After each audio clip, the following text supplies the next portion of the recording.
Whoops, missed the button. Hello everyone, I'm newtmechanist, and today at this point, we are going to be continuing to play PowerWash Simulator. Let me turn that a little bit down. We missed yesterday, so we're starting a little early. Technically, we're starting on time. This is when I want to start on the weekends, but it's early at the moment for the rest of the schedule. Let's check in with the kitties real quick, though. Let's see. I think Molly is looking in one of the litter boxes right now. No, that's Sky. They are, every now and then they peek to decide which one they want to use. We have a very small portion of Sammy visible in the on the table there, and Mason getting a snack. So it looks like visibility is going to be low at the moment. But we'll see. We'll see. Ember's on my shoulder. I've had... Sammy is starting to want to be held like Ember. And she is way more particular. Like, you have to put a lot more effort into holding her properly. If for no other reason than she is musclier than Ember. She is a denser cat. And just noticeably bigger, you know. At least half an inch taller at the shoulder, you know. Sky taking a swing at somebody. Okay. Sky has darted into a cardboard tube and is striking at Molly from within. He is not concealed at all, as might be apparent. Full-on scuffle. But let's switch over here. We'll put this on the play area. I really need to change that button name. It still says window. Alright, though. Where were we? Well, we're gonna find out. Ember. You need to make up your mind, dear. Here, come down here. Come down here. No. Oh. This isn't what I want.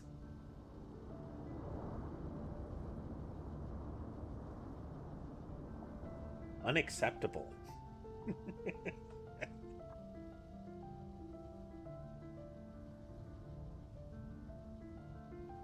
I got a cat. She doesn't like backing up.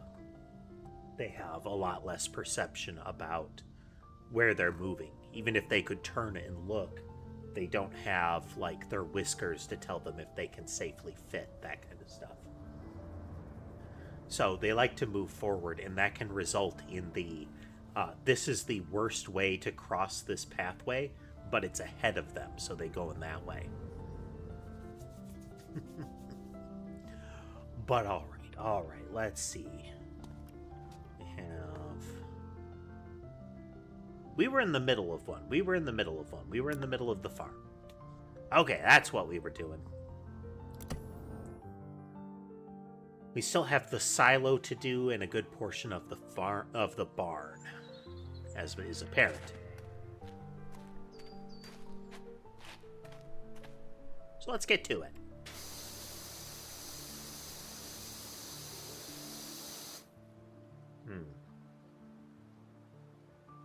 Tune that down just a little bit.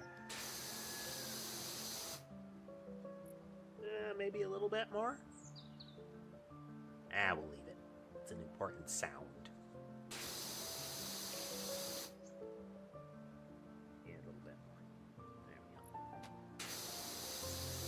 There we go. The new washer has increased the volume of it during use, it would seem.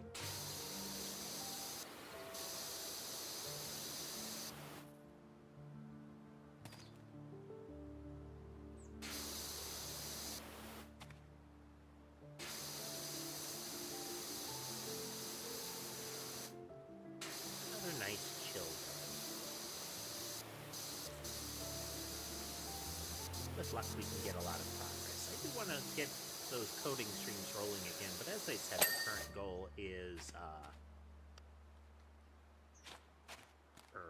words. Finish this up, and then we will return to our regularly scheduled streams. You know, still some gaming, but a lot of coding.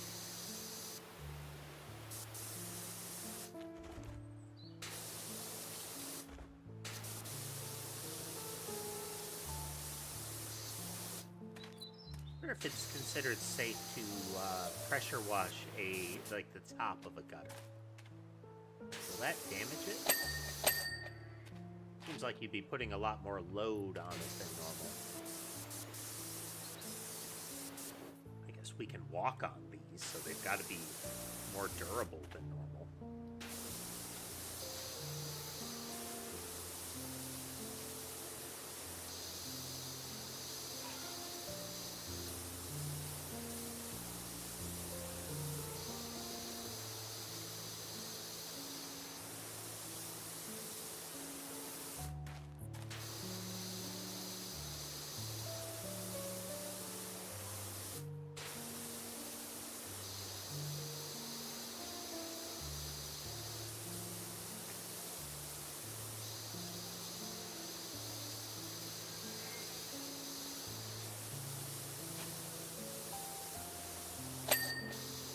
The piano tracks always more relaxing.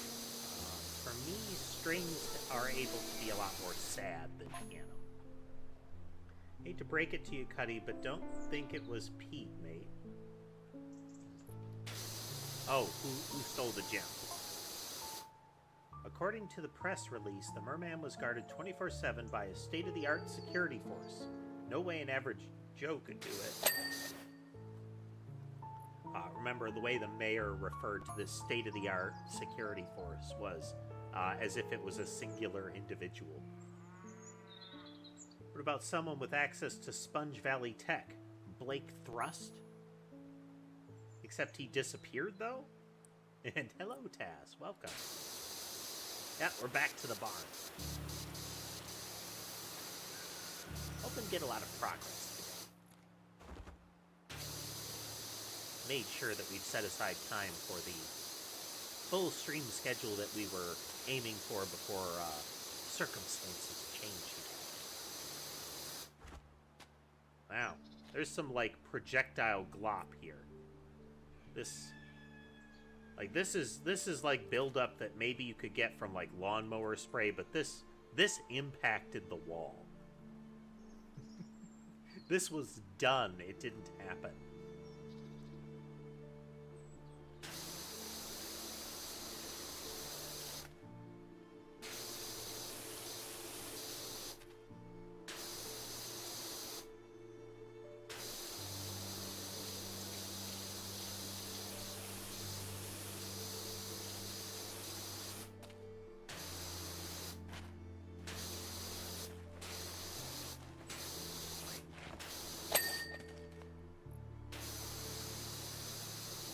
How's your day been going, Tass?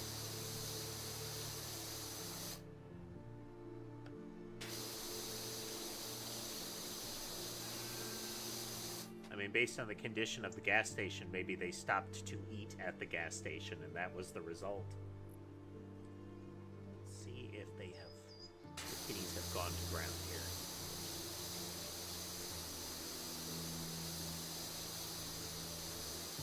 Well, Mason at least.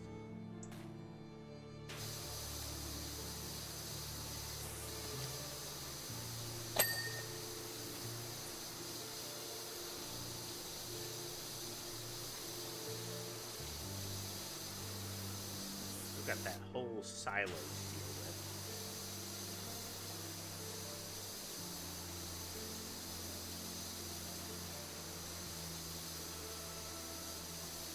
Now, I want to try it because it seems like it might have elements that are better than some of the other physics-based cleaning games, but I've got that, the Goblin one.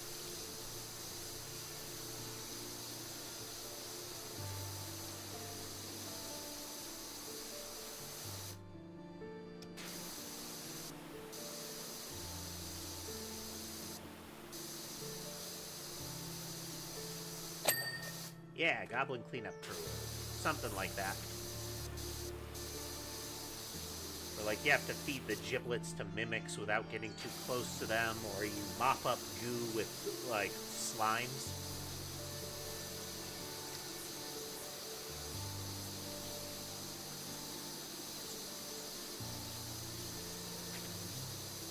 As long as we don't have the viscera cleanup detail wonky physics. You know, where you put something in a box and it vibrates itself all over the room.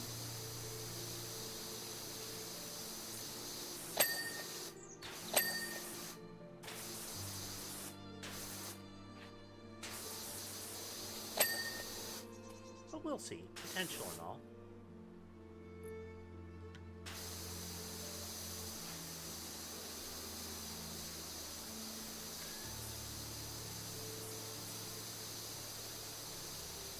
I mean, at least that crime scene cleanup didn't have the weird physics.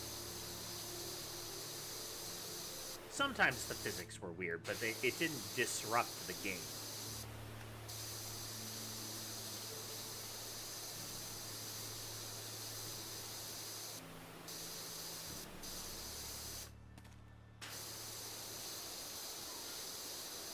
I believe crime scene cleanup has some extra content that they added as well. But we'll have to see. We need to make sure we get enough time for our coding stuff in.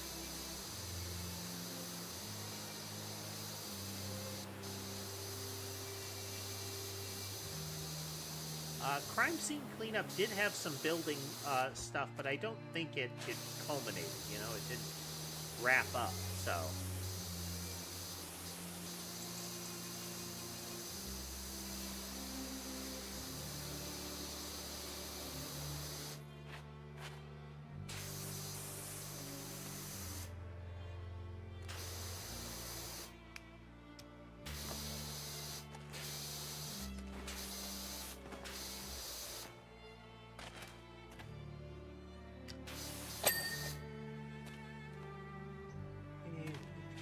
Above those.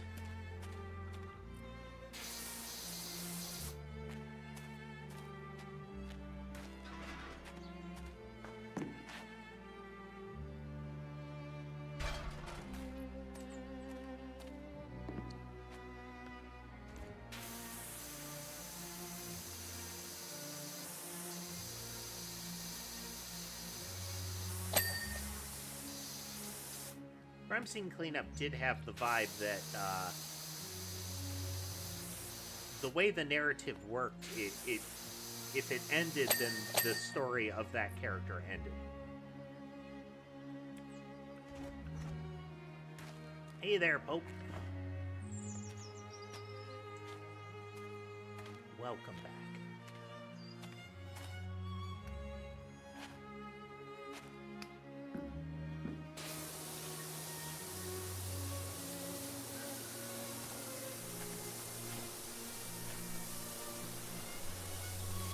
Resuming the map that we were on before I had to bail to avoid falling asleep at the keyboard.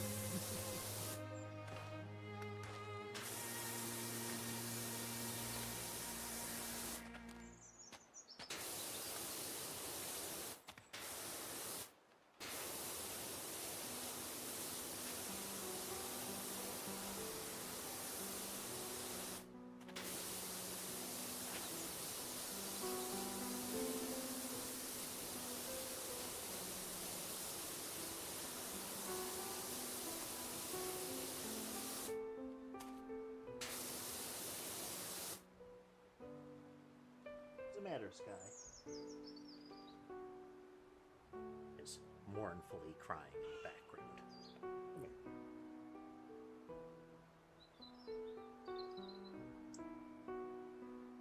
I'll lean over and give him some back scratches.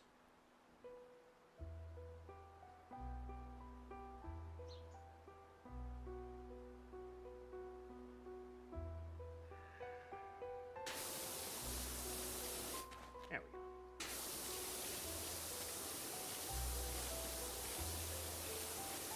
Well, these times I wouldn't mind getting the cat fishing pole set up again.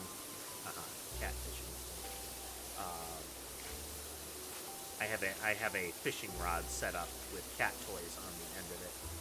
The problem being is both Sky and Mason are the type to try to steal the toy so that the others can't have it. So once they get a hold of it, they just latch on and try to pull it away. One second here. Why you do this?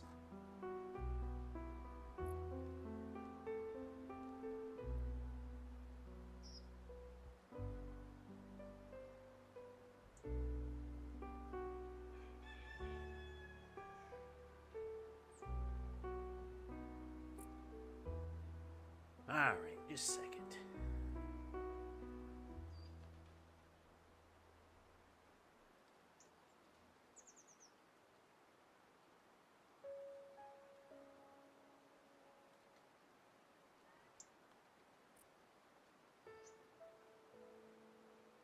I have a charging problem.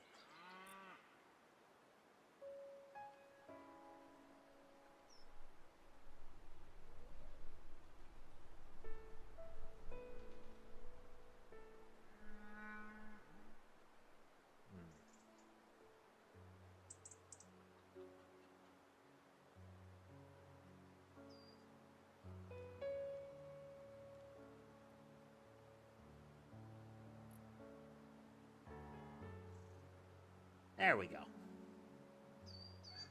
There we go. Camera was running low on battery, and that will mess with tracking. And,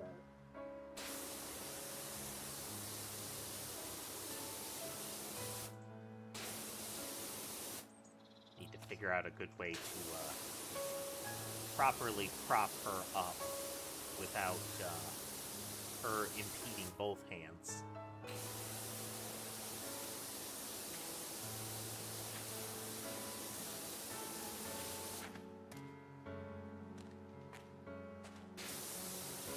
We don't throw ourselves off the edge again.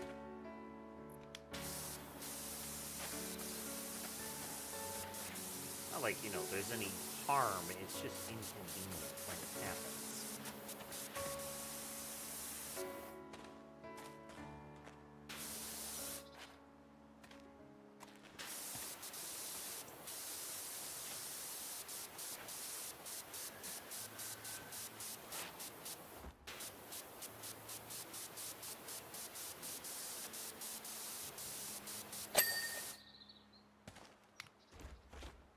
Same last time though, we are close to kind of internal level testing on the game, getting a reasonable sprite sheet to make sure the map generation is viable, then setting up a level and some spawn triggers and see how that see how it feels.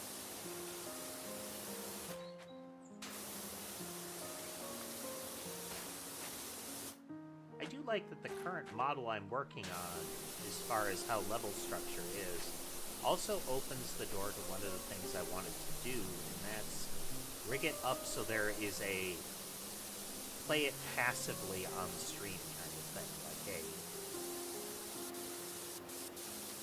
like it's sitting there auto-playing. Wire it into some streaming APIs.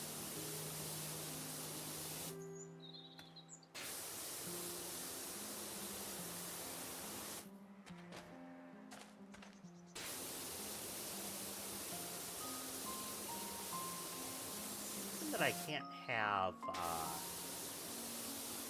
again, people can't be trusted. I can't have the text of chat on screen safely. That I'd still like some indication to folks that chat is happening in the different streams so that they can see where the chat is happening.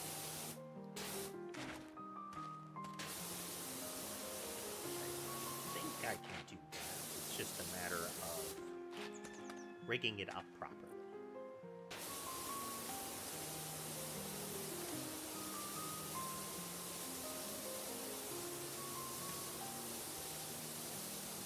I'm slowly moving on getting video creation going again. Part of the process is I've been not doing it for too long, and I've lost some of my settings when switching over to the new computer, so it's a lot slow. But I do plan on having some shorts sometime this coming week. Ideally some basic channel stuff as well as some work on the thing.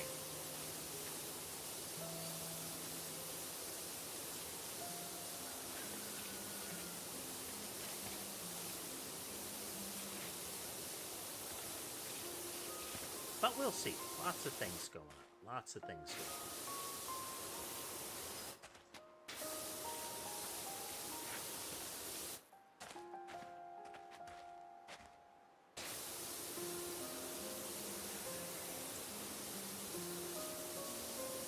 Hey there, Rapid Fire. Welcome. Welcome. It's maybe apparent we're power washing still.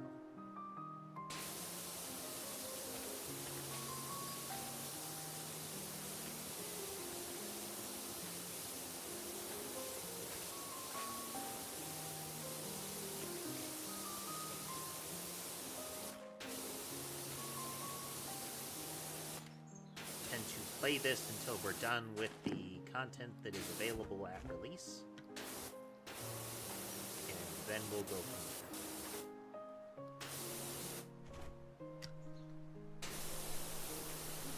I need to get some coding going. Yeah. How is everyone doing today? You had a good weekend. I play on PC, Rapid Fire. My gaming platform of choice. In no small part due to the fact that gamepads destroy my wrists.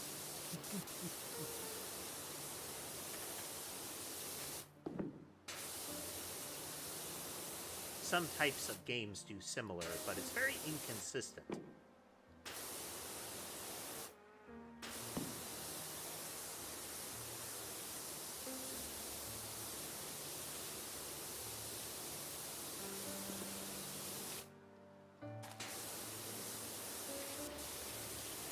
Very inconsistent. But anything that needs me to do gamepad will inevitably reach a point where I get full on, like, claw going. Honestly, guys, I don't care who stole them, only who gets them back. They were priceless, not to mention scientifically inexplicable. We still have no idea how they work.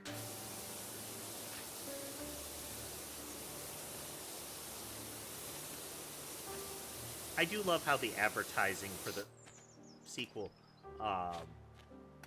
leaned into the idea of there being that this having plot was surprising.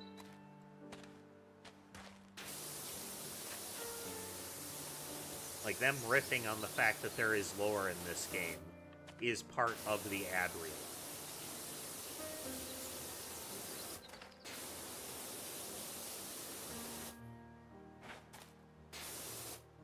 And that makes sense.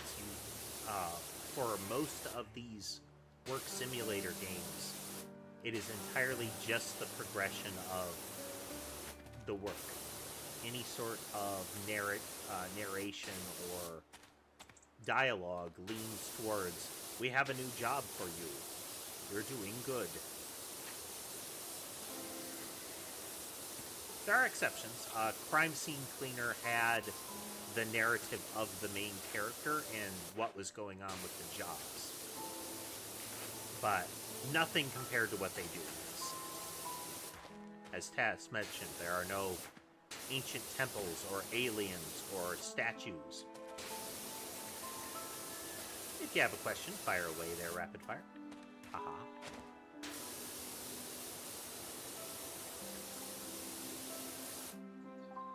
Do I stream full time? No. As frequently as I can.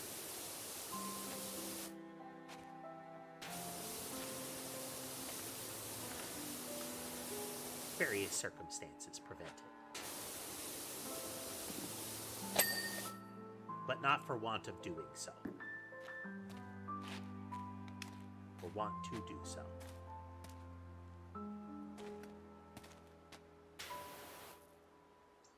Yeah, looks like a lot of this is like hay or corn, perhaps.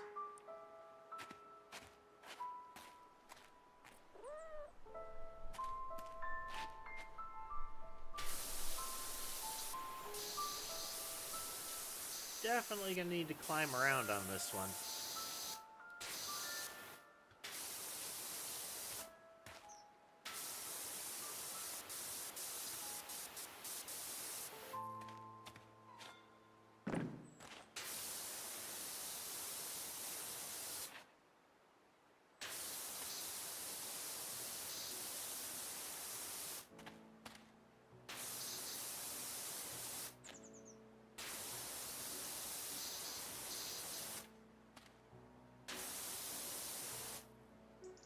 Enjoy the streaming.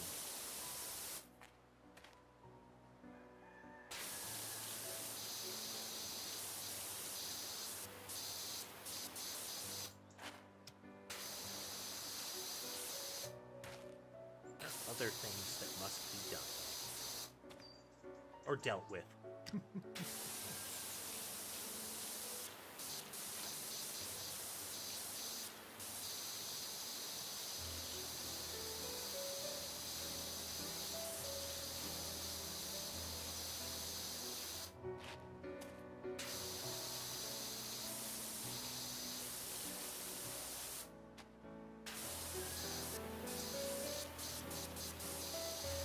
Even outside of, like,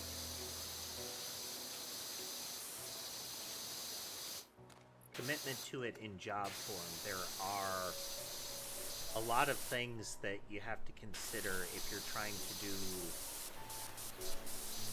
to progress, you know? And a lot of those just consume a lot of time.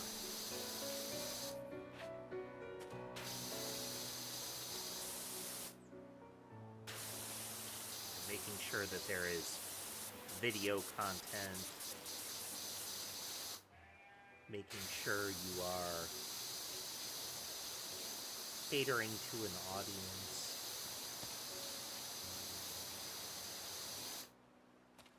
Those kind of things can take time.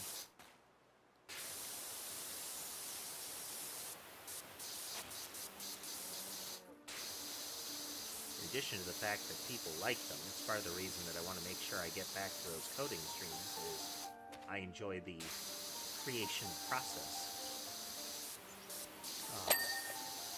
But it is another thing with a bit of content. And you got to make the content.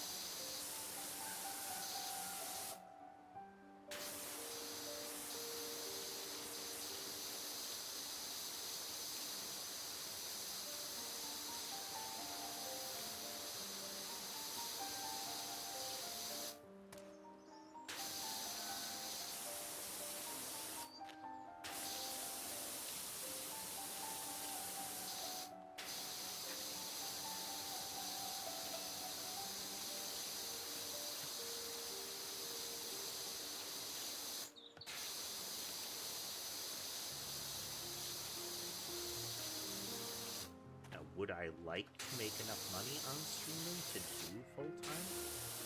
Yes.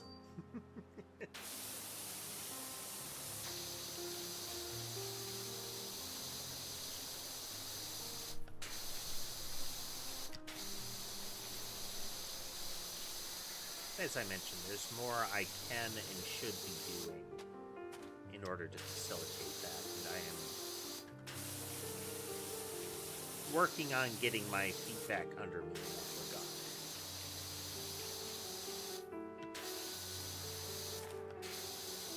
Losing some momentum is part of those other obligations.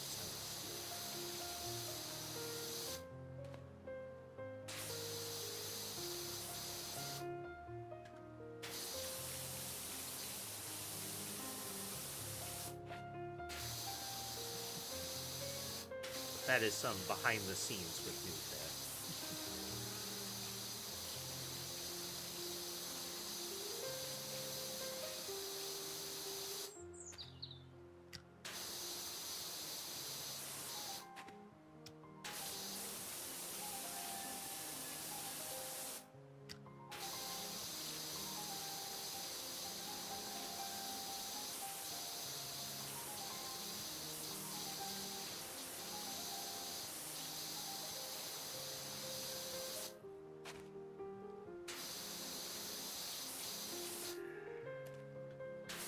Things I want to figure out how I want to do it is getting some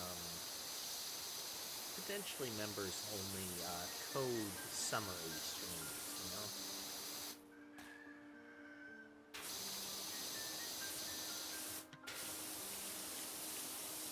So nice, this is where we are, this is what we're accomplishing, this is where we're going.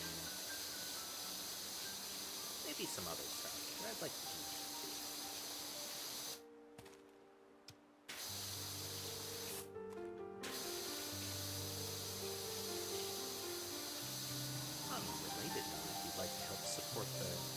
The channel, you can do so through likes, comments, subscribes, as well as platform-specific membership-like options such as subscriptions, memberships, bits. There will be access to early access kind of content, as well, once again, as well as already existing emotes into the like.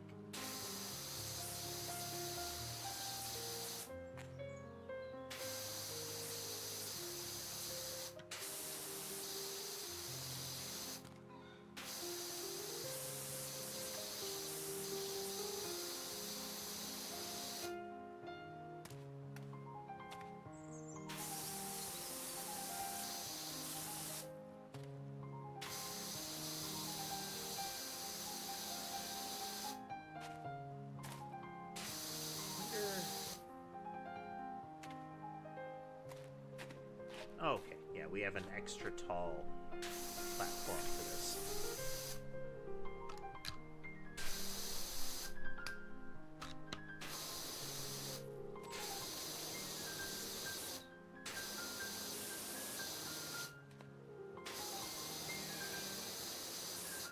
Be a bit of a hassle to rotate it around, but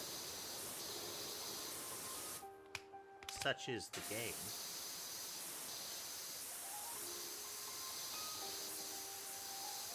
Wow. Greater pressure on this one lets us get way higher than I thought we would.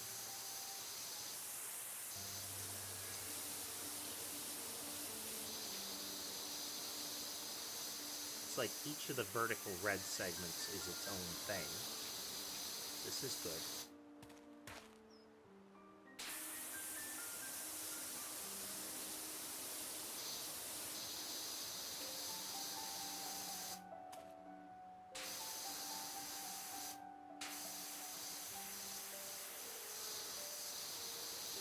Sure we don't leave any more difficult to spot thin segments.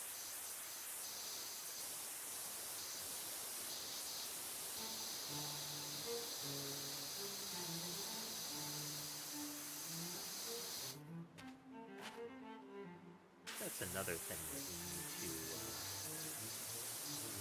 get rolling before we get into some of the gameplay testing and whatnot that I want to do with the game. And that'll be actually finishing the yarn ball weapon. I want to figure out how I want its collision detection to work, because for it to be a viable weapon, the impact has to be bigger than the yarn ball itself. But if that's the case, then there needs to be some sort of feedback that it's happening.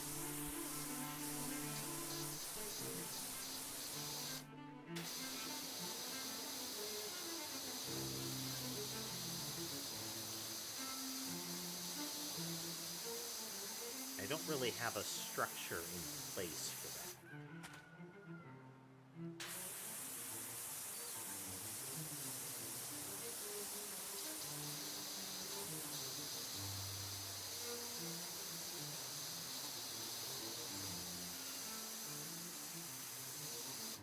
As far as making it functional, like that the impact would happen, I think we've got that fully in place now. Since being off the ground removes collision, we can just make the hitbox for the yarn ball bigger than it is.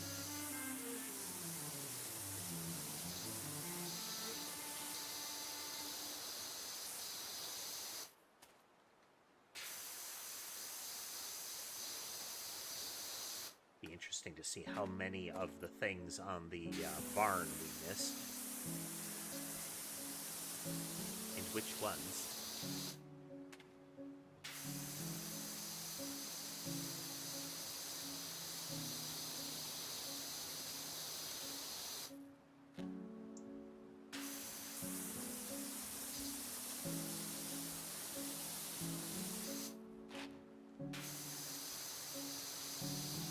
There are a lot of elements to entities and bullet entities and the like that we're probably going to have to restructure a bit. Like, I may need to make a bullet entity so that we can have things like impact effects. Similarly with enemies having, well, with all entities having a death animation would probably be good.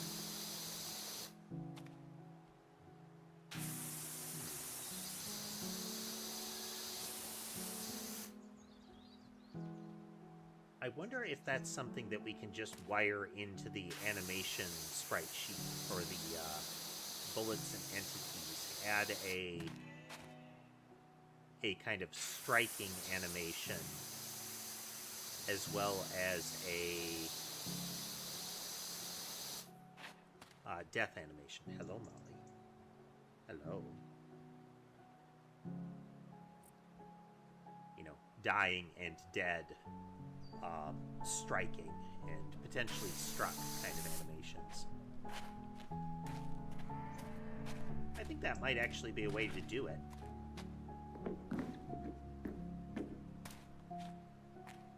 Potentially fiddly, but I think that's probably the way to do it.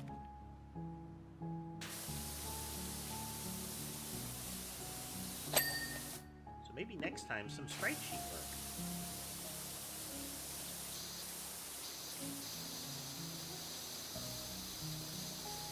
And then wiring those in.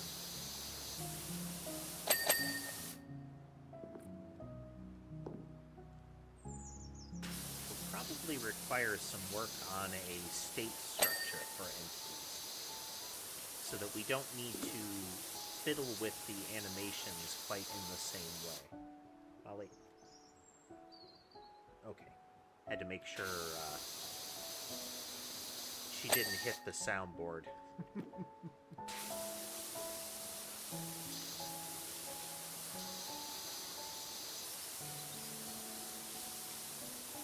Molly is a clumsy kitty when it comes to the soundboard, and she tends to kick knobs and dials.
something we'll have to climb into. You wouldn't think so, but...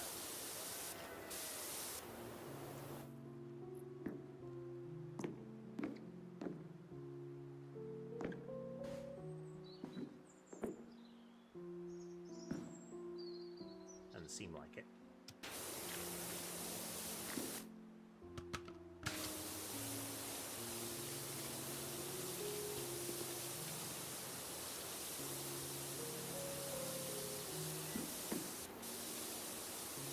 While we're up here.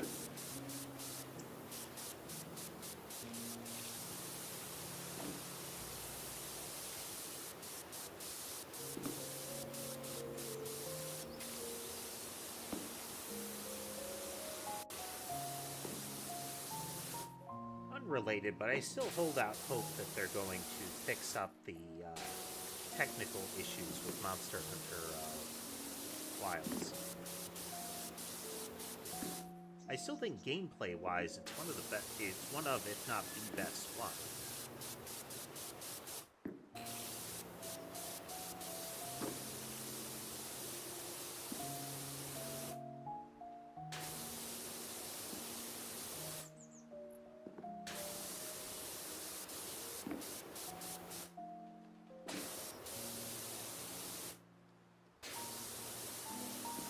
But it was choppy for me at launch, and even after some of their performance patches, it's not much better, given that some of the content patches seem to have made it worse.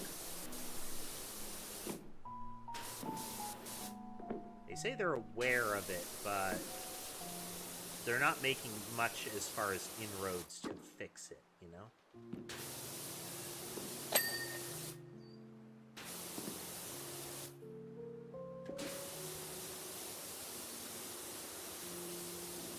But we'll see.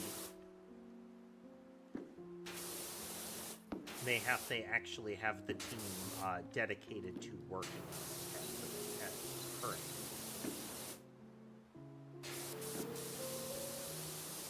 Breath will not be held.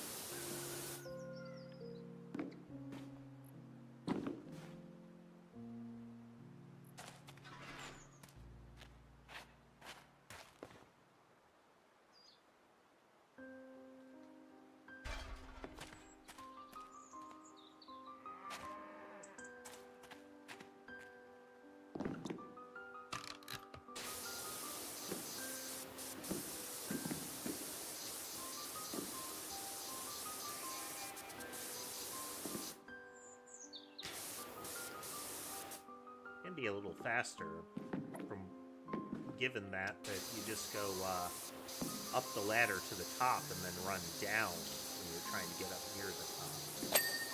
Ladder is very fast compared to trying to loop the steps.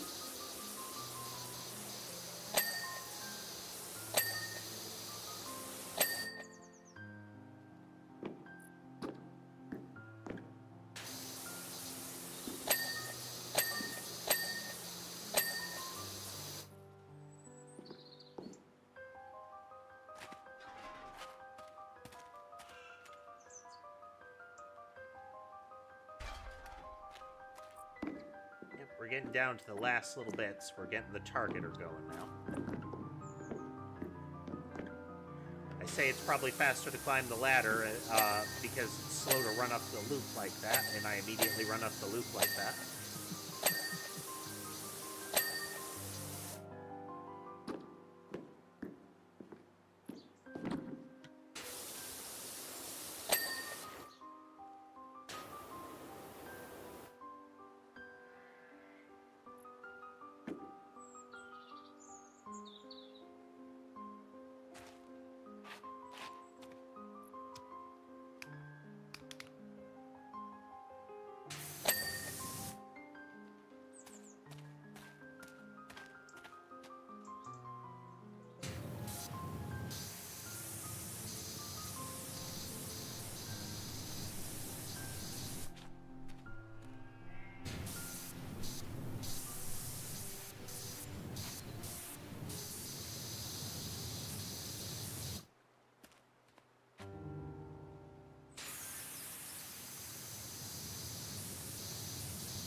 Armor roof 3 of 4.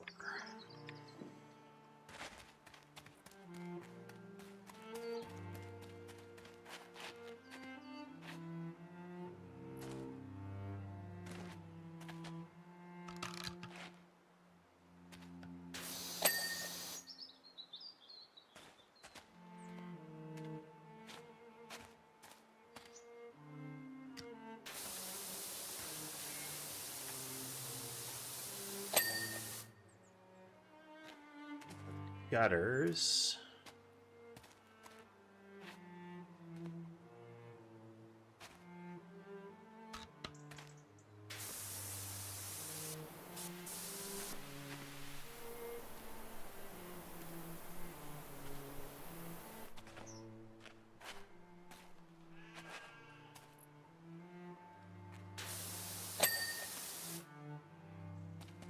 Wall frame.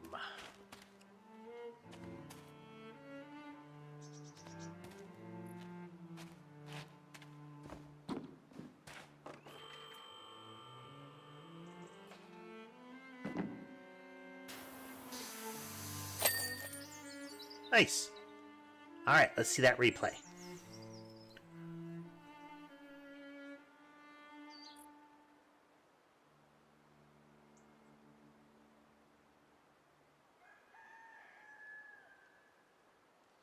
One thing is that sometimes this is like an hour or more that it's showing at full speed like that. Oh, not sure what I was expecting exactly, but this is incredible. Almost forgot it was this color. I might even have to muddy it up a bit, or people won't believe we're a working farm. Kidding, of course. Fantastic job.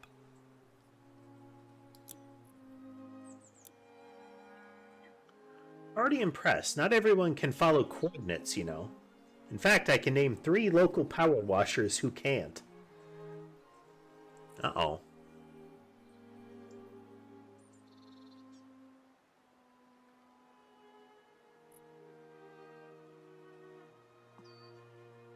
Let's fix that.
Testing.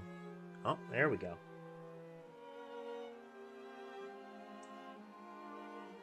There we go.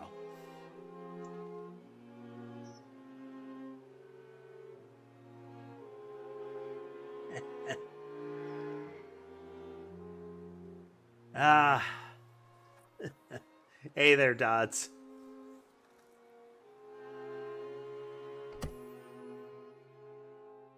Yeah. Can I presume it's working now?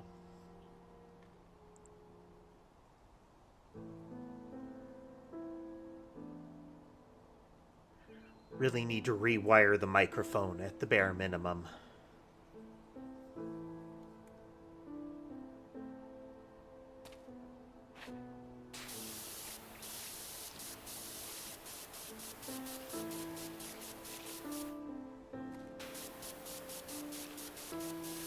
I reset it and everything at the beginning. Like, before the stream, it was all working again.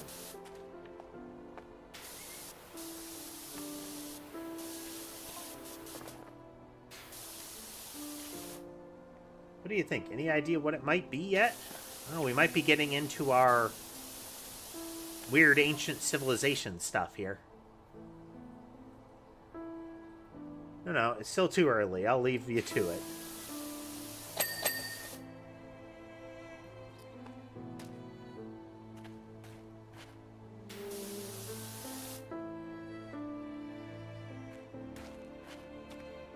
Find the kitties here.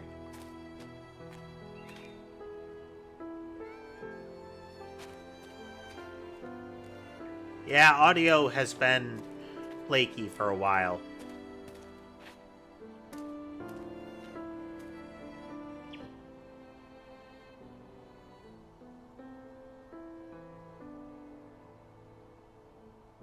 Readjust the volume. The sacred rites of percussive maintenance reset some of the dials.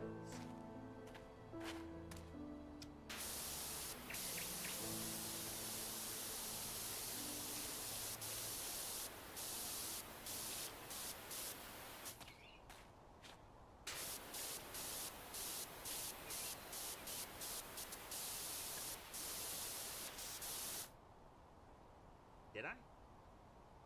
Ah, microphone's real low.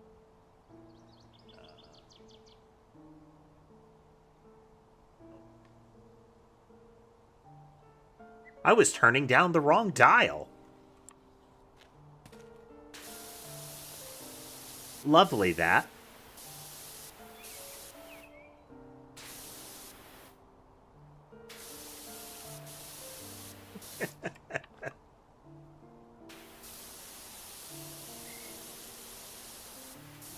Dear, dear, dear.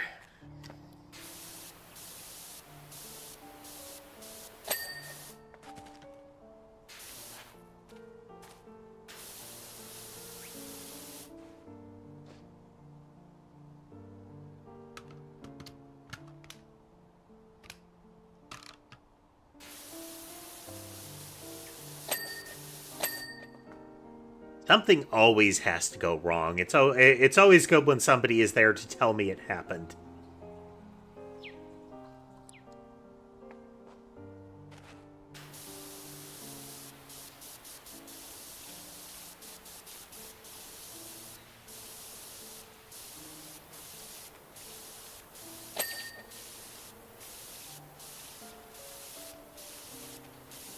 That before there's layers of audio that goes into making this work.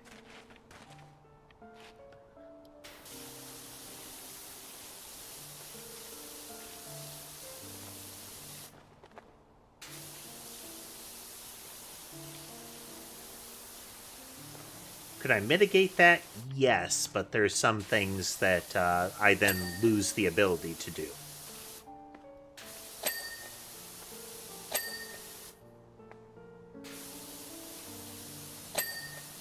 And I do feel pretty confident that the microphone is our current source of error.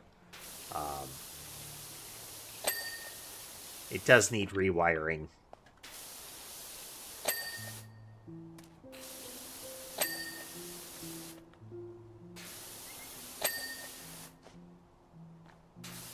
Cabling may have gotten slightly damaged.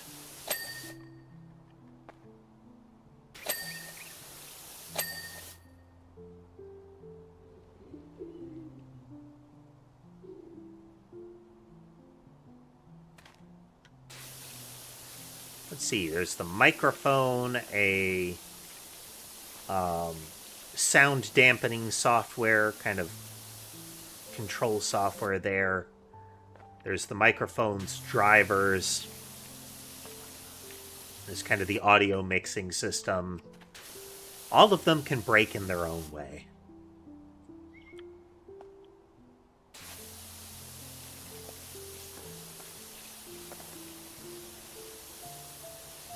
The mixing system is more to get all of the audio where it needs to go and in its various channels. Like, the game sound is separate from my voice, so I can control them separately.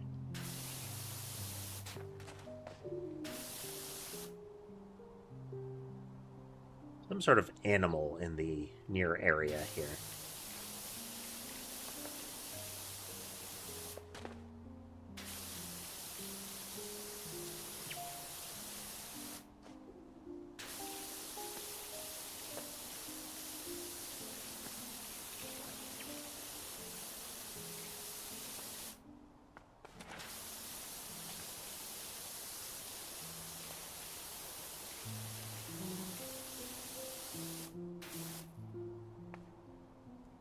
Still really puzzles me is that when the audio is routed back to me from my voice, I don't encounter the problems that other people do, which is strange.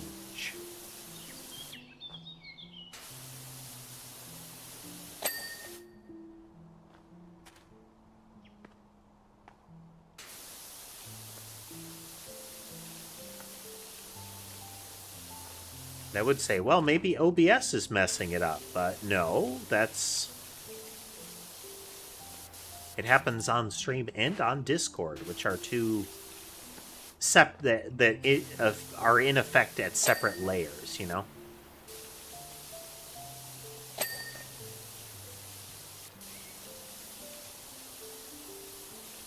Which is, again, why I'm thinking there's something wonky with the way the microphone is acting, but we'll have to see.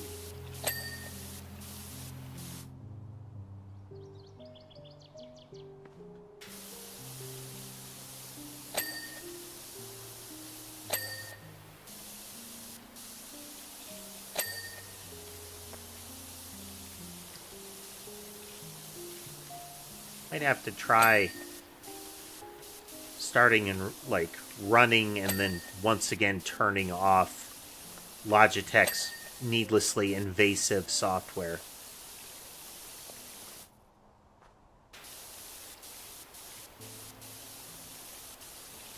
Pretty much every piece of audio equipment you can get now has its little... You have to run our special social media hub to update the drivers or to change your settings.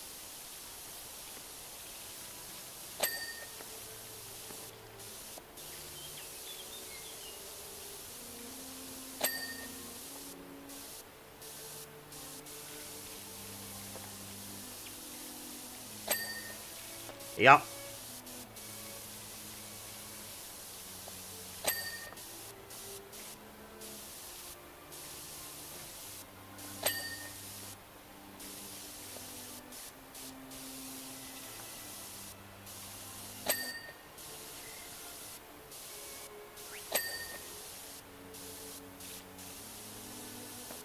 Yeah, very few things actually need to be Internet of Things. They are transparently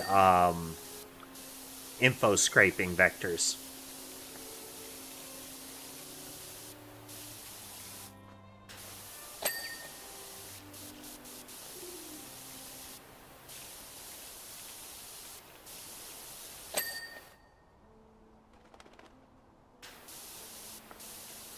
Apparently Amazon is doing that too, Dodds. They're testing having the little video Alexa things play advertisements, and as part of mentioning that they were working on that, they mentioned things like they were testing it based on the distance that people are from the device, which means the device can tell how close you are to it.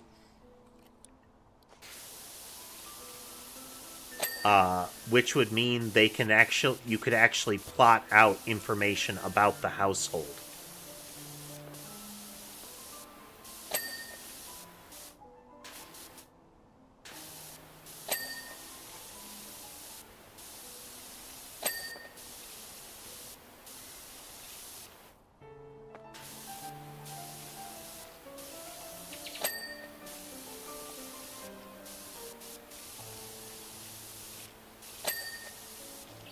Very Southwest US vibes that I'm getting from this structure.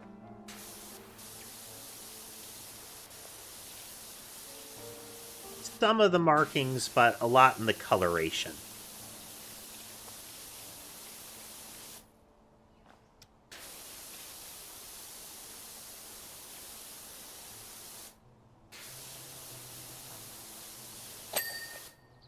Yeah, it's this kind of pale orange and turquoise that's doing it, I think.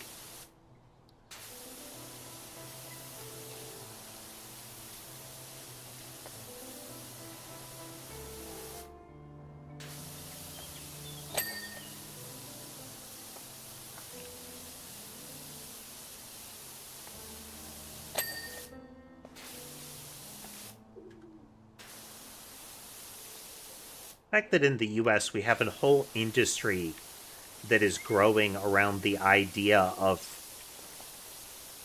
preventing and or removing personal information that companies often questionably or outright illegally obtain about you and then resist the removal of despite laws in place that are supposed to make it easy to let you remove it.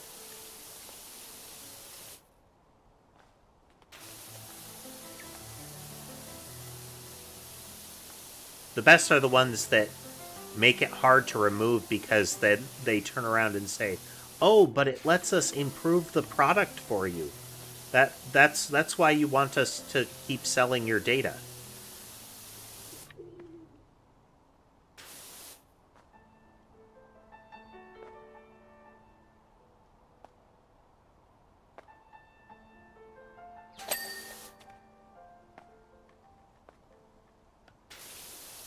Or you can't possibly ask us to remove your data by proxy. How do we know it's actually you that wants us to remove the data? Because I'm a living, breathing human being and you're not. For some values of human.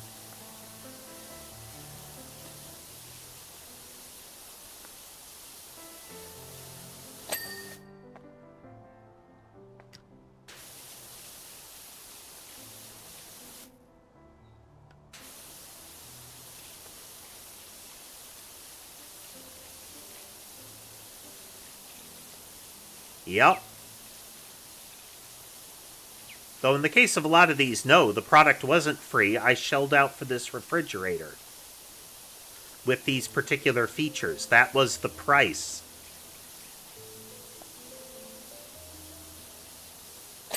Oh, but we have to pay for our servers. Oh, then let me turn the live service part off. That's the only part I have a problem with. I mean, I don't need that. Oh, but, well, you know... What if we have to push out firmware updates to protect it from internet insecurity? Well, if the live service part is off, I don't need that, right? Well...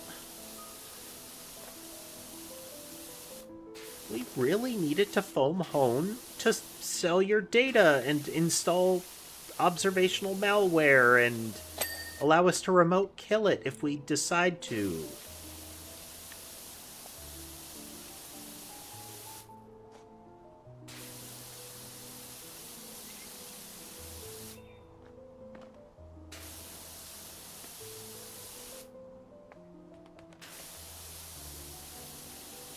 One can only hope that the EU continues to kick these tech corporations in the junk on the regular, because I don't think the US is going to do it anytime soon.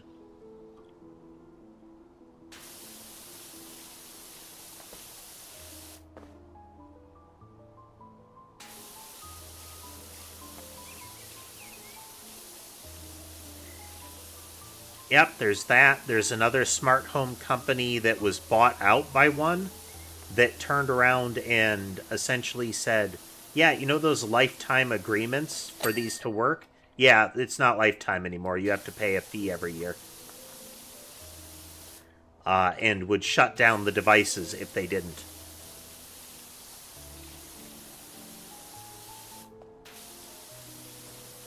It is the lack of ownership after purchase paired with being able to hold it hostage.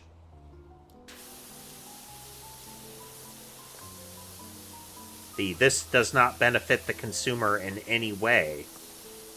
It is clearly for you to be able to hold it hostage afterwards.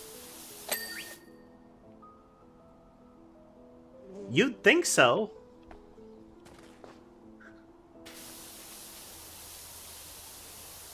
You'd think it would be illegal, but there are, like in the US, there are often laws in place that explicitly enable it.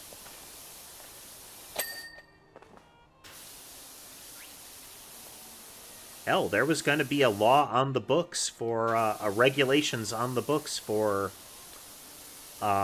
ease of canceling a service. If it's this easy to, like, if it only takes me a one button press to subscribe to the service, then it should have a single button press, just as easy way to cancel it. And that was shut down. Hey there, Lore. Welcome.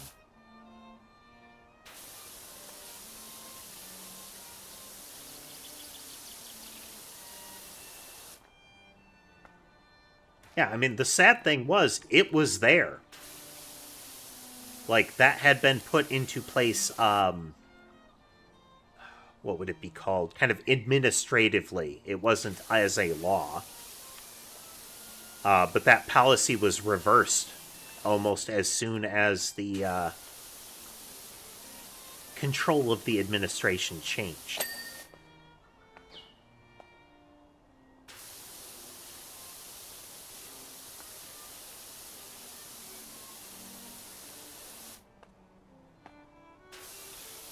If your lawmakers aren't actually putting laws on the books to ensure that what they say stays true, then they're not doing their job. Get new ones.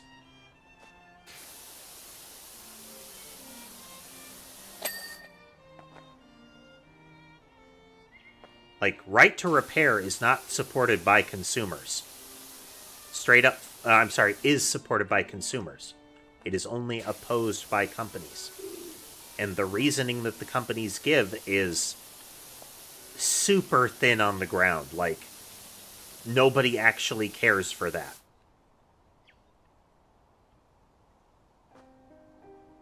To hear one of the executives outright say, in one of the digital ownership ones, but if they can just repair or keep their old product, why would they buy new ones? That's a question for you. What is it about your new product that interests me? Not much to them, is there? Not gonna lie, I was at least hoping for an odd sentence here and there. Still, two ideas spring immediately to mind.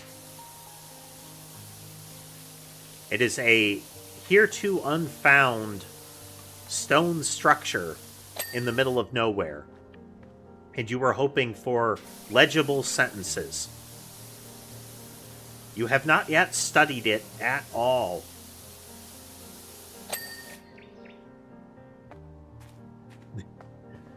Like, there are patterns and colors and markers here all over. Every one of these could mean something.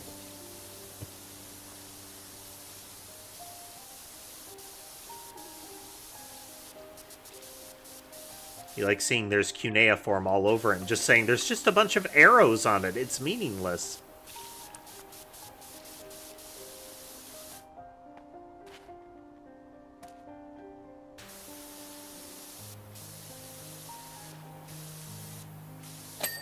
That's why at this point, if any regulation is going to come out of it, even with a less evil government in place in some places,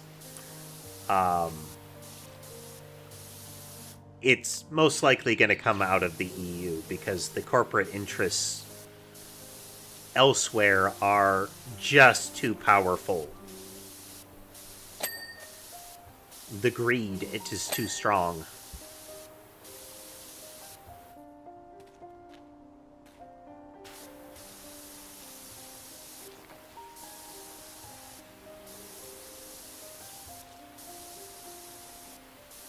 Like, there is regularly a sound from this direction.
I'll have to get the tops of a lot of these, but...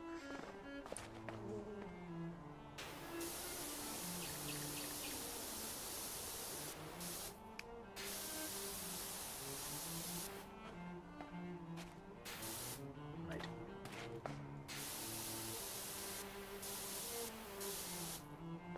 Get the full side while I'm here.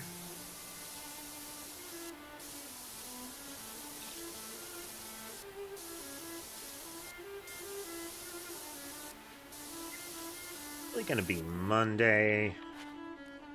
Maybe this evening I'm going to start the process of readjusting the wiring, which will be an opportunity to replace the wires for my microphone here.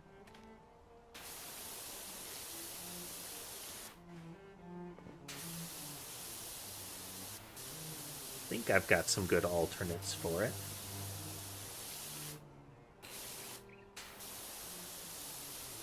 Sadly, many of the microphones that are easily available are still ones that use mini USB for reasons.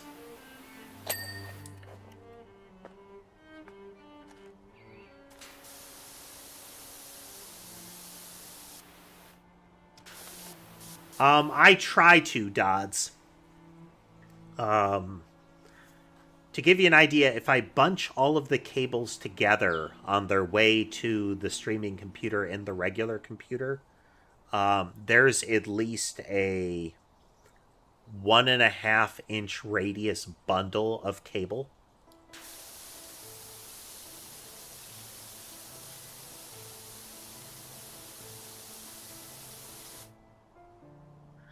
Maybe a little less, but it actually should probably be more than that.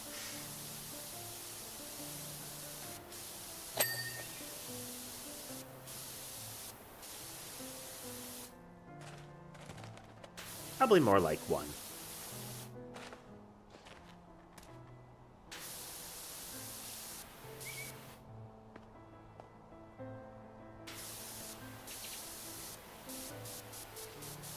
Now, for me, there's an added layer to the cable management, is cat defense. Any exposed, like, rubber coating on a wire, any wire like that is going to get destroyed fast. Sky and Molly are chewers.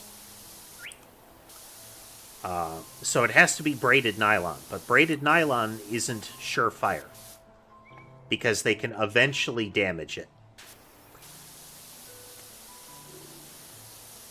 Like, I've had some that I had to replace where the nylon is maimed free and the wires are just torn to bits inside it. So there's an extra layer of, like, neoprene wrappings around them. I don't think it's neoprene, but it feels like it, you know?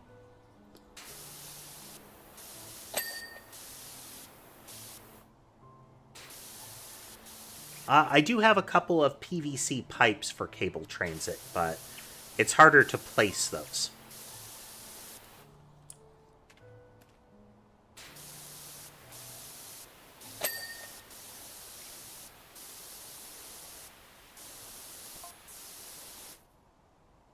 Looking at an ancient form of floor is lava.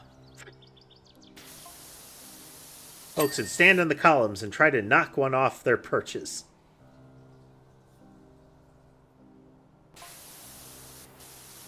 Goodness knows what with, but if I had to guess, I'd say salmon. A 30-pound salmon would knock anybody off their perch.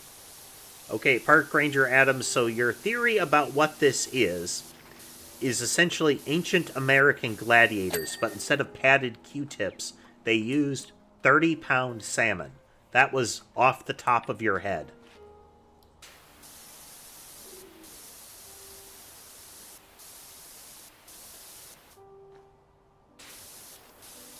I feel like there have definitely got to be some recreational plants of varying types in this forest.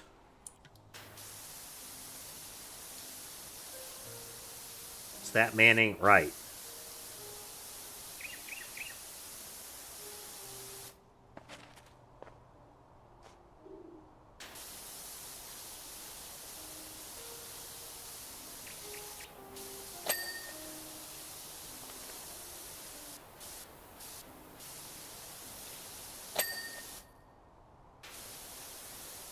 I figure either that or he's park ranger because then he can conceal his pot farm.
Yeah, it's looking at this. Unless they are, like, painted this color, which adds an extra question. One does not construct something like this of potentially non-native rock without very strong intent. And even if it is native rock just painted, that is paint that has survived the elements as well as whatever is coating it. And then power washing.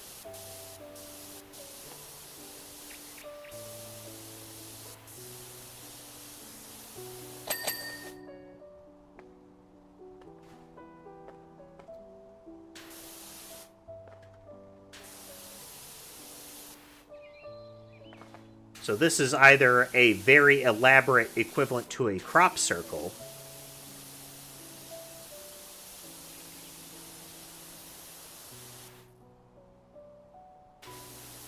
or there's definitely a lot to it, and we're about to get more merman statue stuff going on here.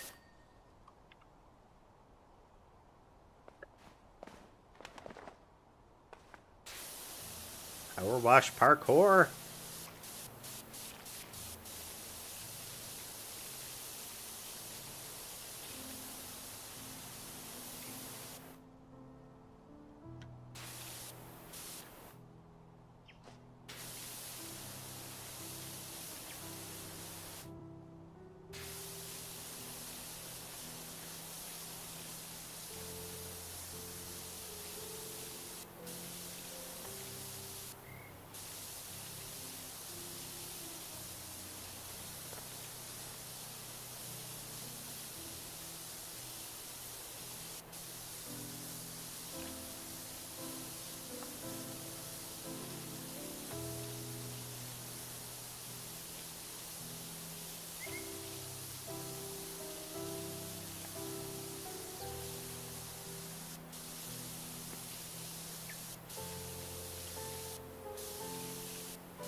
Well, there's the gnome over there.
Oop.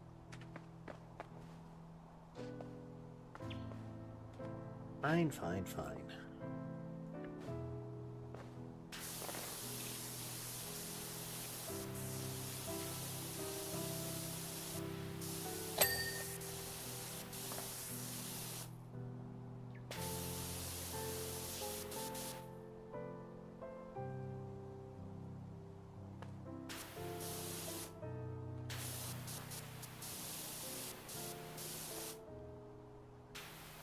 This kind of area is why I changed the grime color to green, because yellows are pretty common in the game. But a virulent neon green? No, not common.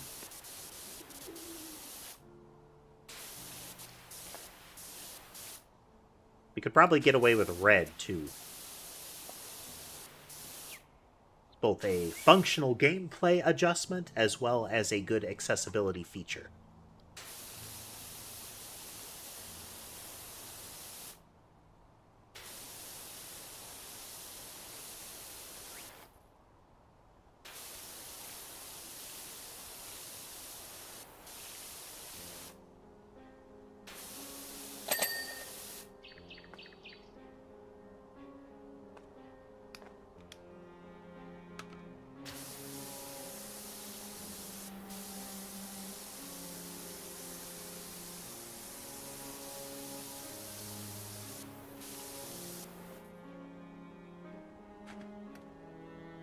Halloween, not really a big thing around here. So, very chill.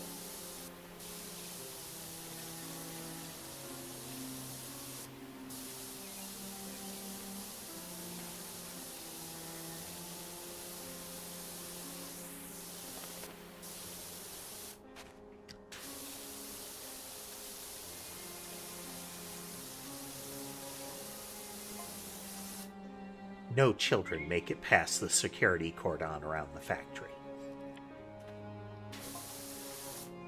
Idea 2. It's a practice table for some kind of primitive parkour. Remember, these were merfolk, so presumably much more flexible than us. Their omega-3 levels must have been through the roof.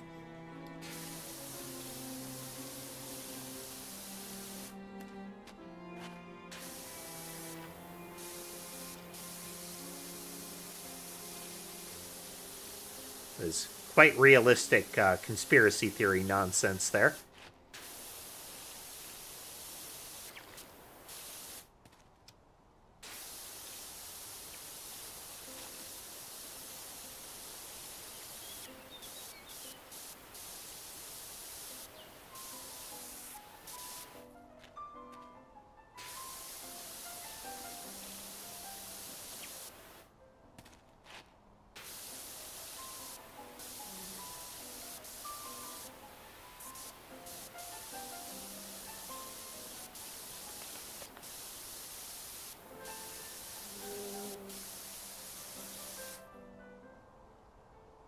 Weird. Wonder what that's going to end up being.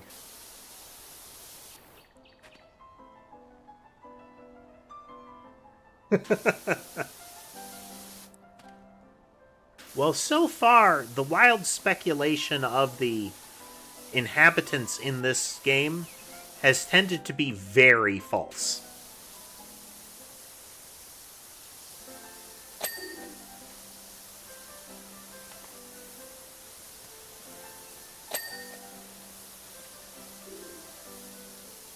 Like the old ladies with their haunted house that had angel glyphs inscribed on the walls, but it turned out it was just random graffiti.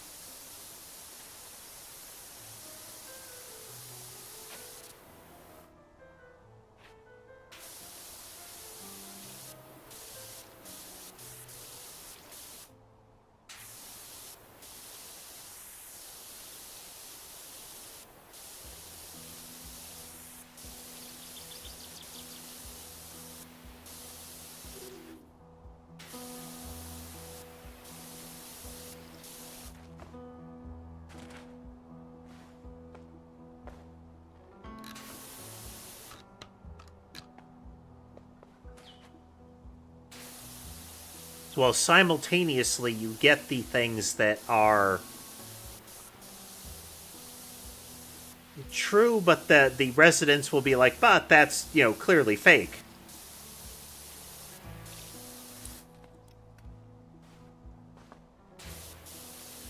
Or are oblivious to it.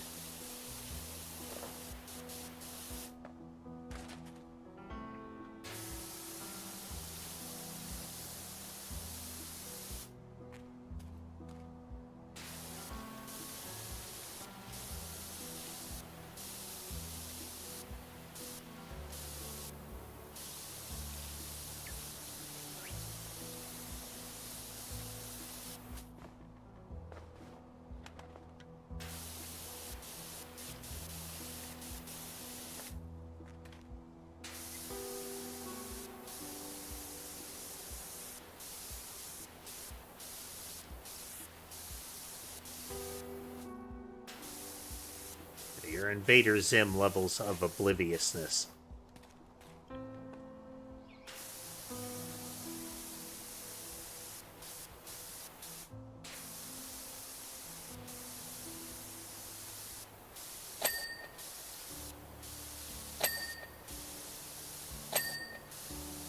Okay, so am I the only one that sees the alien?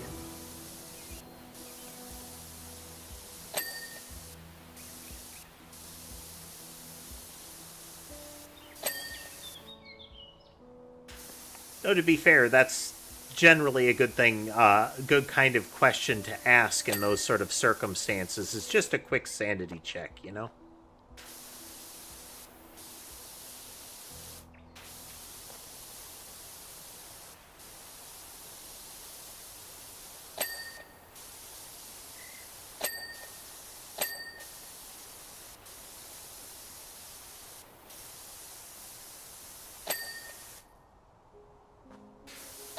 EDF6 was good times, but man, the multiplayer difficulty spikes were brutal.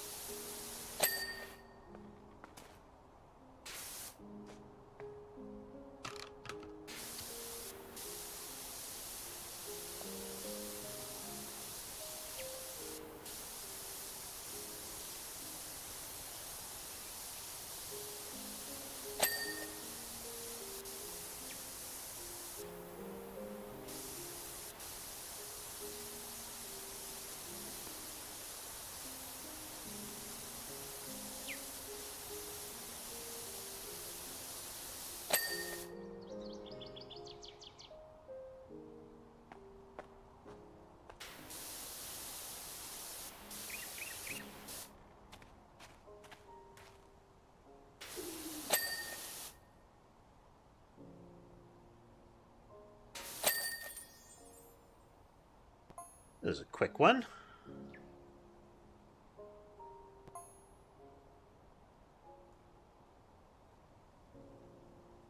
You can see that it doesn't update the dirt texture in the replay quite accurately.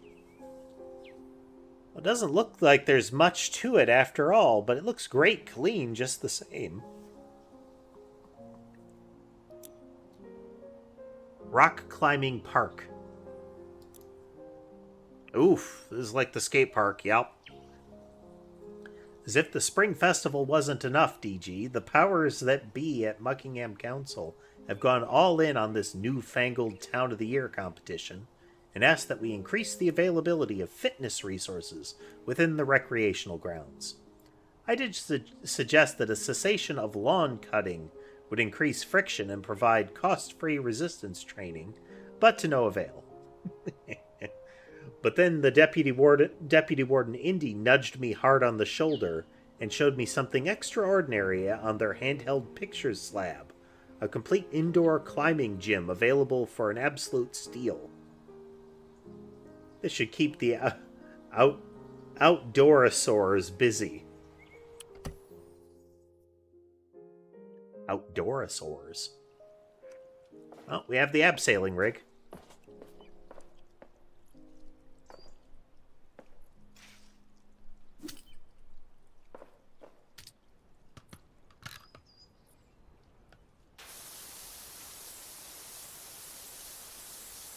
Might as well make use of it while we've got it here. Get this out of the way right away.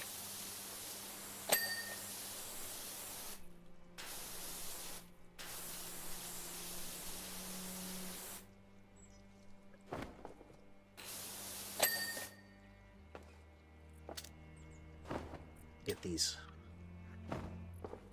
lower rocks. This is the lowest part of the rig. Doesn't let us see the bottom of these rocks.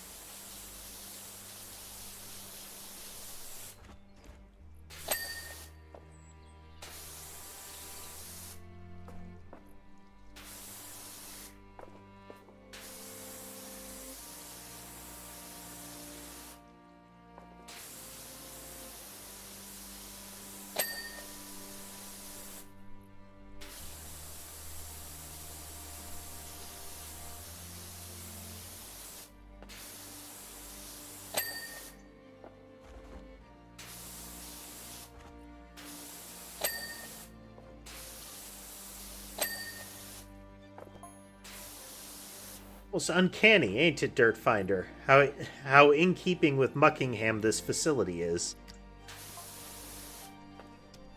It's almost like it's been commissioned specially for us and not purchased from a bankrupt Hawaiian theme park.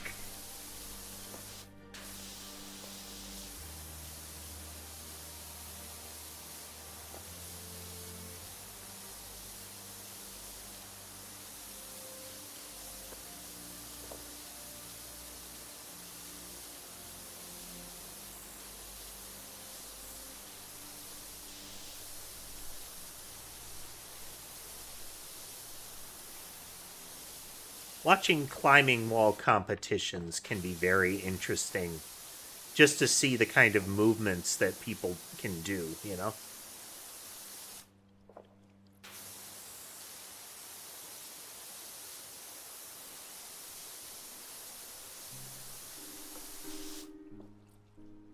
You know, that I am hanging upside down, but if I contort myself just so, I can leap across and spin in the air and latch on to this bit here.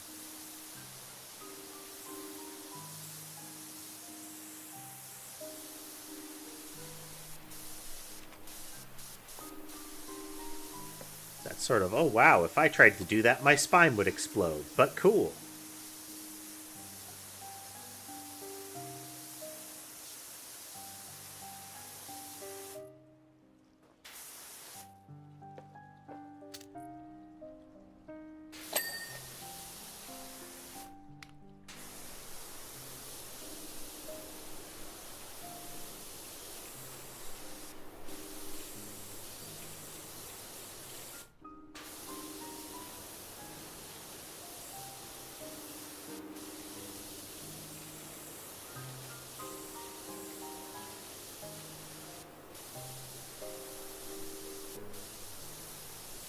Well, this stuff is not very thick on it.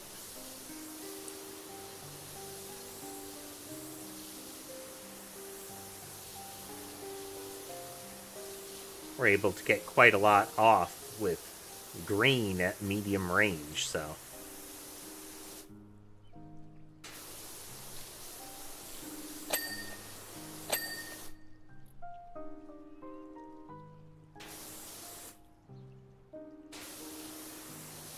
That sounds nice.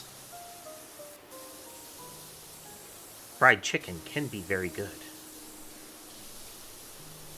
For me, it comes down to the method of breading for fried chicken.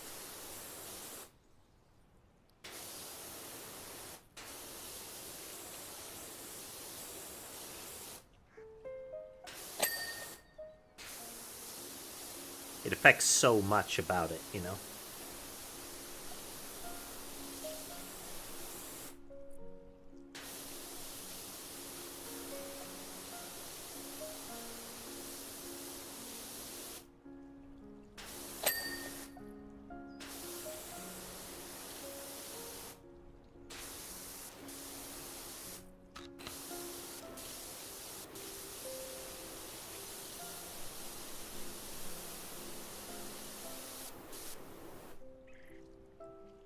Oh, wow.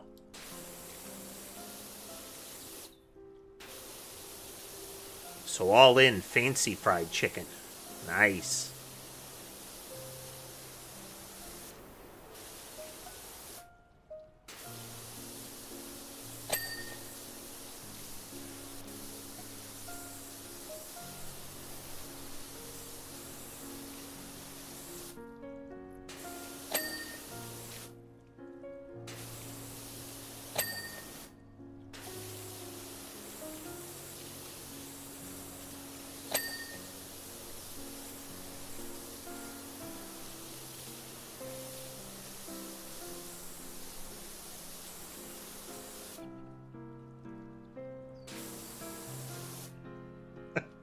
Hot sauce that looks like a bottle of bleach. At least personally, most hot sauce might as well be a bottle of bleach to me. Doesn't taste good and isn't good for me.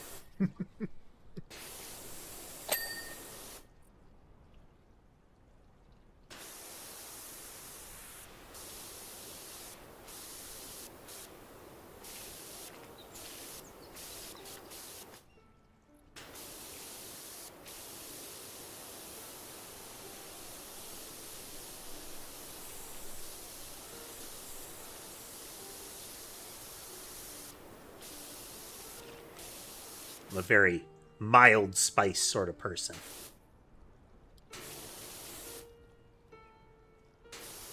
Like a little heat on the food, but it doesn't take much.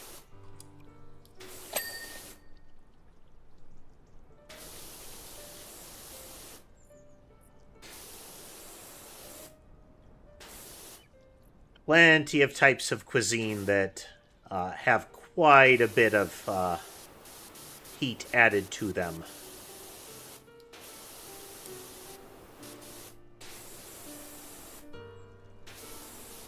Really don't mind the concept, but it also has to be one of those...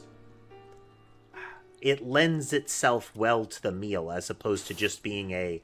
And then we add lots of heat to it, you know?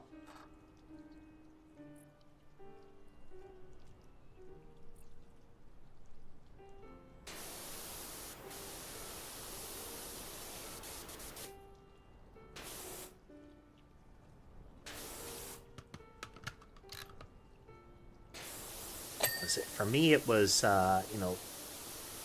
hush puppies weren't made spicy, but, nice little salt and pepper and bread encrusted catfish. Maybe some hush puppies. That's good stuff. Haven't had that in a while.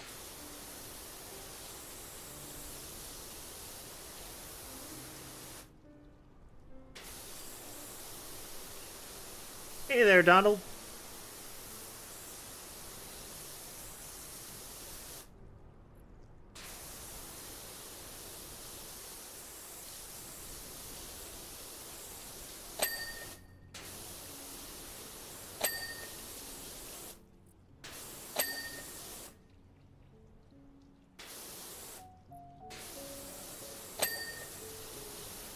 I mean, food, like anything, is a craft, you know?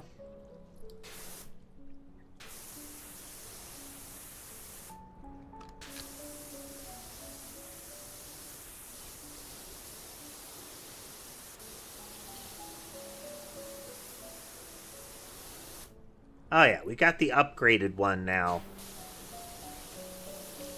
We're second from the top of it now. But we've got the full range extensions for it.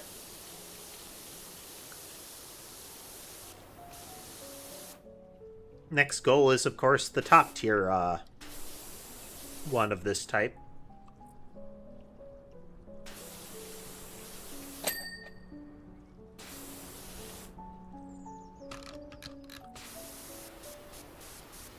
Get as much of this stuff on the side as I can from here. Strong feeling that it's going to be awkward to get this purple sector.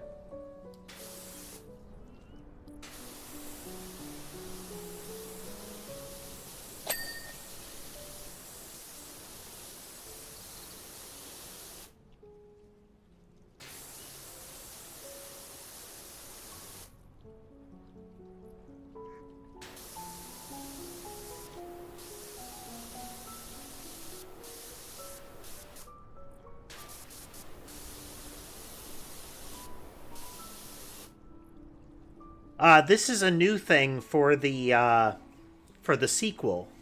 It is the abseiling rig. Got our little control buttons there. It's connected up to this doodad.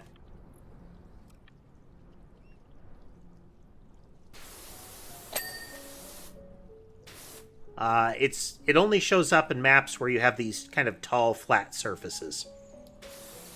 One of the early ones is a billboard.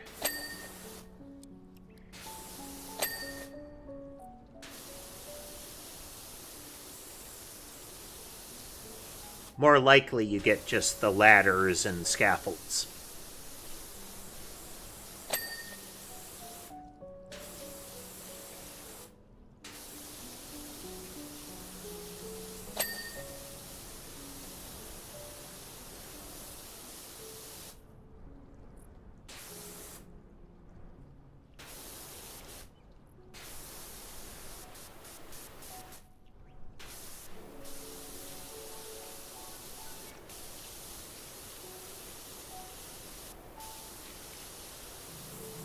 Opens a lot of doors as far as their level options, since you can do these tall things without it getting really tedious. As far as repositioning the scaffolds over and over, you know?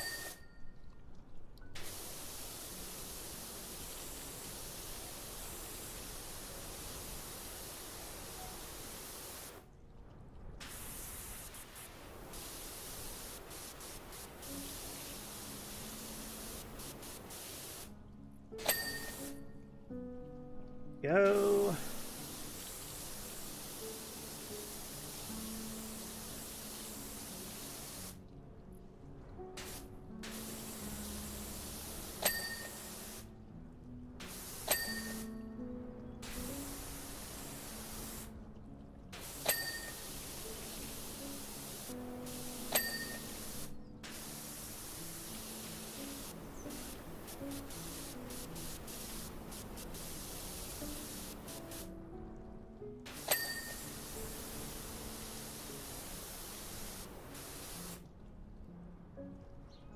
Here we get more wind up here. Let's see, we haven't been over there. This was the playset from the first game.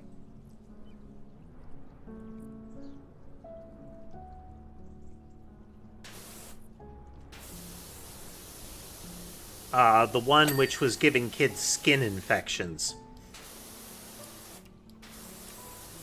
It talked about how they would get complaints about them from parents about the kids getting home itchy.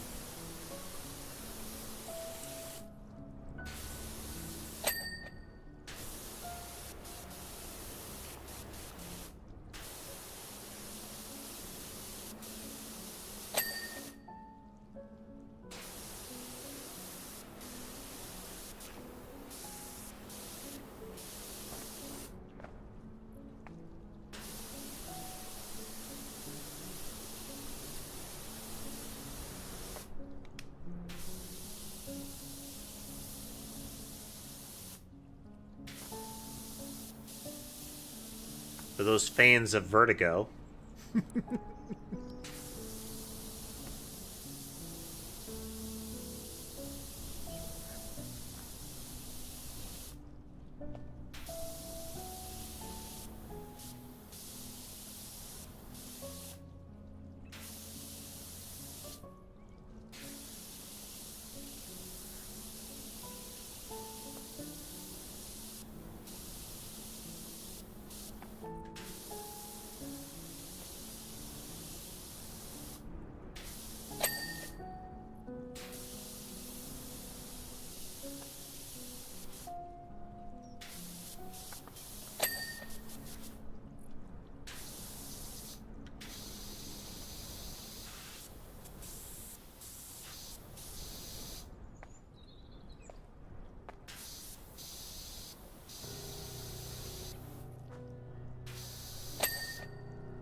At least each individual part of the pterodactyl is a target.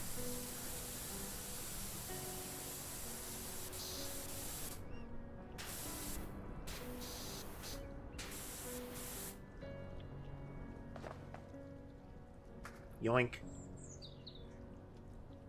Oh, okay, not one of those. I have just the basic stepladder around here somewhere.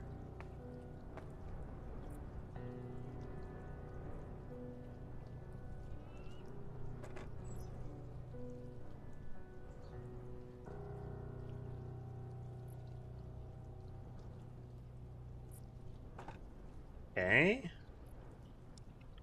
This one.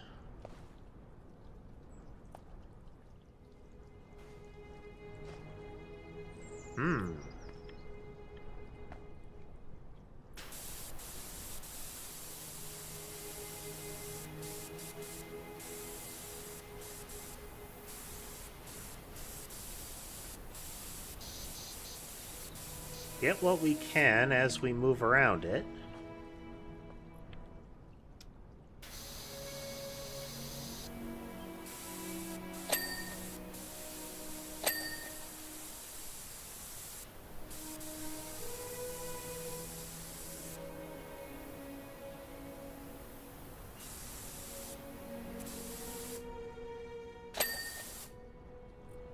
It seems pretty forgiving about how the dirt is laid out on the thing.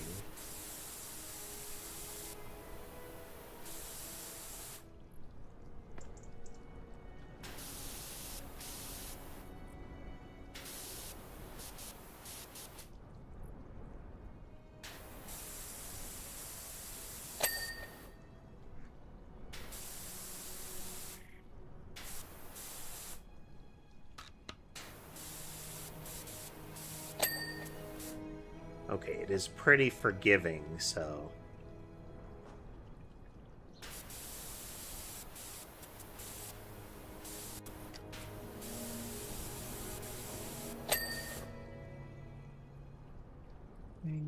Leg, body, leg. Okay, I think we got that.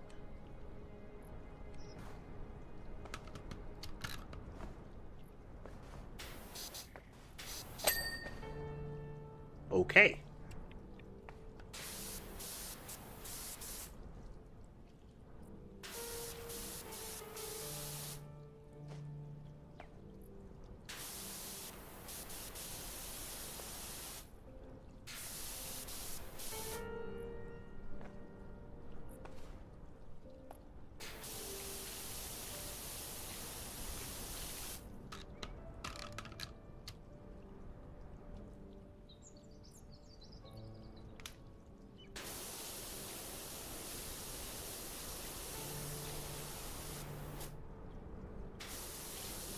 I mean, I feel like I know why the place they bought this from went bankrupt, and that would be safety lawsuits.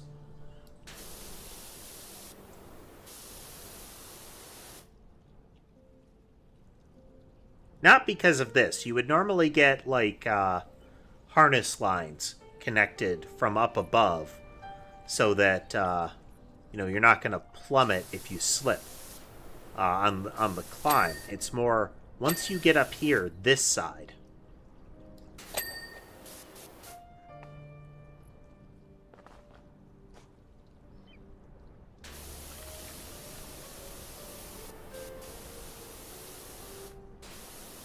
No railings up top and just this exposed, hit every platform on the way down structure.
It looks like the pattern is to, get all the way to the top and then work your way down platform to platform on each side.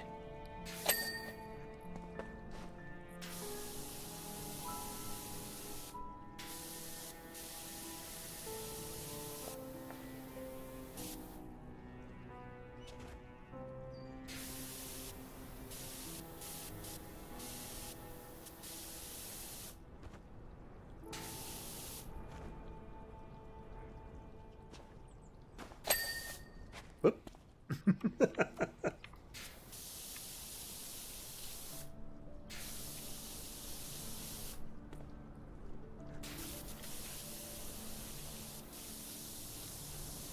Just deflected myself off.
Finding the next highest platform to hop to each time.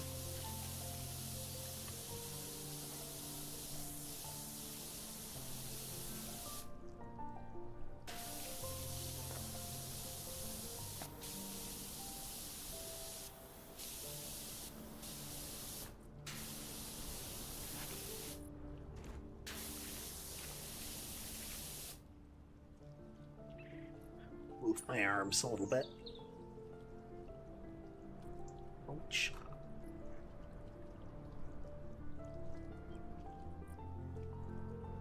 It's important to get up and move around, but it's also important to make sure that you're getting kind of arm and back stretches in if you are frequently desk bound.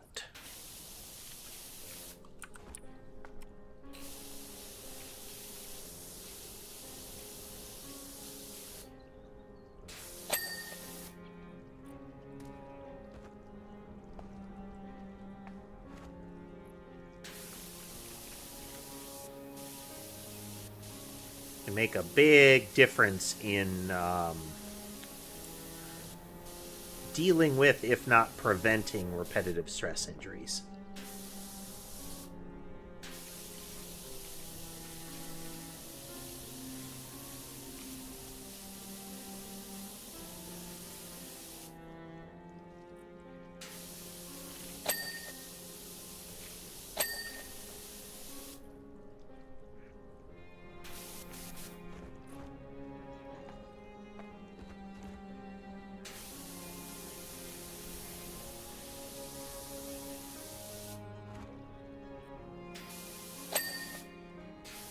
They're the kind of thing that, at least in some places, still fall into they're just being whiny territory of people reacting to them.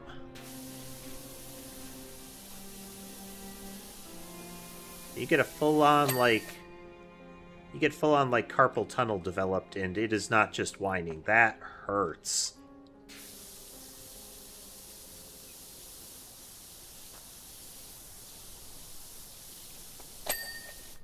It's not like migraine bad, but boy, you really don't want to have to use that limb if you're having a flare-up of that.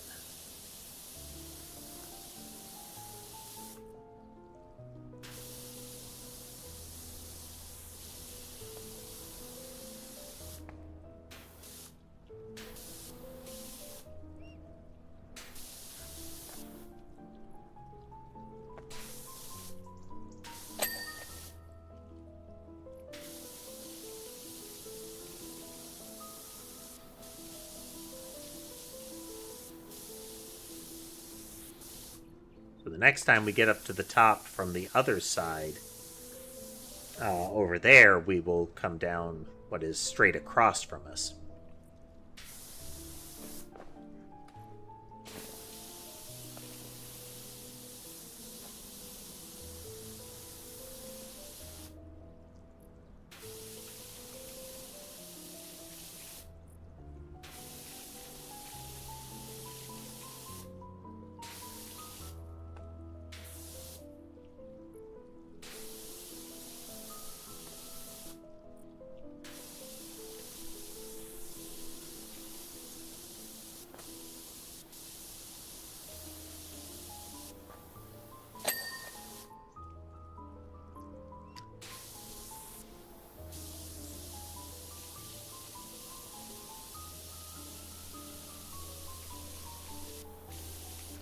I think it was giving us the ability to pick up the rig through the wall here.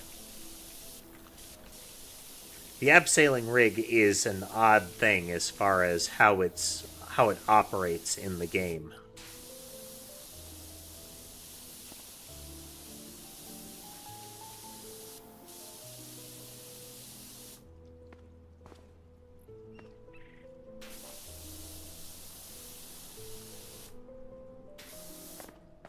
Many of the little spots on the edge as I can.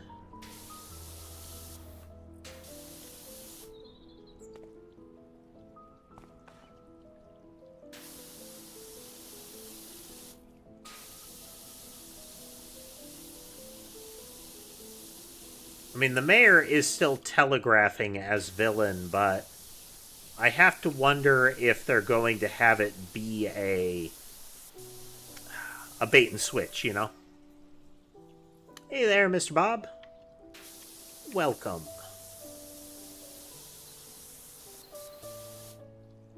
I mean, the volcano type of this boulder park is a classic stratovolcano, just like Rushless.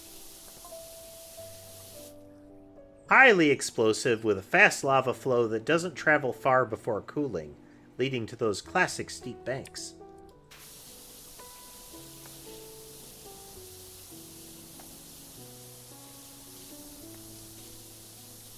Free geology lessons. This is an educational stream.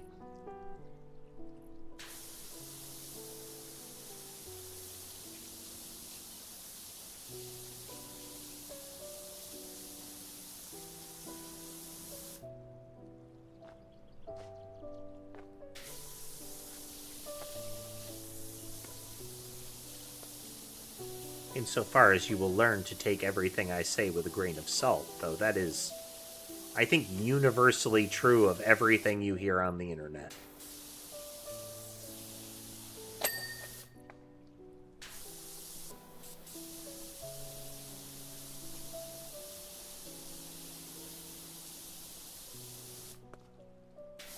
Listen, learn, and remain skeptical. Still making a game. PowerWash Simulator 2 released, and we have pivoted to play this to completion before we resume the project.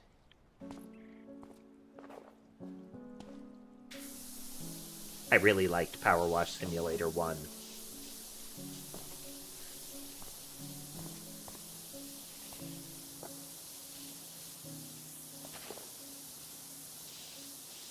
And when you are not obligated to do so, it can be a good thing to step back from a project and give it a little time to kind of percolate in your mind.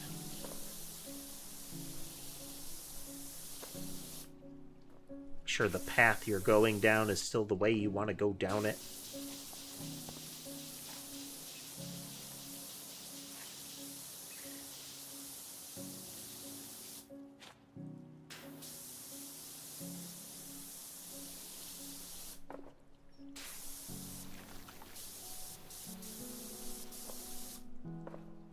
But in this case, I still have an idea of how I'm, I like the design direction I'm currently moving in for the game.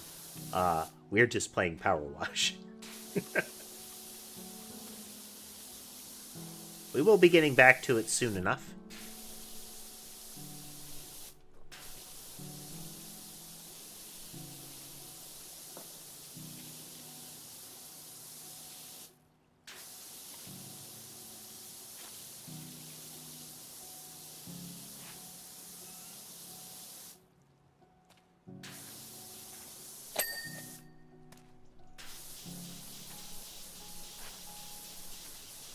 This level is a climbing park.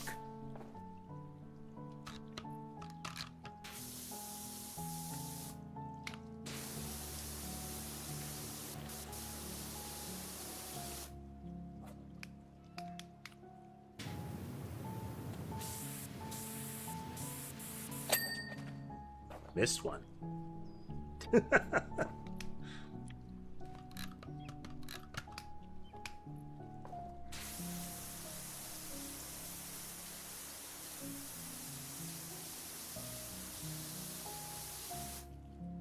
Little handprints.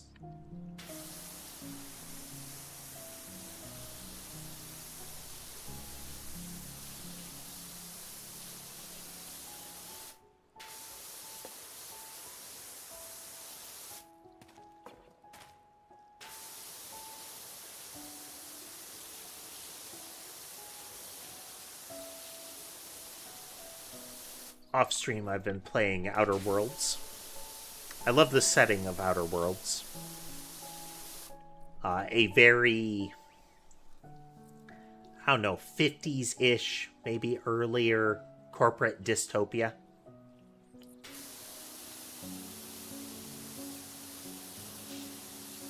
Very cyberpunk vibe, corporations and corporate power. But with the kind of advertising and looks that you'd expect of earlier sci-fi and the like. Mixed in with some more advanced looking stuff, but one of the products, and I think of this because I thought of this because of the likely horrible infections and whatnot you would get out of this kind of like play area surface. I mentioned that in the first game there's a playground that we can see over there. That was one of the first levels in the first game, and it is coated in muck, and it's implied well, it's outright said it was still being used, and that kids were getting, like, infections from playing on it. In Outer Worlds, there is a product line of many, many types that is Purpleberry. And in the game, you eventually find records of the concept of the Purpleberry parasite, which is a sort of worm that exists in pretty much the entire Purpleberry species. It's a kind of universally pervasive parasite of that plant. And once it became it's during testing, it was connected to just the most violent gastrointestinal problems. And that early means of trying to get rid of it resulted in, like, even more violent gastrointestinal problems, like fatal level incidents. So they end up coming up with a way not to kill the parasites, but to make the eggs dormant. But the advertisements will still say parasite-free. And some of the advertisements have the little, like, after message that's like, parasite-free means this in every legal sense. And by consuming it, you're okay with that kind of thing.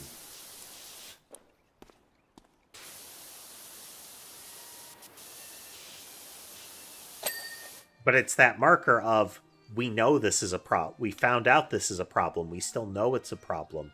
And we know that our solution is not sufficient to solve the problem. But we'll still sell it to you anyway.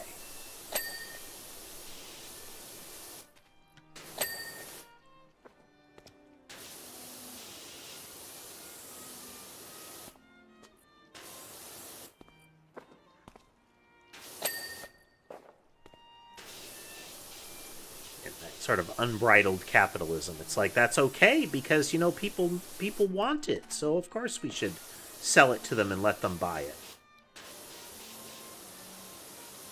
Supply and demand, buyer beware. All those phrases that normally mean, give me your money, I don't care about you.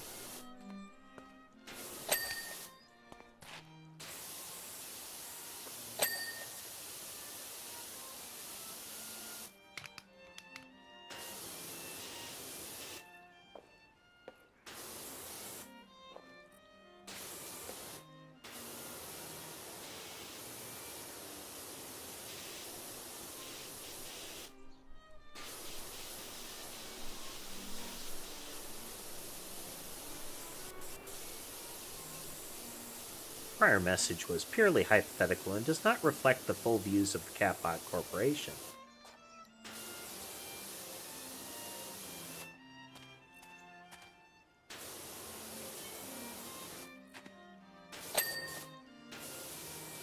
Catbot Corporation respects you and appreciates your patronage.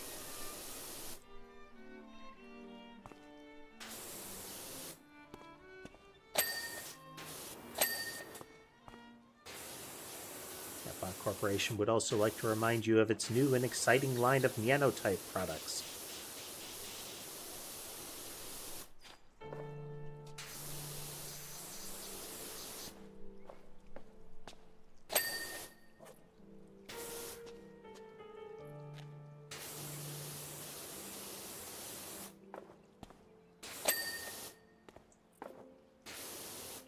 That are definitely not semi-sentient in serving a core personality that exists to control the factory outside of our capabilities.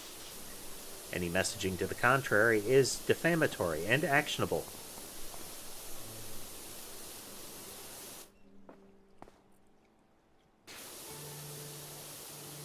I really am working on some, that sort of messaging. It's part of the thing.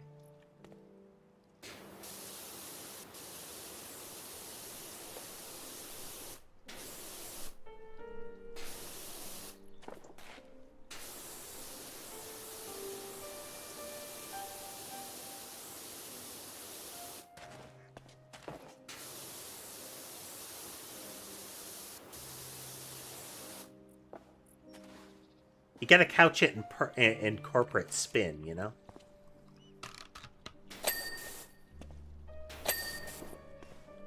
That we definitely didn't plan this, but we're gonna make it sound like it's a good thing.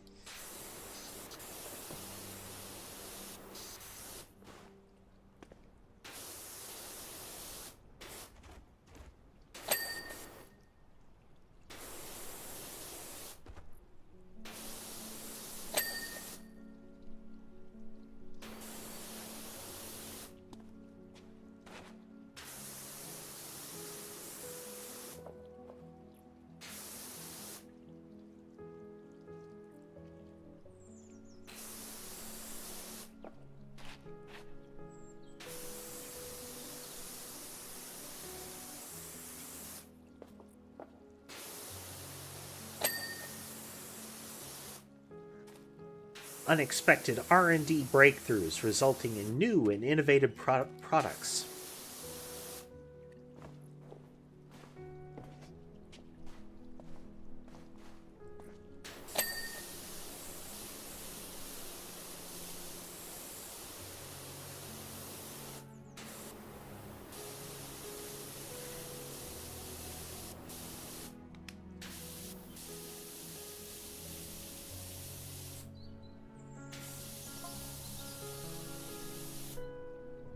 Whereas Hawaii, as you know, is full of shield volcanoes.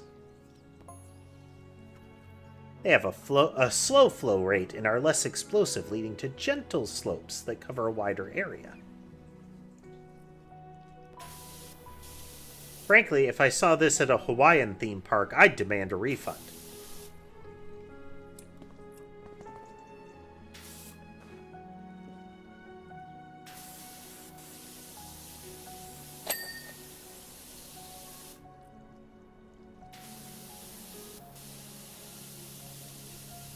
The real dinosaur enthusiast finds a roadside dinosaur exhibit. You know, this isn't accurate. This isn't accurate at all.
Good old plastic plants.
going to be a lot in the gaps, but on the kind of little cuts on the edge of the bronze here.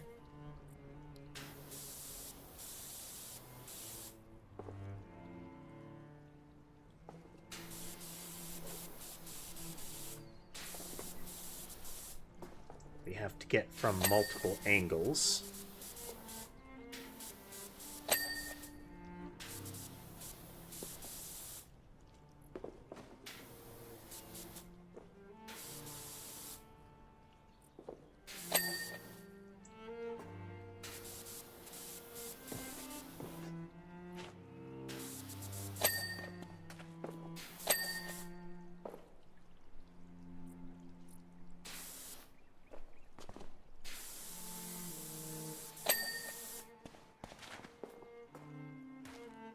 Down.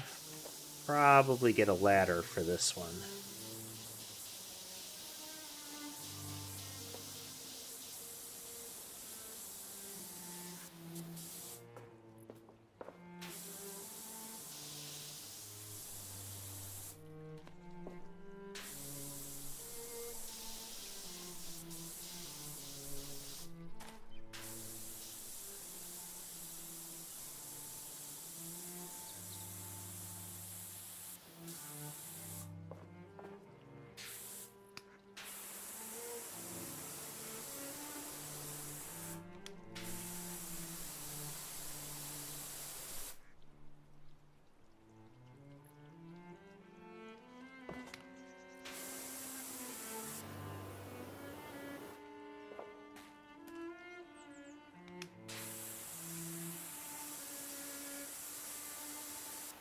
It's all comfy, so I figured I'd switch over there.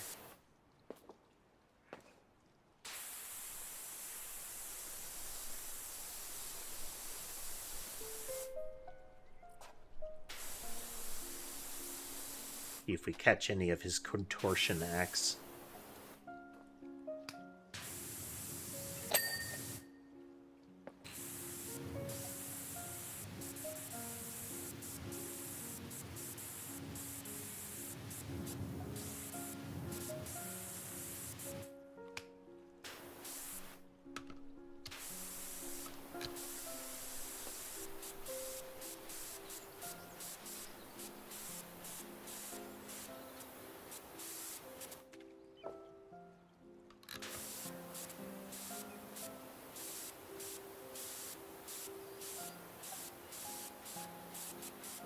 It is still fun watching the cats learn from each other. Both the presence of another one in the social dynamic, but just watching them kind of take on behaviors that they observe getting positive results. Especially in their interactions with me. So I mentioned it before, but a lot of the vocalization that you hear out of a cat is not for their communication with each other, since most of that is like body language and similar. They will still vocalize, but that tends to be like there's particular circumstances where they vocalize to each other. But a lot of the sounds you'll see on videos and whatnot are the cat vocalizing to a person. And you will see that, like, it's very individual how they do it. Whereas body language and whatnot has a lot of consistency. Tail positions and whatnot. But it's watching how, like, after Molly, Mason started vocalizing more and, like, reaching up to paw at me to get attention when he previously didn't. Those kind of things. More recently, Sammy adopting some of Ember's behavior of trying to, like, instead of just sit on my lap, to try to crawl up towards my shoulder.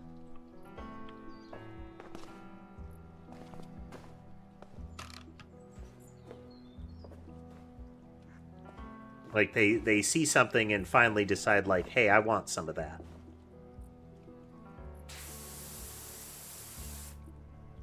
Yeah, we're gonna get a ladder for that one.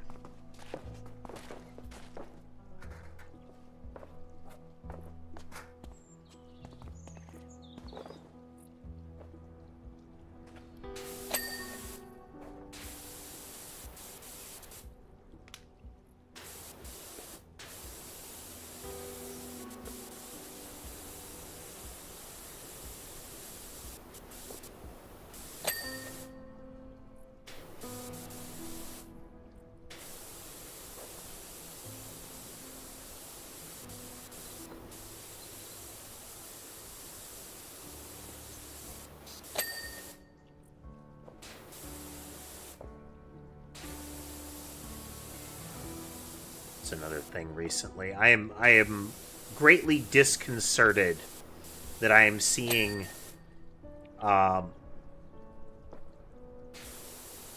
US tech startups and just tech companies in general talking about 996 in a very positive way.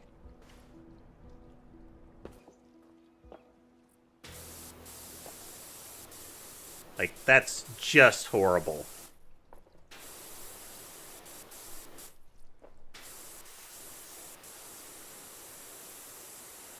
Like, you saw a trend that workers in China were actively pushing back against and trying to put an end to, and you thought, that's a good business model, we should be doing that.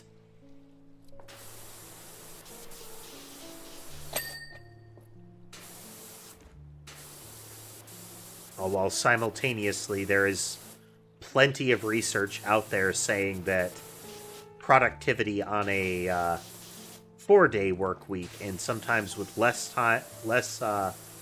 work hours during any given day, is as or more productive. Instead, they're like, you know what? No, more work hours, 12-hour days, 6 days a week. That's what people need.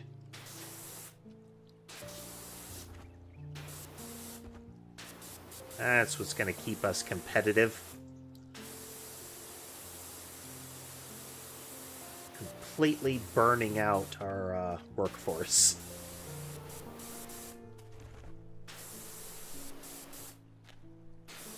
But don't worry, we can supplement it with AI, so not only will they be, producing lower quality work for longer, it will also be made worse by AI. It's what the people want.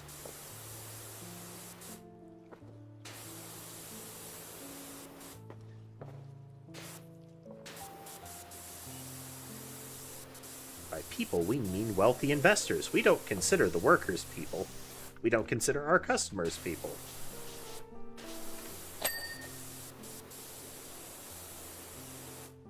They're just ambulatory sacks of money.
get a lot of the little structures since we can use the floor moppy machine to cover a lot of ground. The ground.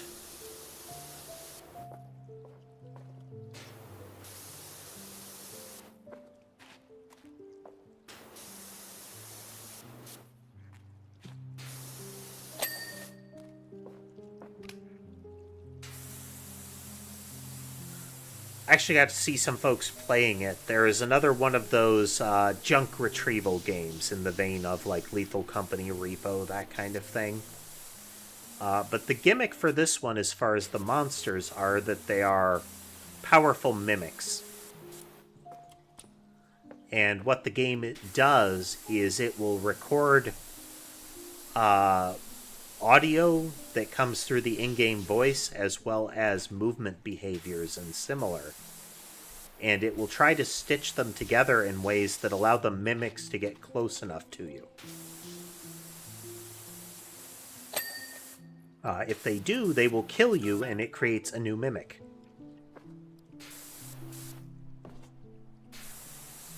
Sometimes it's really convincing. Other times, they just kind of babble. And it's a matter of catching them in that, like, inaccurate behavior that lets you know that's a mimic.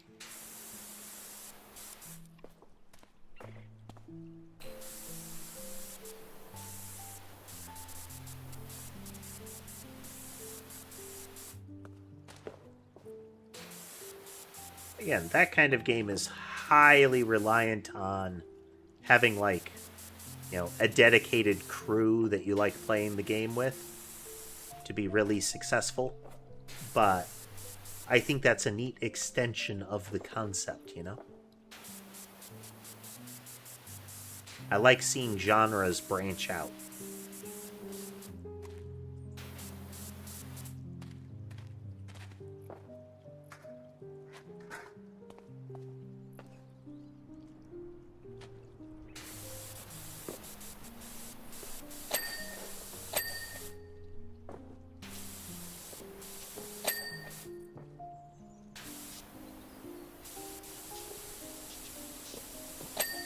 Trying new things or just applying existing things to the concept and saying, what if we add this,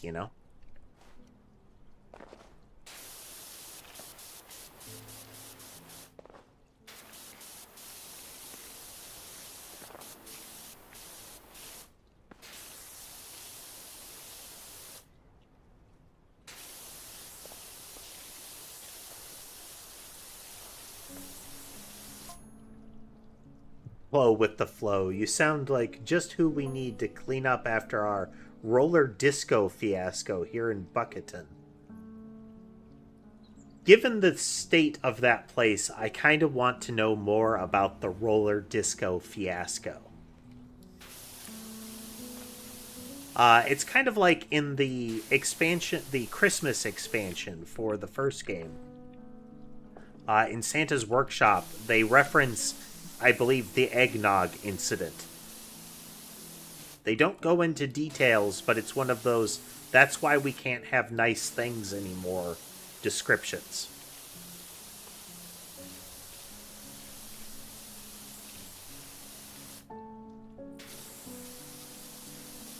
There's apparently a trope name for that. It's called the noodle incident. After a classic repeated bit in Calvin and Hobbes, where it's one of them will refer to the noodle incident, or that time this thing happened. And one of the parts of that trope is that what it is never explained. They never tell you what the noodle incident is, or that one time at, in New Jersey kind of story. You never find out, but they reference it in a way that everybody else knows in the story knows what it is. You don't. And it leads you to speculate on what it could be. Because it's usually surrounded with, like, strange concepts. How they refer to it, what they, what it means for the people involved. Like, is it referred to in horror? Is it referred to as a, that makes you look stupid kind of stuff?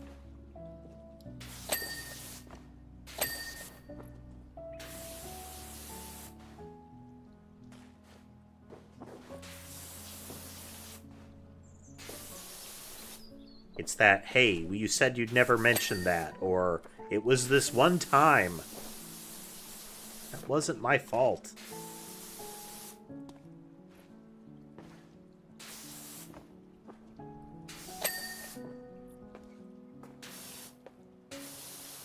So in that vein, even though, like, details are good, it also gives you that edge of mystery if it's not fully explained. Like, we know the detail, we know how it went down, or, I'm sorry, the results of what happened, but we don't know the details of what happened.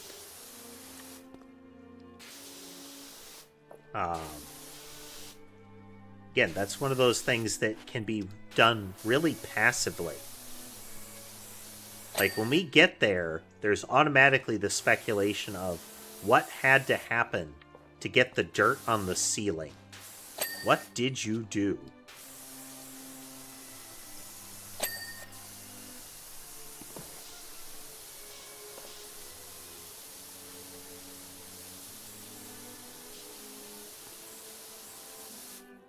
It was 2000s comedy called Daddy Daycare.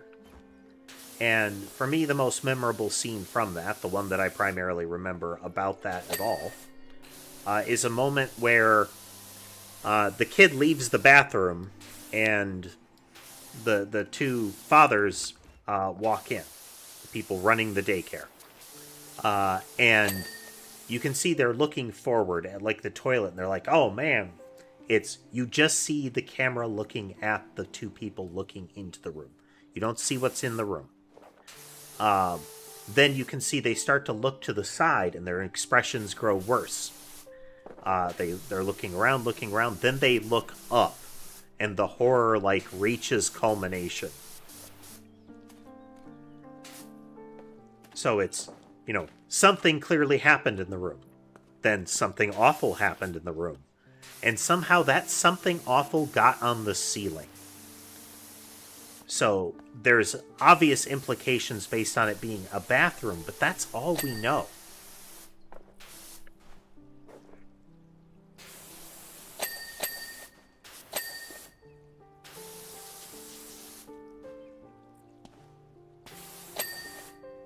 You can do the same thing with horror content.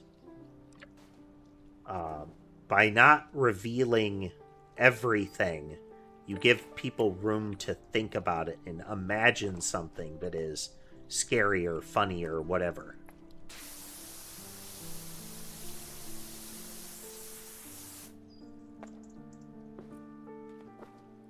And sometimes that lets you get a result that is better than anything you could explicitly explain.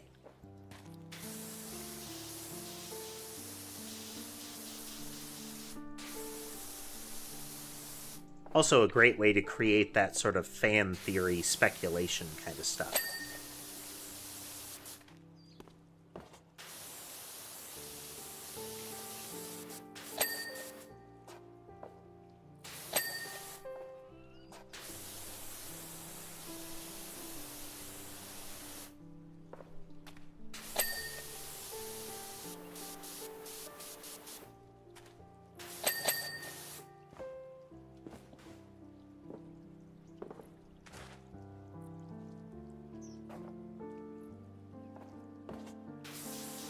In the case of Calvin and Hobbes, where the noodle incident naming comes from, I believe that is one of those things that is explicitly stated by the author, is that no, there was never really any description of the noodle incident.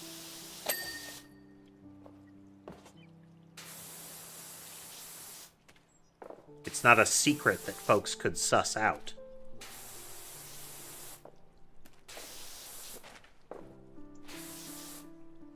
What was another thing? It's why Watterson never allowed merchandise around Calvin and Hobbes to include things like stuffed animals of Hobbes. Because the nature of Hobbes was always something that was meant to be left up to the reader to make their own conclusions about it. Whether Hobbes was a stuffed animal and Calvin imagined that it was that it would talk to him, or it was something that was, only animate in his presence. Was it like, did the parents know about this thing and just sort of brush it off?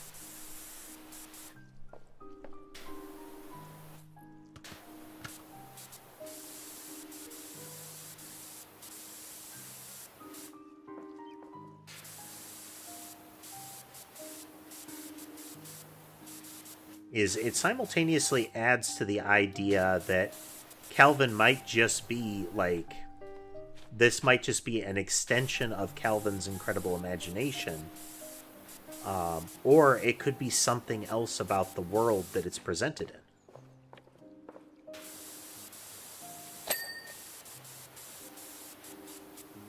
Again, you can do that in all kinds of genres. It's one that does extend into horror.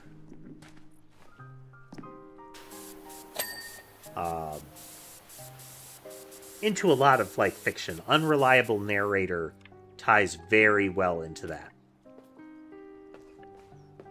Like, what is actually going on kind of stuff.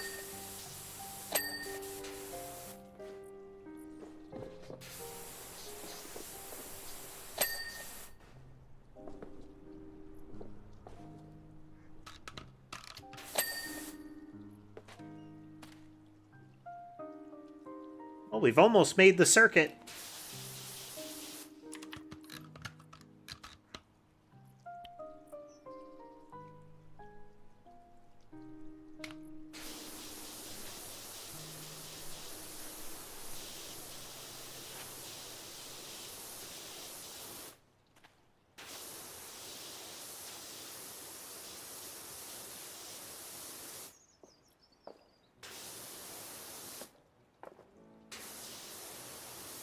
Scale the opposite side of the big climbing wall.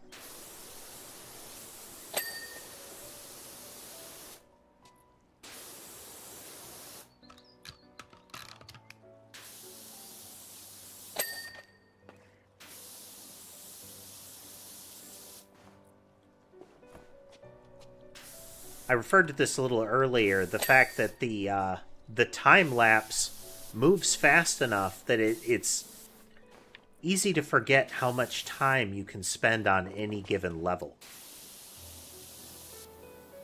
Even when it's not that you have to move slow because the muck is, like, really durable, some of these levels can take an hour or so.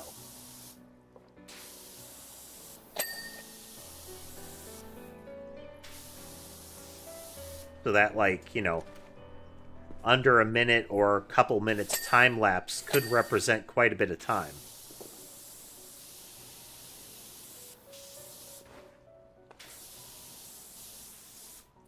Watching a video about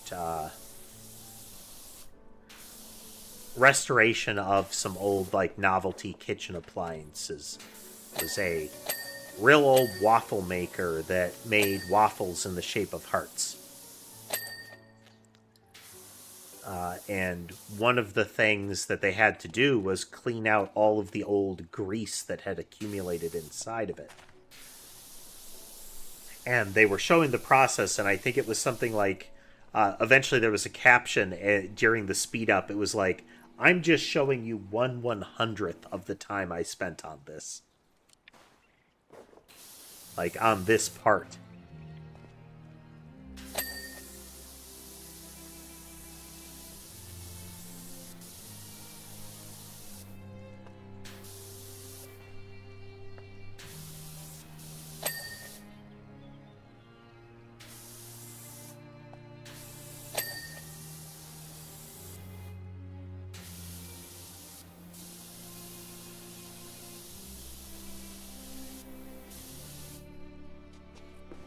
believe there are a couple out there already, but the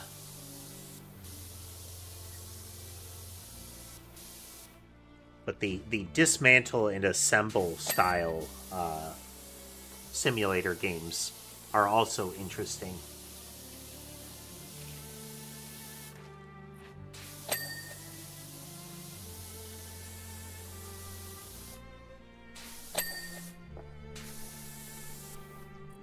But to me, any game of this nature has to beat PowerWash Simulator as far as the content, presentation, and user friendliness.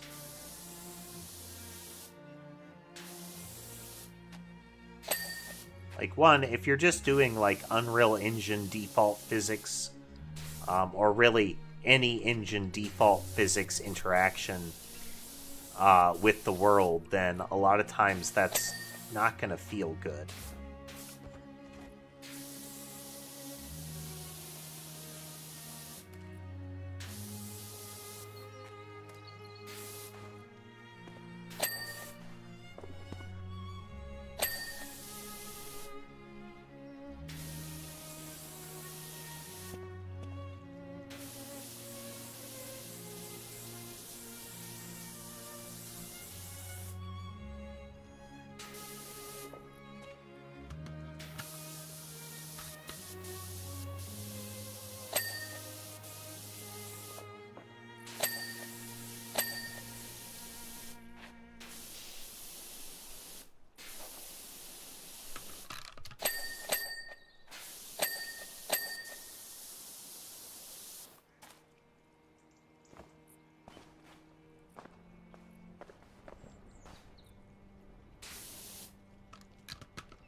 A lot of residual cleaning was already done on this one.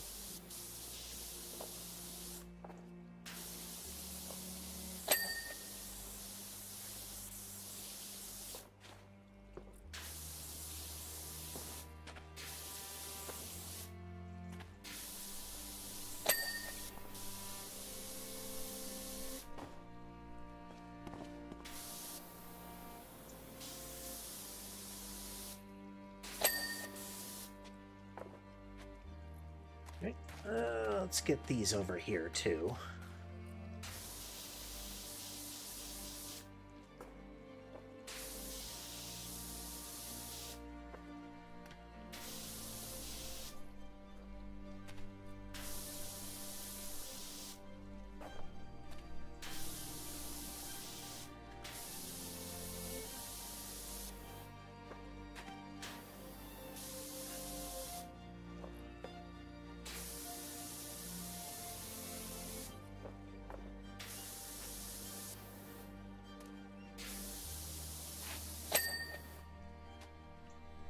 This track still has a lot of that sort of somber energy, but, or at least that somber feel, but still periodic, like, build-up of energy. It's an interesting one.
Sure, we get all of the little grooves in there.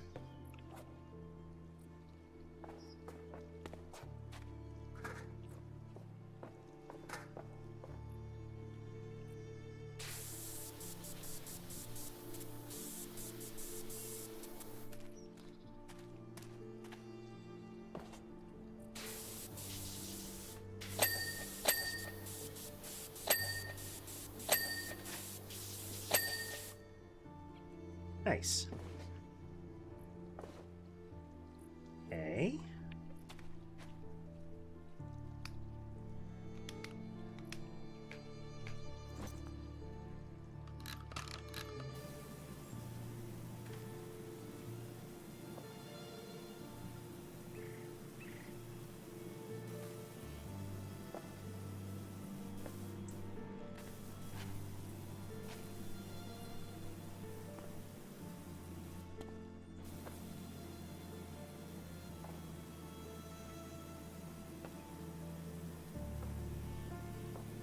Each one of the color segments. So we have ocean floor over here, and we have front lava climb floor.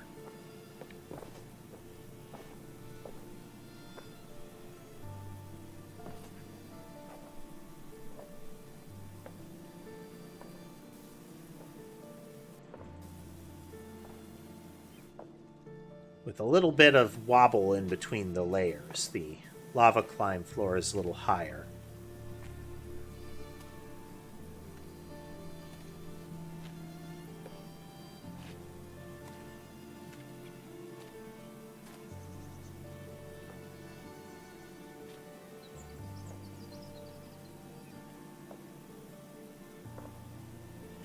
The speed that we're going with that, I wonder if it's actually... Wait a minute.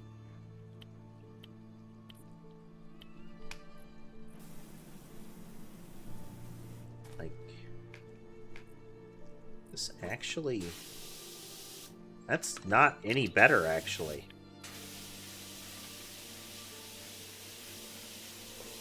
As novel as that thing is, this is way better.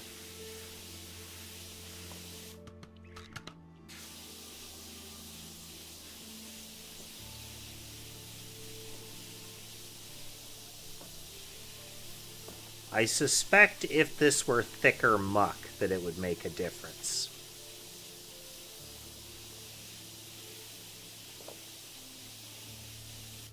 Since the floor washer is akin to the trident from the first game by supplying multiple very energetic jets to any surface that you're using, or any surface, it means you get a lot of power and coverage.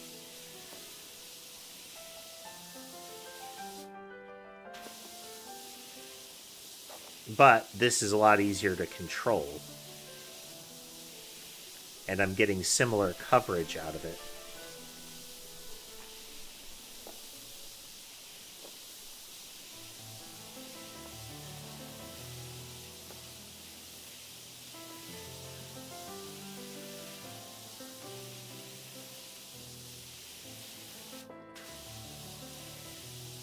I wonder if the extreme line might have some advantages in that while a little narrower, maybe the extra power is going to outweigh it, you know?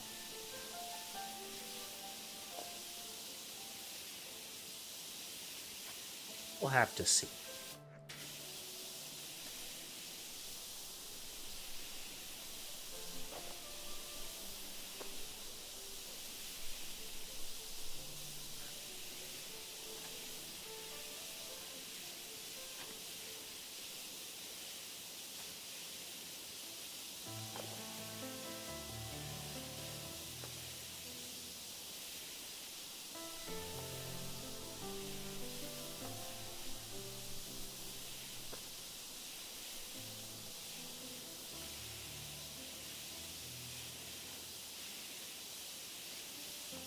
Well, it's also like a psychological thing. Gameplay-wise, the little ringing sound serves to tell you you're doing it right. And that's something I think a lot of games miss, is the clear and positive feedback that this is what you are supposed to be doing. That serves a few purposes. Is one, getting your player up and running without having to always expressly tell them, do this thing. This thing is what we want you to do. But additionally, it acts as a surface for the player and the developer to know if that's not right.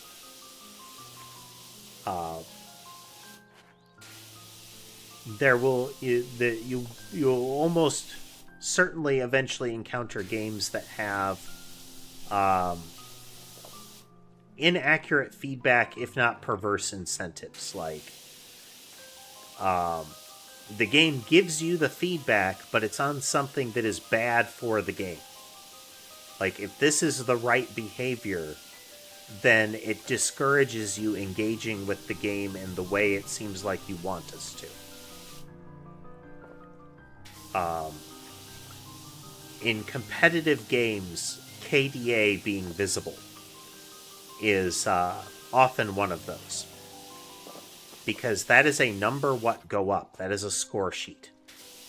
And a lot of those games make a big deal of you getting a kill. So that's another bit of positive feedback. You are supposed to do that. So that is a thing that I'm supposed to do, and number go up when I do it, next to my name. That's it, I did good. But what if it's a capture the flag game? Or a domination hold the point? Yes, getting kills will help facilitate the main objective, but it doesn't mean that you are. Like, it can, but it doesn't mean you are. If you're off chasing down someone that isn't on the objective, and your absence is causing your team to miss the objective, then that incentive is telling you to do the wrong thing.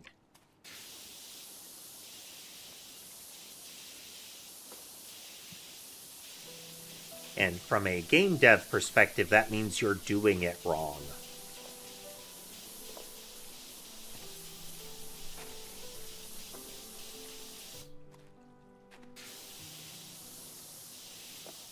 It'd always be encouraging the player to advance the game state, you know? In some fashion. Not sure about these reptiles, though. They're not native to Caldera County, I don't believe. But Indy has tried his best to make them look like skinks and whiptails, so fingers crossed we get away with it.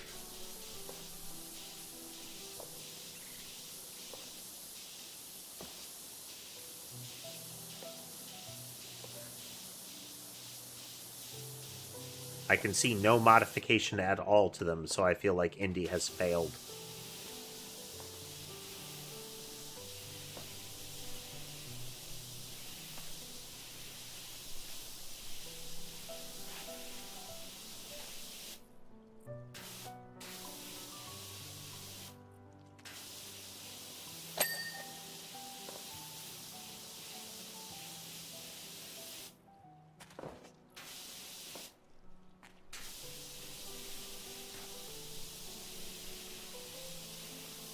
Andy should go back to stealing objects of religious and or cultural significance from people and transporting them to other countries under the guise of scholarship.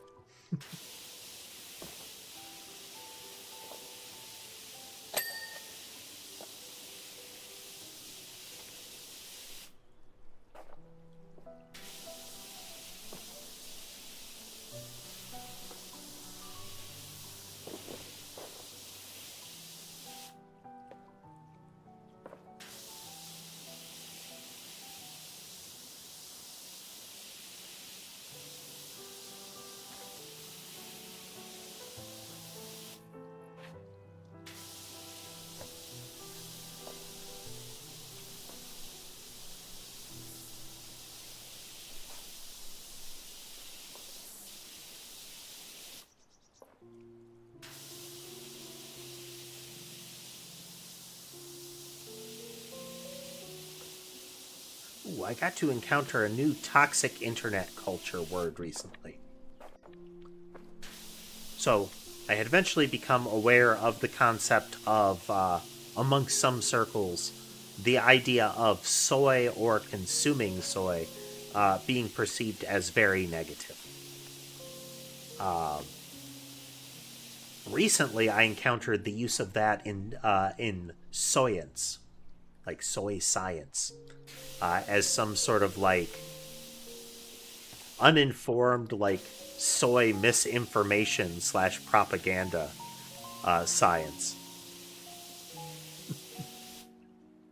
Oh, it's another one of those, like, it's sad that this is a thing. Kind of funny elements.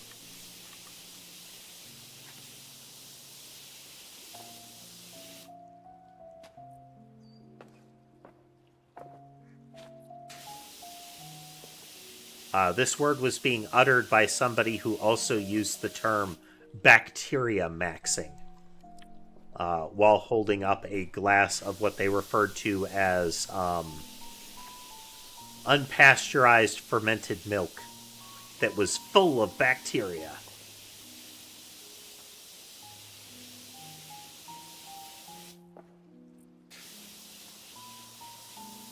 Because that has become a thing that people are doing.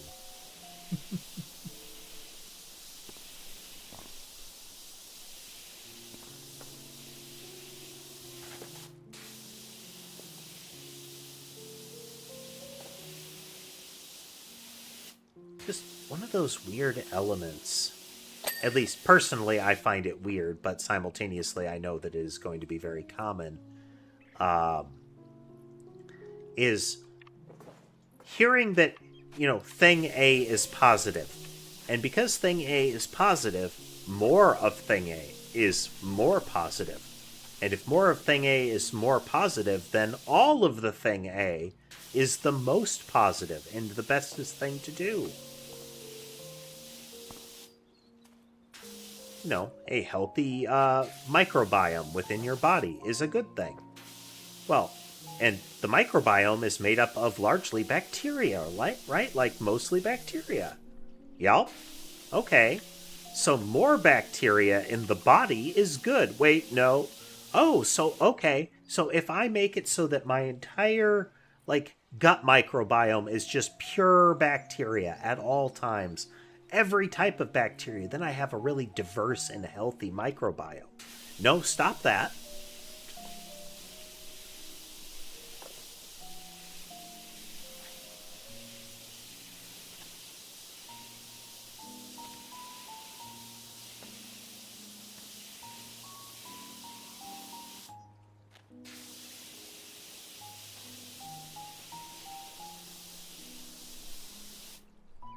It's like an extension of the whole cut off your nose to spite your face, but instead of for spite, it's cut off your nose because somebody told you it would make your nose look better.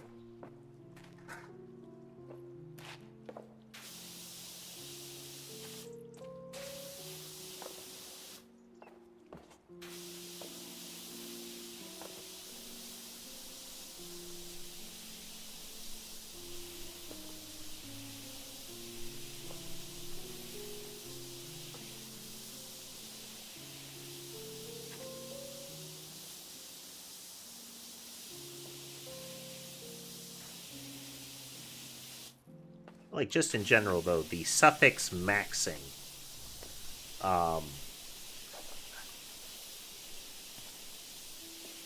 It's one of those words that generally, one of those little suffixes recently that is being paired with things that automatically make me doubt what you're saying.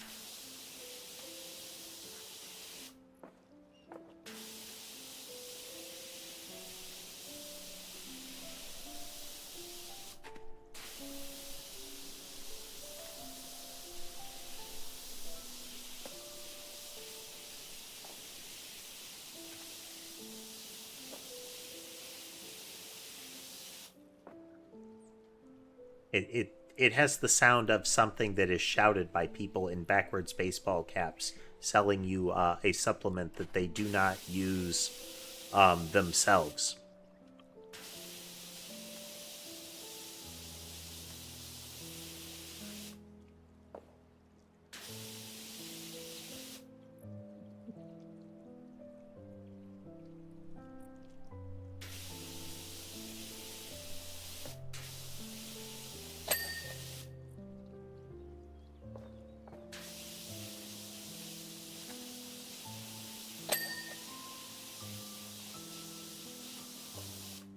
I've been working on something with the tracking, so a few things are a little different, and it's fiddly.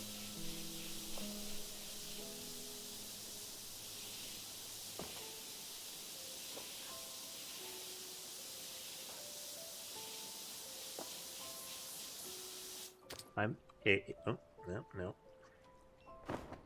Here, let's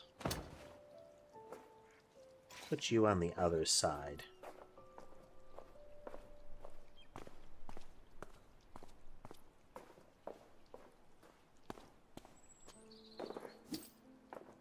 Generally, if I'm actively talking, this will happen more often.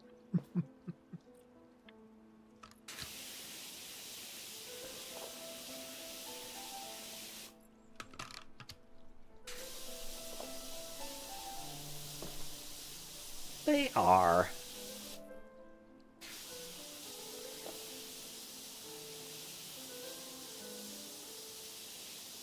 For many of them, stream time is maximum nap time.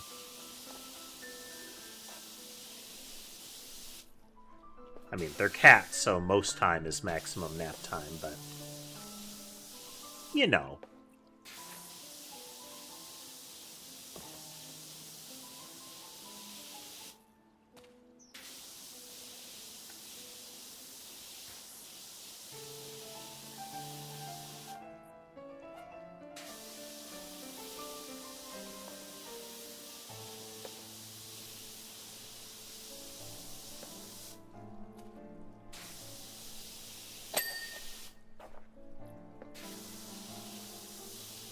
Thought I might have missed that the first time.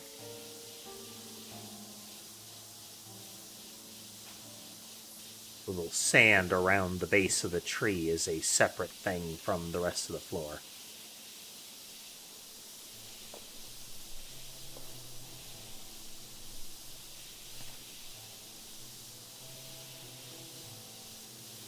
Every now and then you can see weird stuff in footprints and similar in this.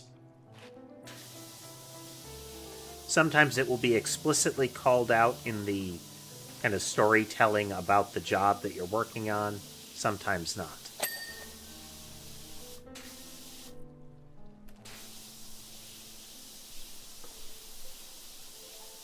Like at the tea house that had like the primal scream sort of thing where they would throw mud. A gigantic barefoot hairy guy showed up and really got into it. And there are big old footprints around the place that have a real Sasquatch vibe to them.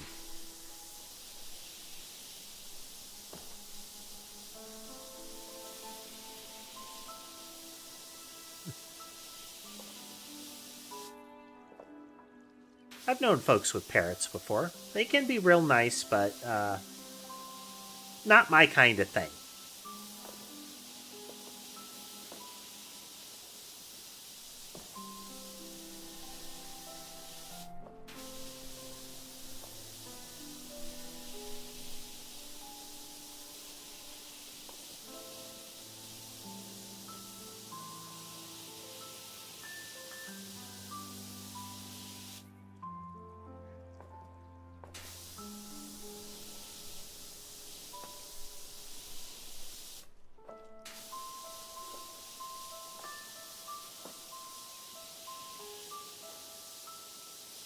Somebody who's frequently on the channel, Lane, is... I think it's crows? Might be ravens. I can't recall which one. Whichever one's the really smart type. They are among the birds that demonstrate a great deal of intelligence, ranging from tool use on up to, like, social interaction with humans.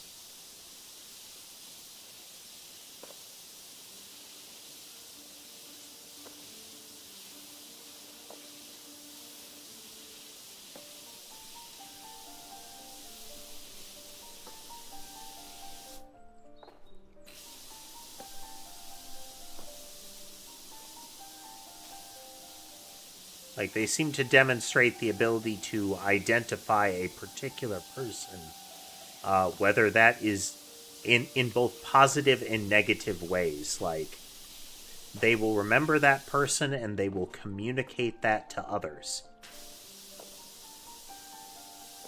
You know, this guy was a real jerk to us, so we treat him badly, kind of thing. But additionally, stuff like almost like we're giving you gifts because you're nice to us kind of stuff. Like, occasionally people will find little trinkets and shiny things left out in the same areas that people leave food out for them.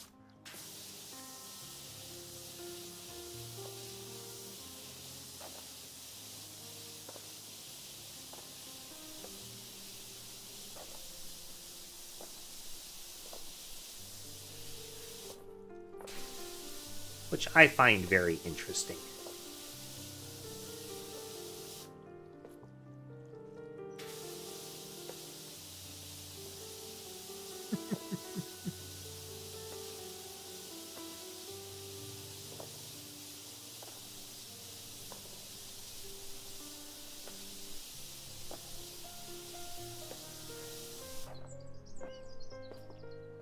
Now, even if they don't know precisely what they're doing, it is often very apparent when an animal is doing something because it's fun.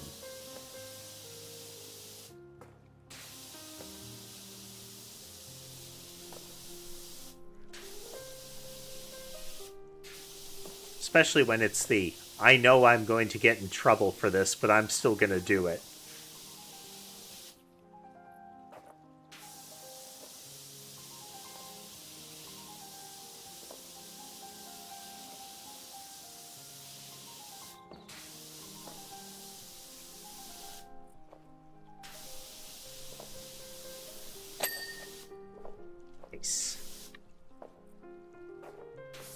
Just like last time, we want to get the lower rocks fully revealed.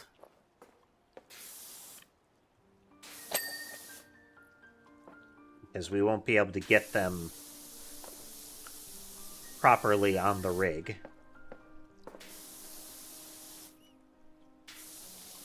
So climb up some of this and get some of this ledge out of the way.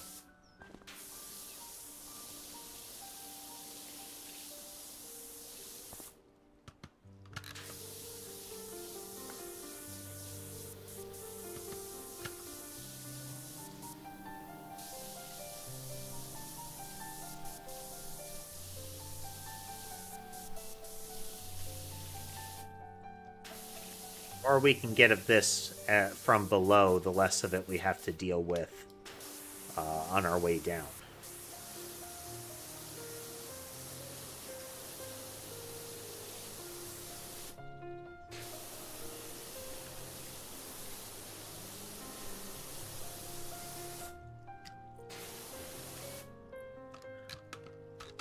Once I'm done with this, I wonder, maybe I'll get around to watching one of the folks speed running this game. Because I'd like to see what their methodology is, how they're going about it. Because it does have that, like, these are the constraints on the gameplay kind of speed running. Not just, hey, I'm going to do just a live play and I'm just going to play the game and record how long it took me. It's I'm actively trying to do this very fast kind of thing.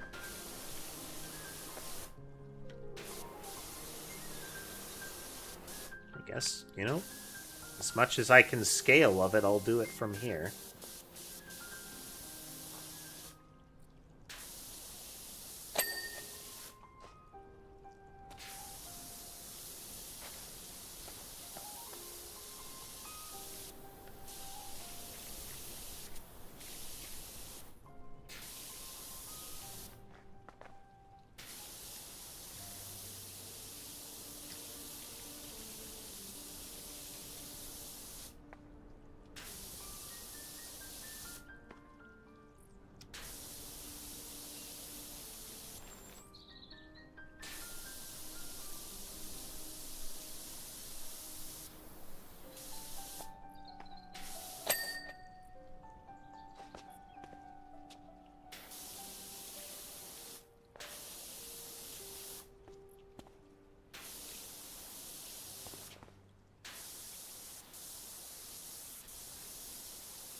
Didn't realize how viable some of the climb up might be. Well, you can get some of the edges from the abseiling rig, and I'll still probably need to. The climb down is kind of precarious for some of the angles. So getting as much of it by climbing up as I can just hop down and get in the abseil rig from there.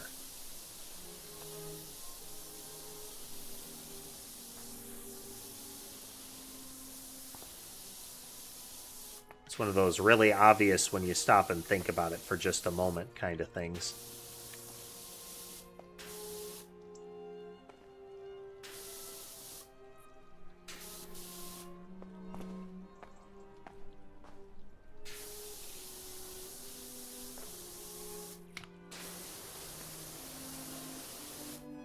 With cash, it's still doing pretty good. We need to get to... we have to be within range of 10,000 to get to the last target.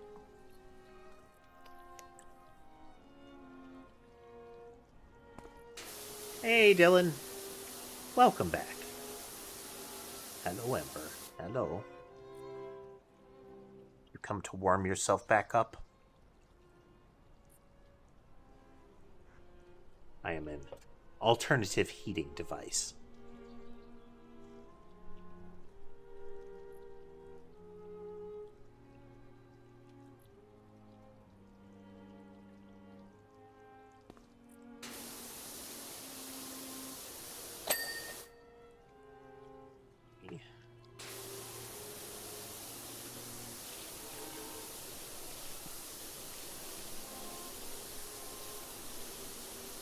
Making all the progress.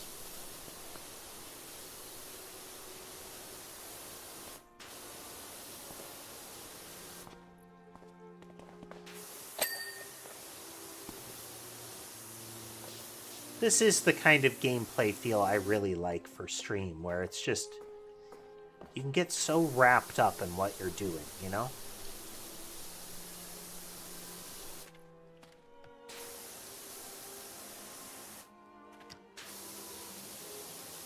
Playing the game, just watching the game, just chatting.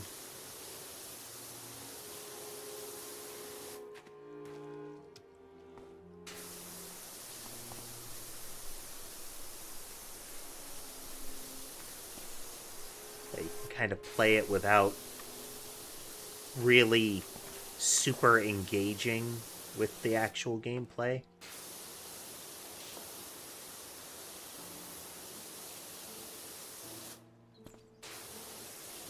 It's not something that you're intently concentrating on. It's just sort of being done.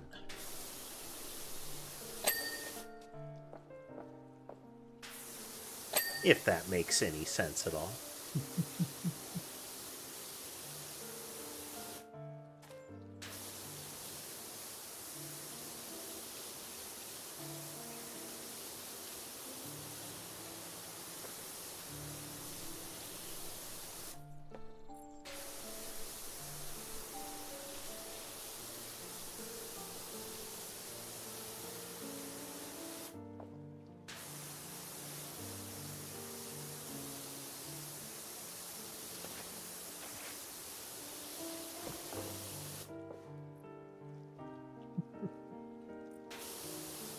I feel that, Sticky Man. Sleep is a valuable commodity.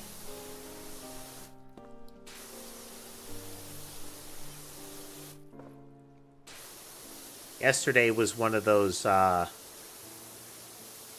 pull kind of nights where I was really tired and ready to sleep at a reasonable hour. Got to bed. Definitely got some sleep. Woke up like 3 hours into it.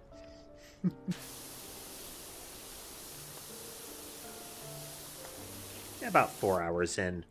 Couldn't sleep. Ended up being wide awake for long enough that it effectively was me not sleeping.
Yeah, I end up having medication for it as kind of a, in case of emergency, pull cord kind of scenario.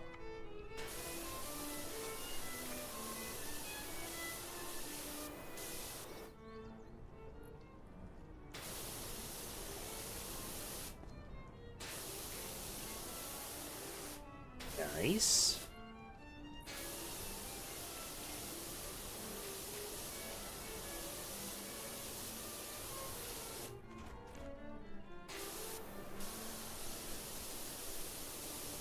Readily available good music is always a nice thing to have.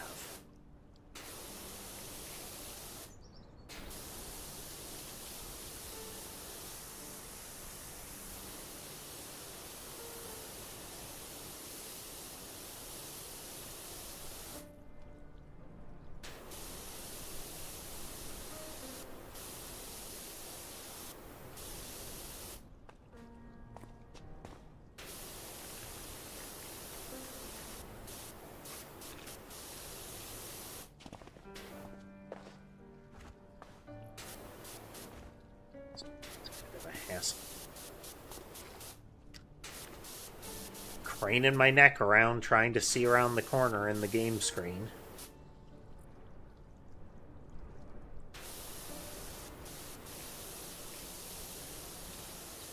Yup.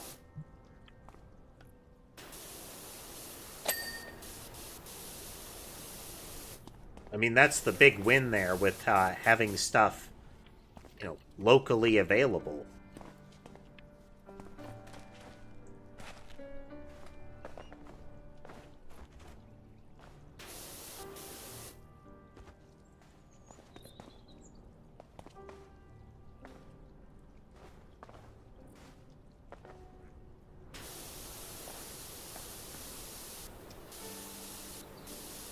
Yep.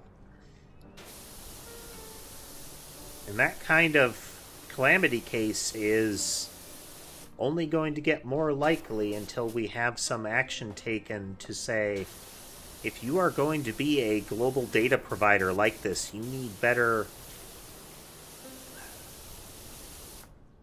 Your stuff needs to be more durable.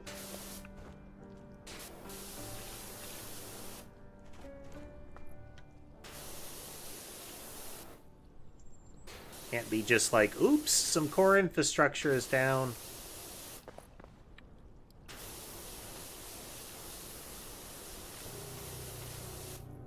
Because at this point, a lot of them are no longer acting as providers of an optional service, let's call it. They are providing core parts of the internet as we know it.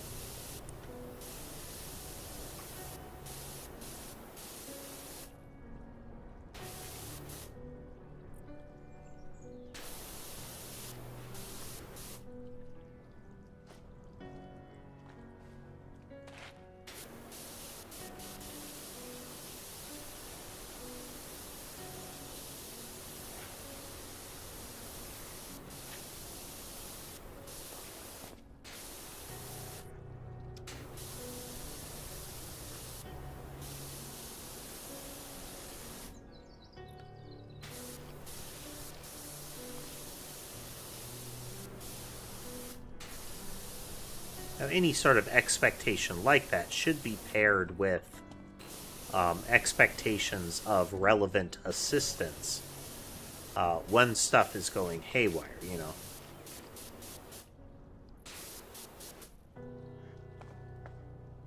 Since at that point, it also ceases to be a, like in the case of bad actors, it would cease to be a somebody's taking action against arbitrary company, and it becomes somebody is taking action against unimportant utility, you know?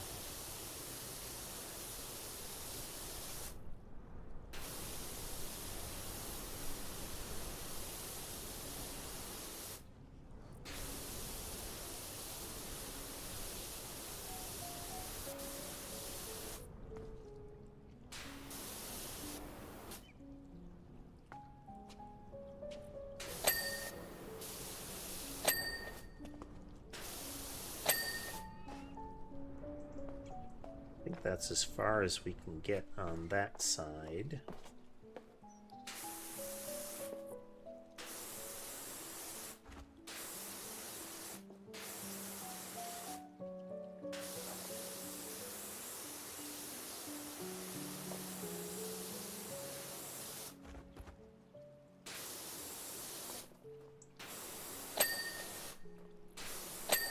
Yeah, and I think that's, again, ideally, these places would be treated as and expected to act as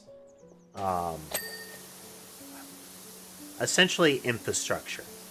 So, like, you are the equivalent of a water utility.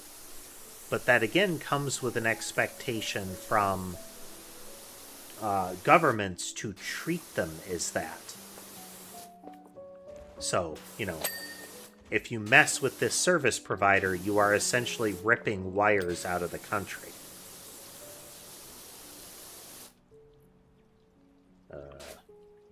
Oh. Touch the abseil rig.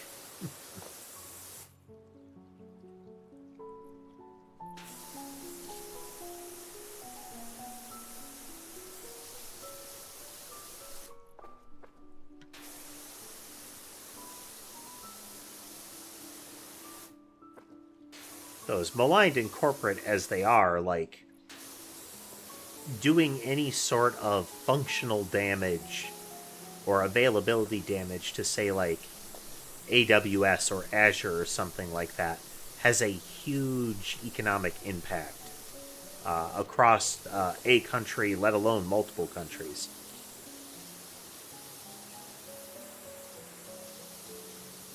You know, personally, you mess with Steam, you need a kick in the teeth, but more the major kind of meta service providers.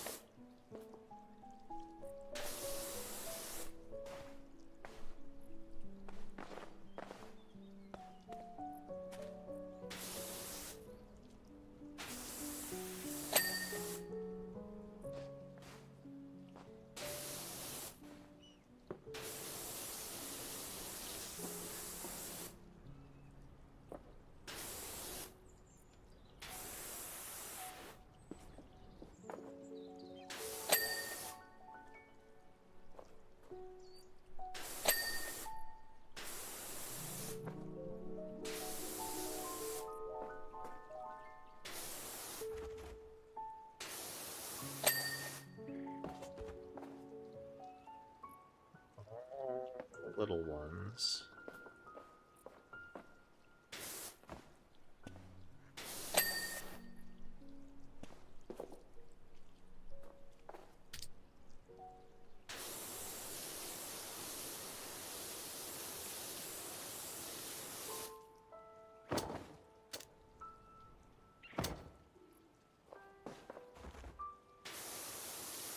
The abseiling rig is a cool add to the game, but the interaction with it is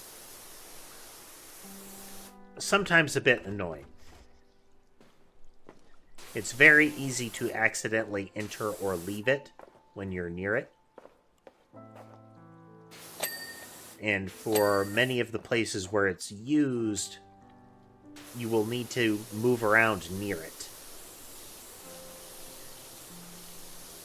I could just, take the thing down and put it back up, but once it's in place, why do I need to keep, like, moving it around initially? Minor nitpick.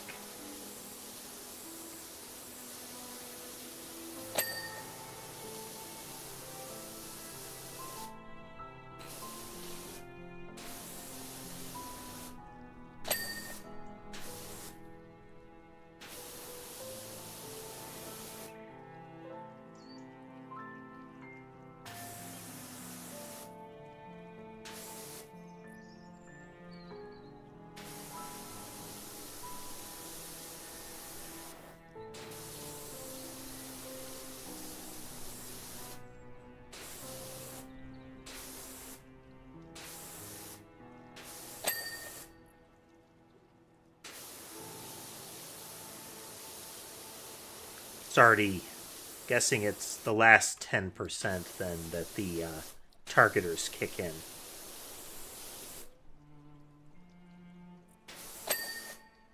Where it starts showing you where things that aren't done yet are located.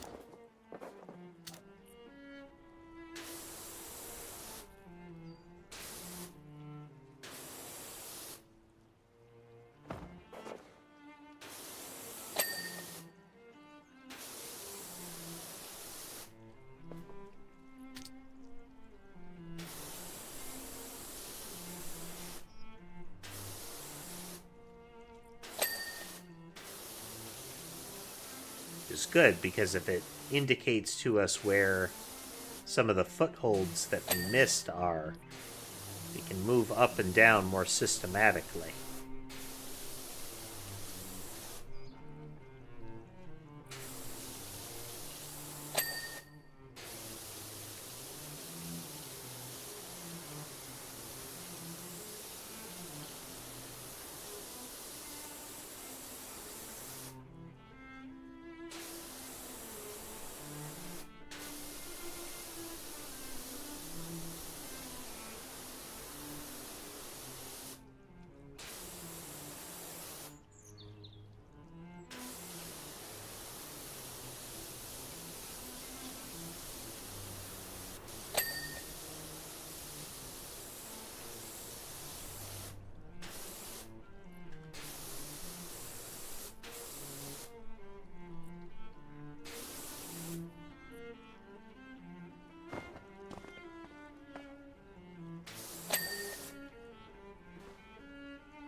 Good way to go about this. Let's just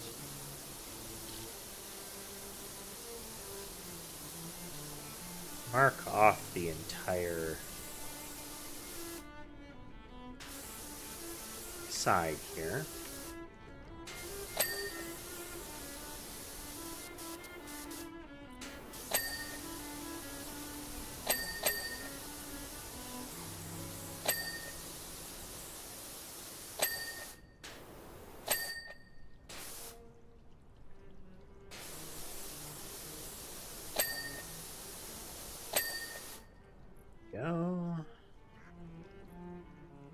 Do the same thing here.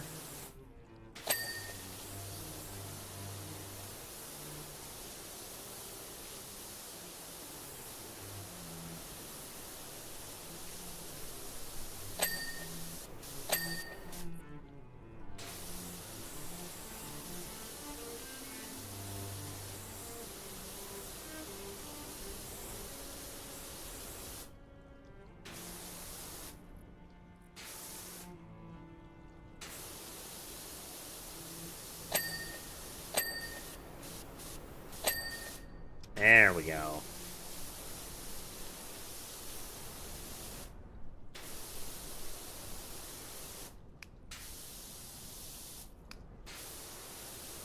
Looks like the way to go.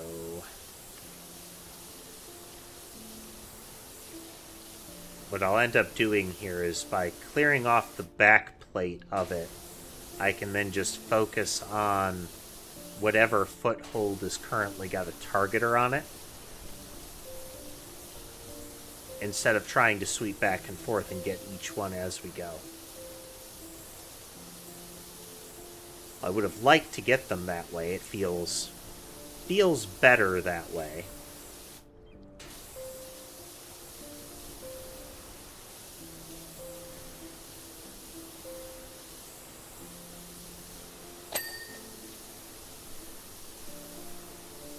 But this also lets me get some of them effectively in passing. So then I can focus on just the little parts that were missed.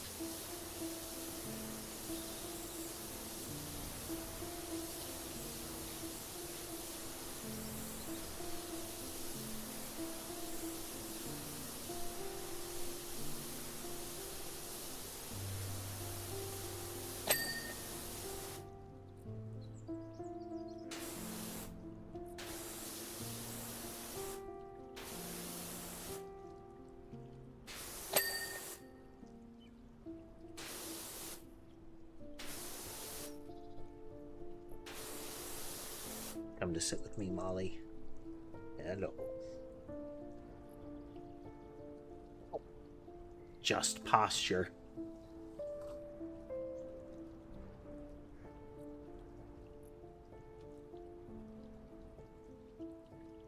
Still haven't figured out precisely how Molly wants attention. Like I said, it's a little different for each of them. I think with her, she has a coarser bit of hair along her back. The fur there is definitely, like, feels denser. Also seems to accumulate a little bit more oil. But she seems to like being scratched along that patch there. It's not that it's, like, oily, like that it's actually oily, it just has the sort of feel of that.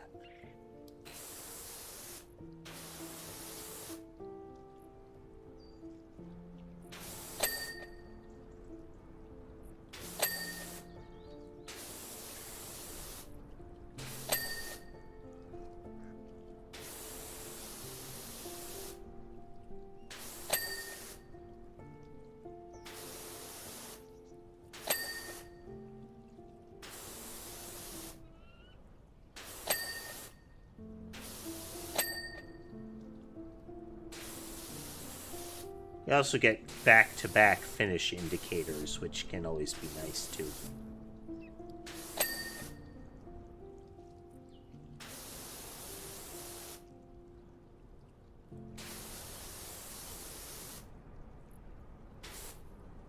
Molly will greet me by the doors when I'm moving around. Sometimes, but not always, she will kind of cry at me when I get back, but she will do the whole rub against your legs thing, and then she will flop down and grab a foot.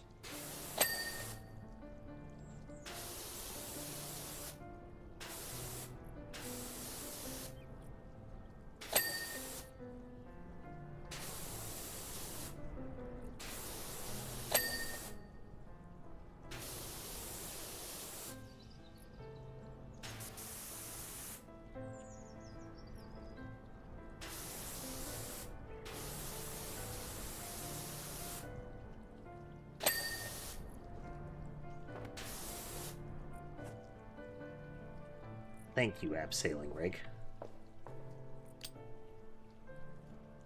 It's precisely what I was trying to have you do.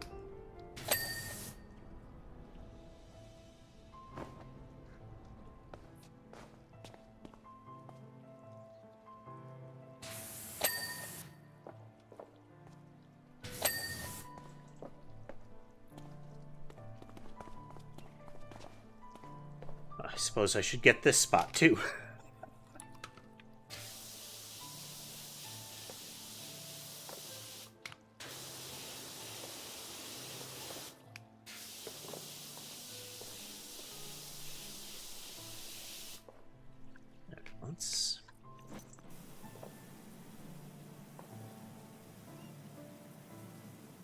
definitely feels slower.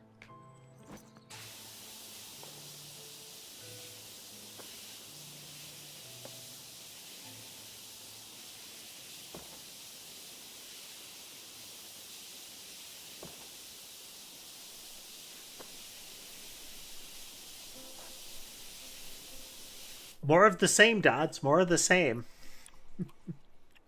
It is that sort of game. We've actually been on the same level. Okay, no, you go this way, Molly. You go that way.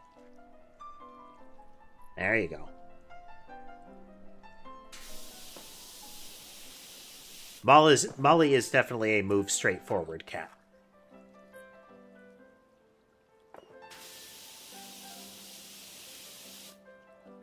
Yep, climbing wall place. We're just about done, I think.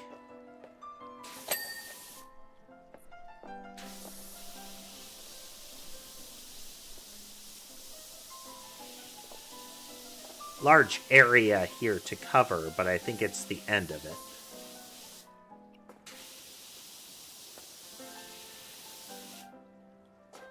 Just for funsies.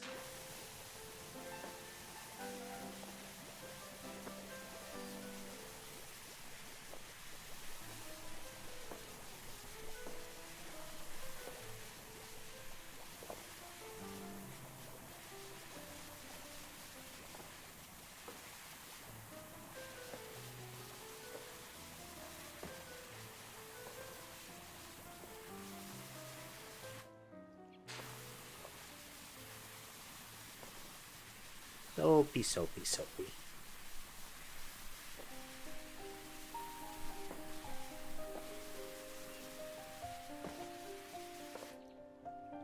And we're out of soap.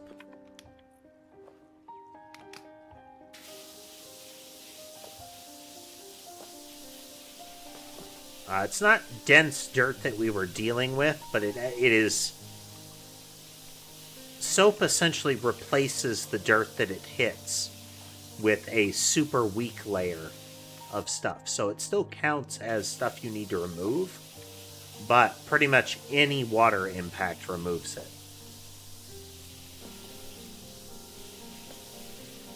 So it's kind of your scrubbing bubbles cleaner kind of thing.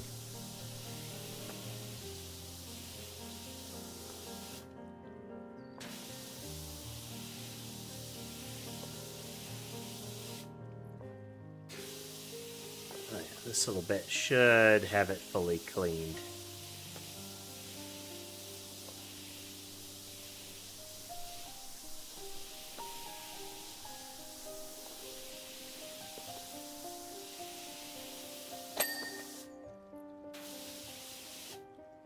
Alright, couple things left.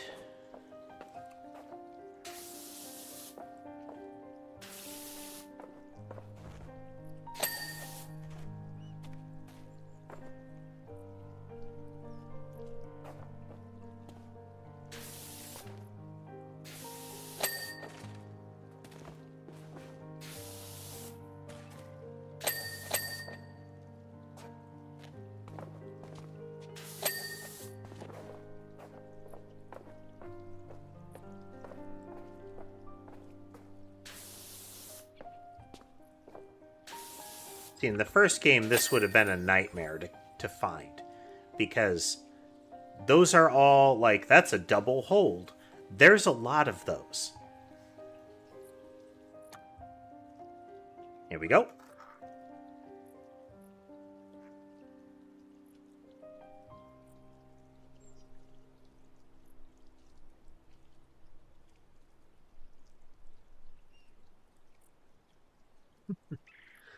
Truly was another outstanding effort. Where would we be without your ablutive skill set? Man, they have to bust out the thesaurus for a lot of this dialogue. We've already had a great many takers for it, though no one's made the summit. Perhaps they'll feel more confident once Indy's back with the crash mats from the abandoned health club. Heck, I might even have a climb myself. Indy challenged me to make it to the top, and, Well, they don't know it, but I was actually a bit of a mover and shaker back in the day, you know? Alright. The roller disco. And at least get this one started. Welcome to the town of Bucketon, home of the... Okay, they have a pronunciation here. Tak-at-dorger. So I'm thinking some sort of like taco hot dog combo, which isn't... I mean, we're in the vicinity, but there's the "ot" in there. I don't know what that is. If you don't know what that is, it's a taco shaped like a hot dog that tastes like a burger. Traditionally served by a dog in lederhosen, but that's not relevant to its name or the taste, or this job for that matter. I feel like it might be. I feel like the sort of town that would make that like their local food dish is the kind of town that would, cause some sort of like septic explosion in the disco as part of day-to-day operations. Or perhaps that's a side effect of the Takat Dorger.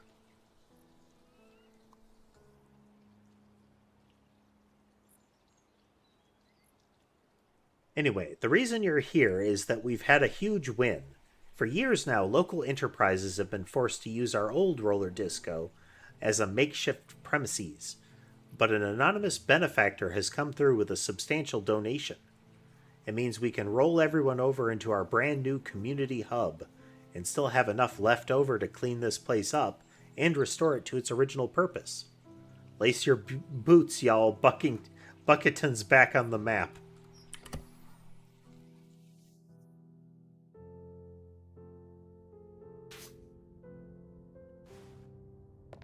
There we go. Crosshair was out of place.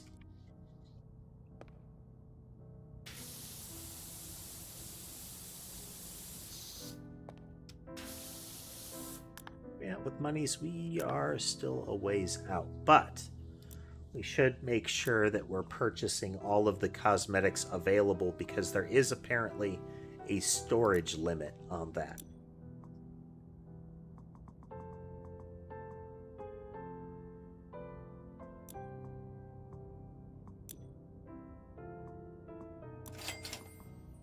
Well, we are going to set it to that. Max force washing. Okay, it's power wash if it's the solid colors. But if you do brown panel van here, it is super wash. And if it's the flame colors, it's max force wash.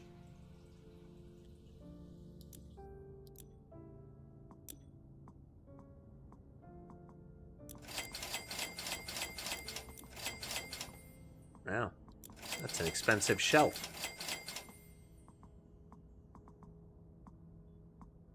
Okay, knocked us back down into reasonable range here.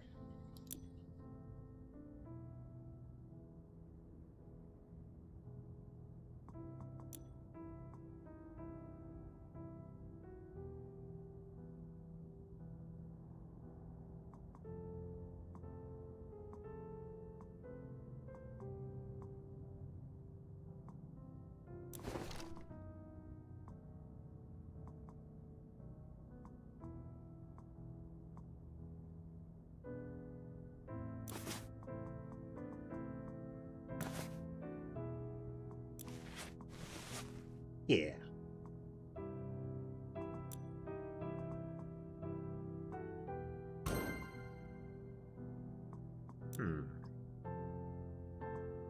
Feel like we should have matching outfit then. So that needs like blue gloves and orange boots. Yeah, that looks about right.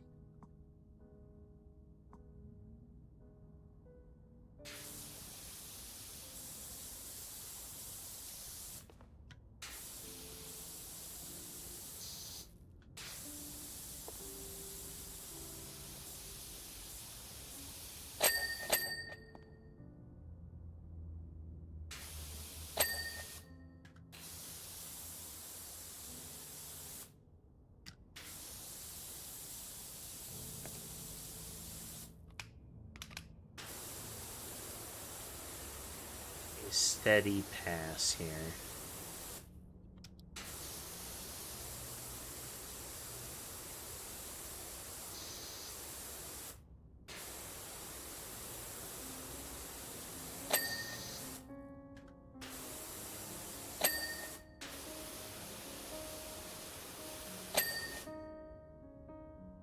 Okay.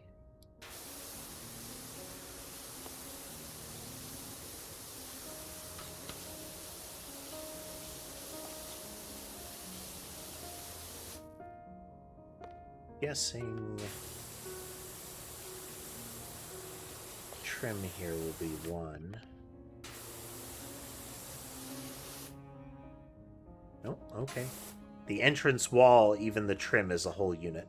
As you can see, when I broke the news to everyone, there were scenes. I'll explain.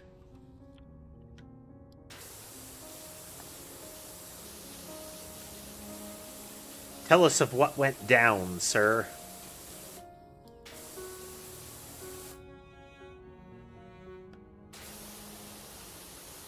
Okay, so the upper trim is an actual thing. The lower trim was not.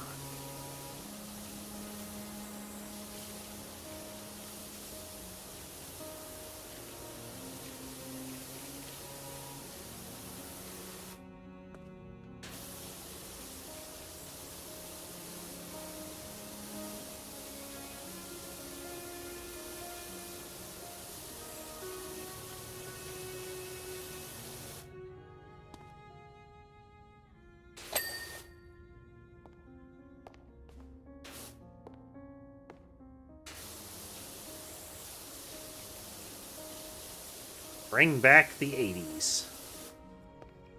Music, competitions, and food.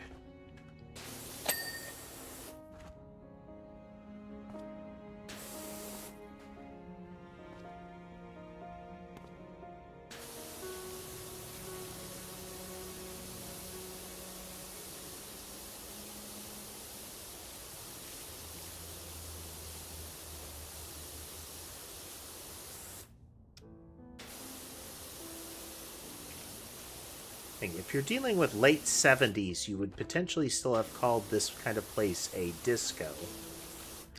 Into the 80s, it was more likely to be a roller rink.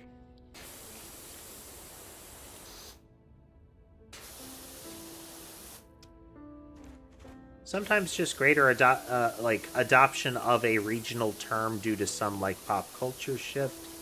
Sometimes the reverse, trying to avoid the association with a prior bit of culture.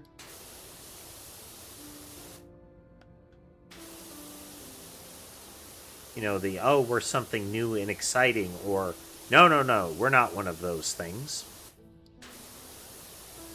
It's like how Nintendo shifted their sales tactics post-video game crash to be sold as a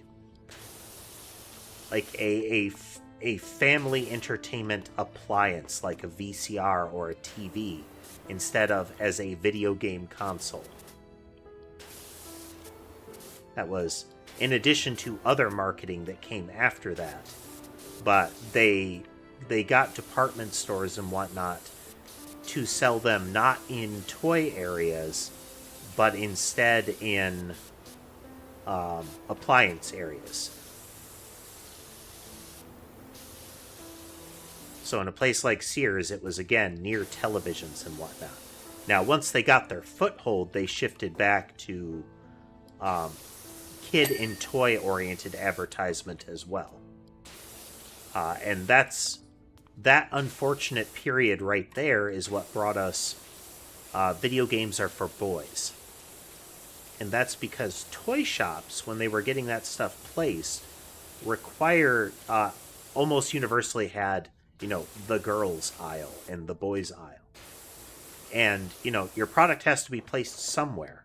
So they had to make a decision, and they ended up settling on boys. But the early advertisements before that happened, before it became a product for kids to be targeted with, the advertisements had it being used by the whole family. We saw a return to that with the Nintendo Wii. where it was focusing on this is a family thing. Everybody can get together and play this with each other. Use this as an activity with everybody. That was its original advertising, too.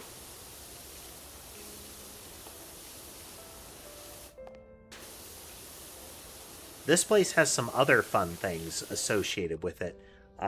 This is... I'm trying to recall which part of the 80s this would have been associated with.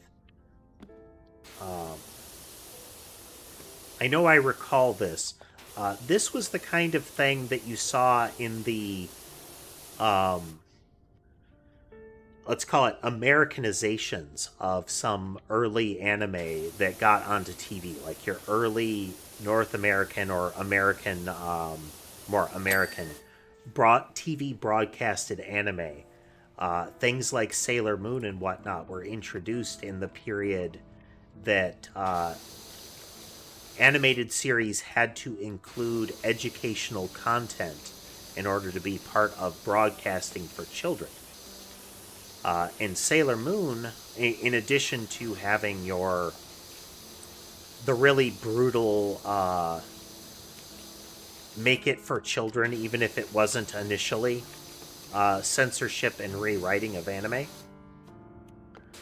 In addition to that, they had educational sequences grafted in, and you could tell when that kind of sequence was happening because they included hip, modern, kids-oriented graphics like this. When none of the rest of the show had that.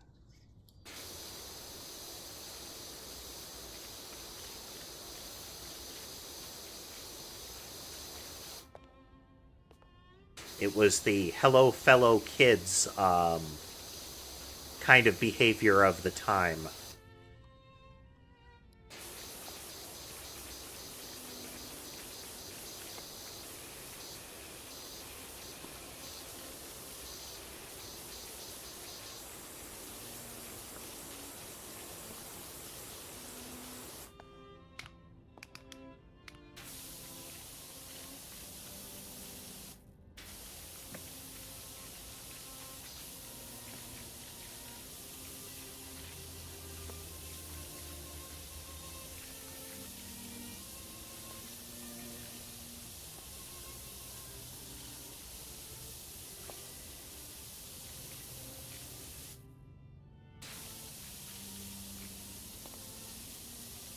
No worries, Dodds. Plenty of folks do that.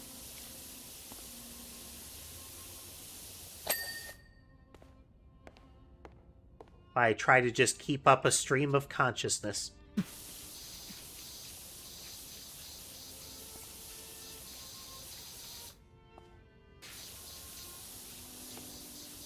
I'm prone to getting wrapped up in tirades about random things anyway. Tetris piece benches.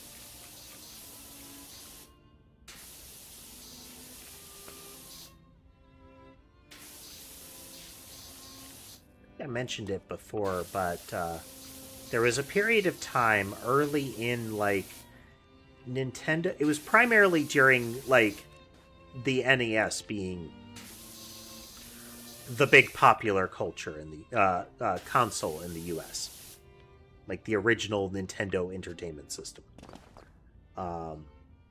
So, one of the things that Nintendo did was... I mean, for the most part, be kind of crummy to developers about making it viable to distribute cartridges. It was a hassle. The ones that were the official ones, you had to get them from Nintendo. And it was hard to get them from them, and on and on.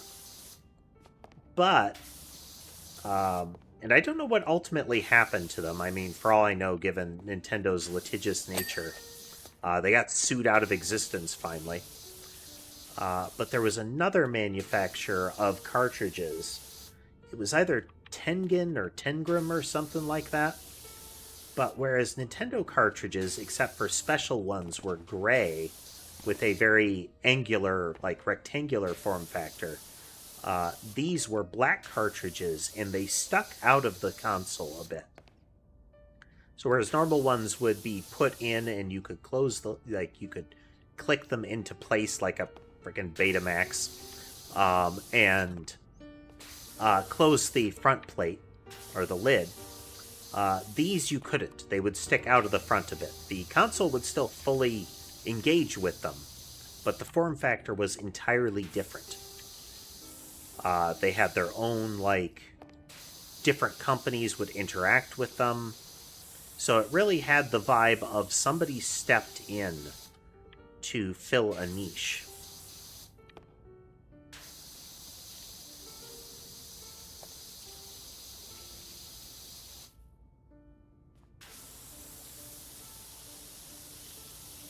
I think that's one of the big things that platforms like Steam have given rise to, is it's made, like, it has broken the grip, it broke the grip of first-party distributors pretty much entirely. You no longer have to make sure you're in good with every console manufacturer in order for them to deign to give you a dev kit and the like. And you no longer need to scramble to figure out, how am I going to get my demo disc in a relevant magazine for my indie title?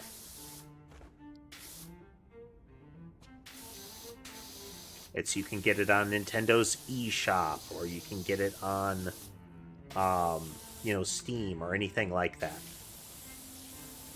Yeah, now we're... That move is another one of those, like, why did you do this? Why did you reveal yourself? Like...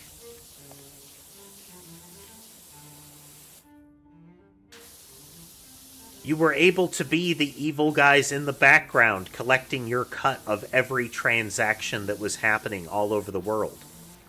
But you stepped out into the open. Why did you do that? You had nothing but loss ahead of you if you did that.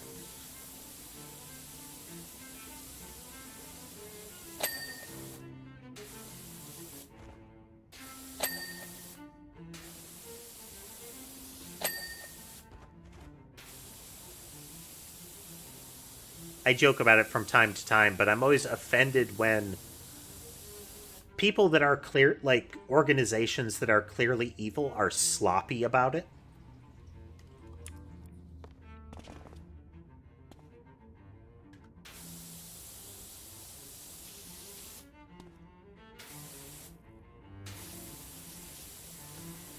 Absolutely true, Dodds, but the thing is, they did it in order to look like, to step forward and look like they're doing the right thing, you know?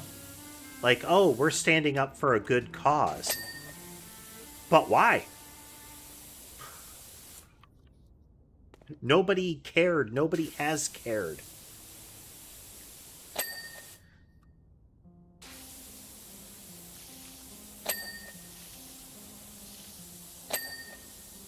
You weren't even on the battlefield, and you decided to leap out and choose a hill to die on.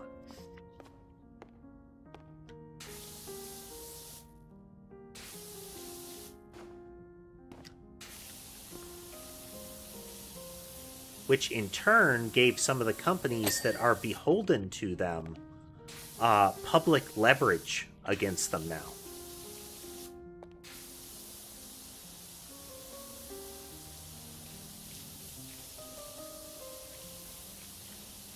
Like, there's a PR crusade to be done.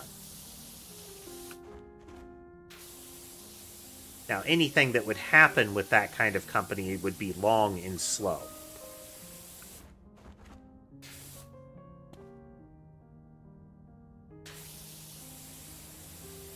Yup.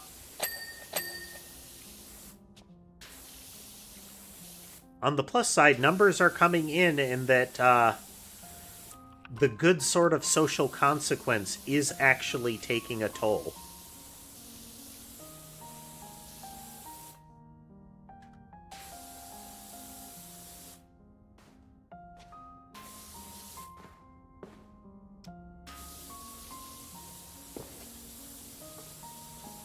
Like, bad actors attempting to cause some of the changes are not being as successful as the good actors, let's say.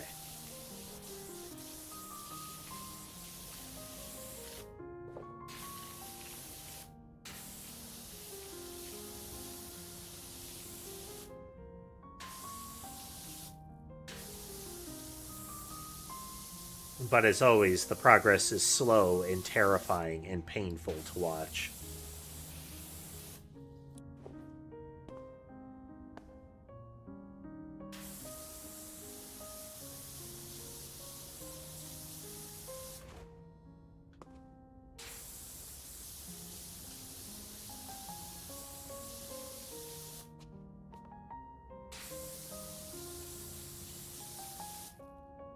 Let's see how much of this little opening area we can get done.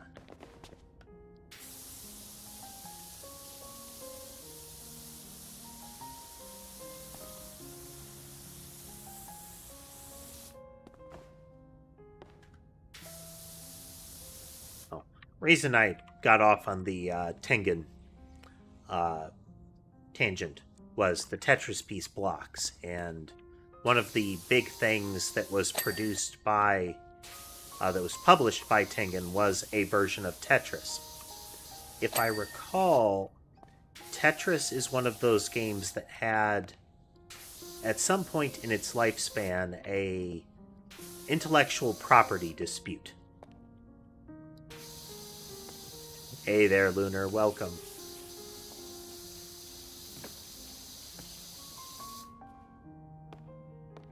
Like, you know, who owns the rights to the idea of the Tetris game? Well, to the Tetris game.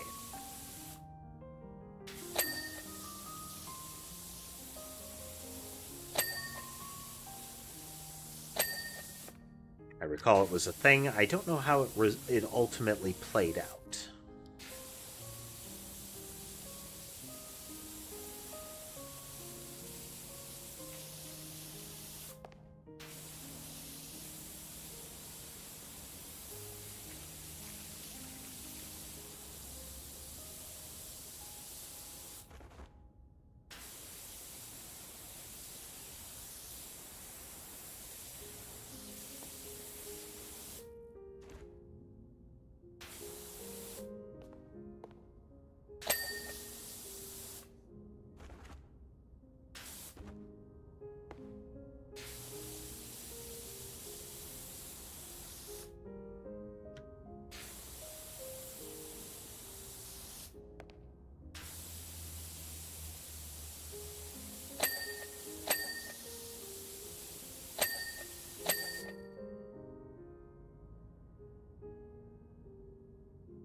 Okay, let's get this little swath of floor cleaned here.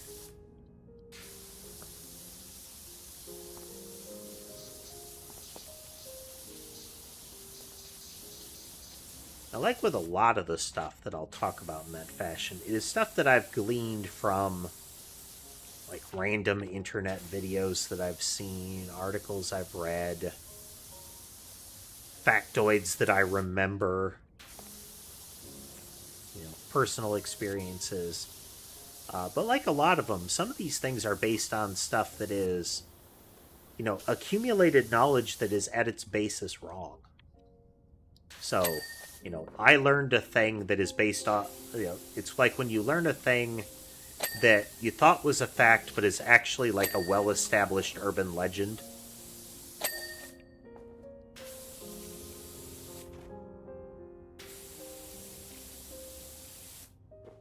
Again, a classic example is the 8 glasses of water a day kind of thing that becomes a truism, but there's plenty of stuff like that in just in stories about how things happen or why things happen.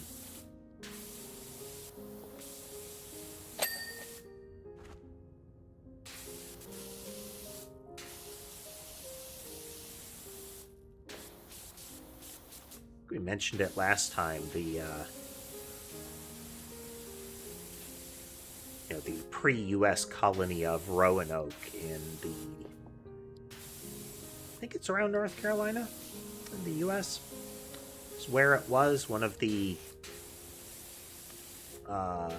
pre-Pilgrim colonies. And there is still, and likely will continue to be, legends about it as far as, like, the colony mysteriously disappeared with a cryptic message left behind. And it hasn't been a mystery for a long time. Where they went and why they left is known. But because that is like a embedded legend, it doesn't go away.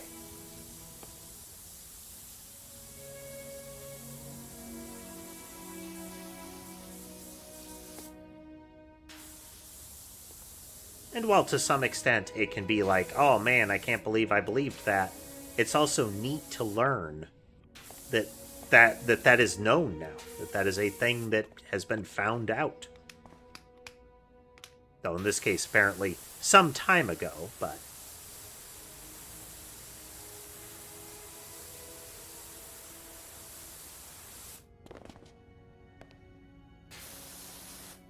kind of like learning when a particular phrase that you use, like what its history is.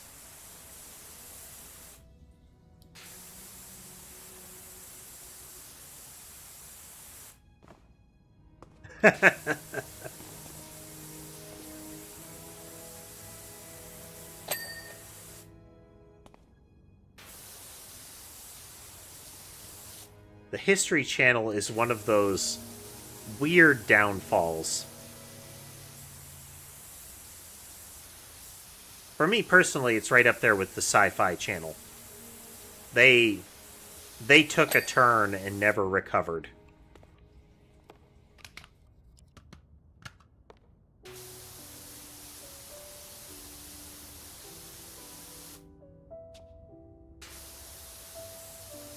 Like, the nail in the coffin was right around the time that they became Sci-Fi, SY-FY,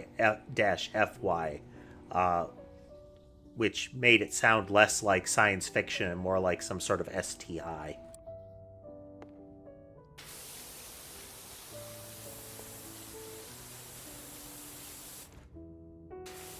You know, less like I want to tune into sci-fi for television programming, and more like the doctor is going to regretfully inform you that you have contracted SIFI.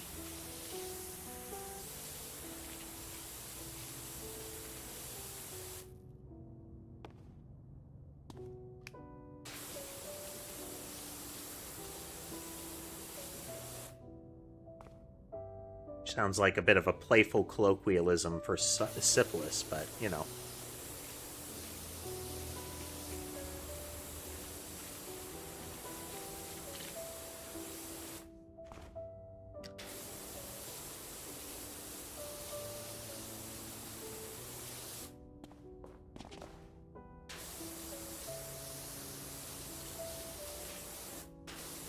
Yeah, it's a real problem in this area, so we try to call it something fun.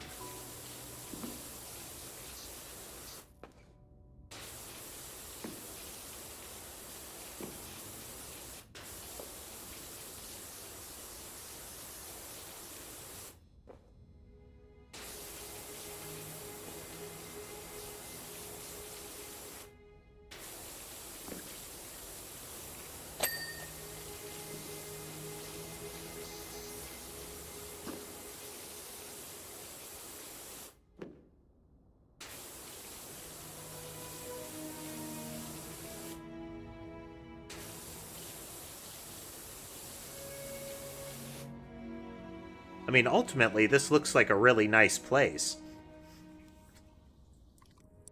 Like, quality roller rink, you know?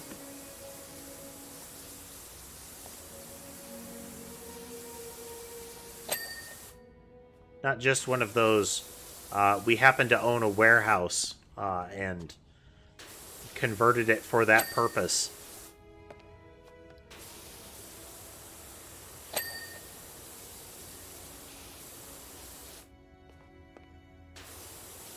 A place of questionable concessions, minimal safety, and dubious birthday parties.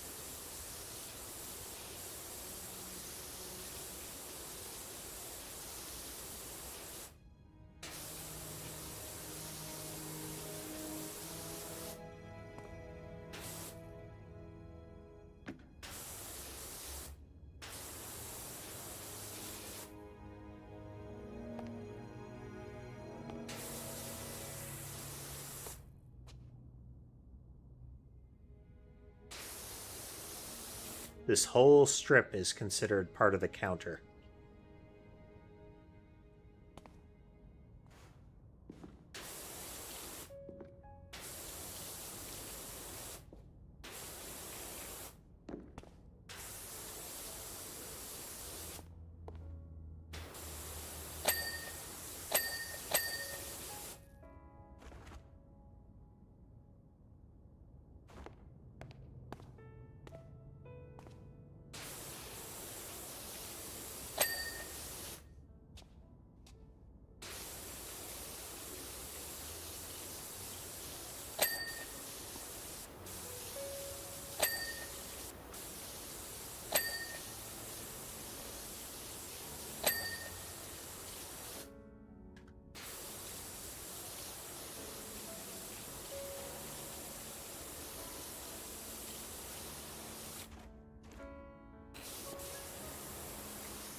Supernatural, since it was mentioned, I think is a good case study in how the old format of like commissioning and broadcasting programs just doesn't really fly anymore, you know?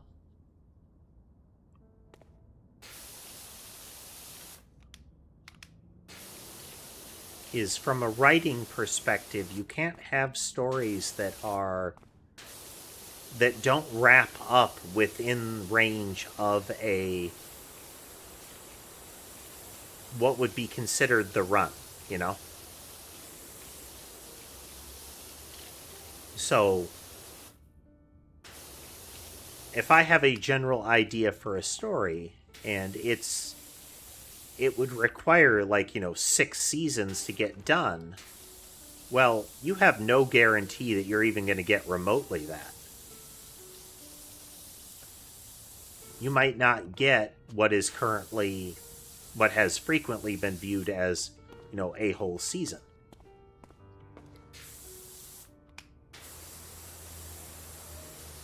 So if you don't get that, and this is setting aside situations where somebody like rug pulls the contract.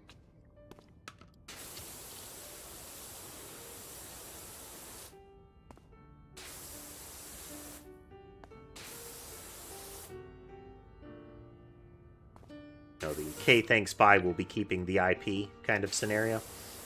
So setting that kind of situation aside, it's from a authoring it perspective. If you have your storyline requiring the whole period of time, then you're going to get those ugly truncations.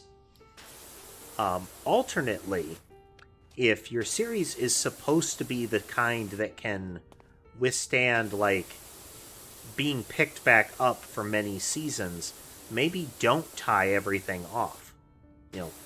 Have contained arcs. It's okay to have loose threads that might become an arc later, but your major arcs should not end in such a way that it defies your ability to add more.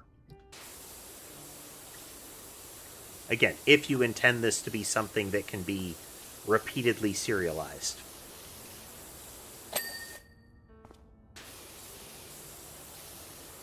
And Supernatural failed at that frequently. You know, we establish a cosmology, we establish truths. We get to the end, everything wraps up, and then we got picked up for another season. Everybody scrambled. We need to figure out how to write a new season into this.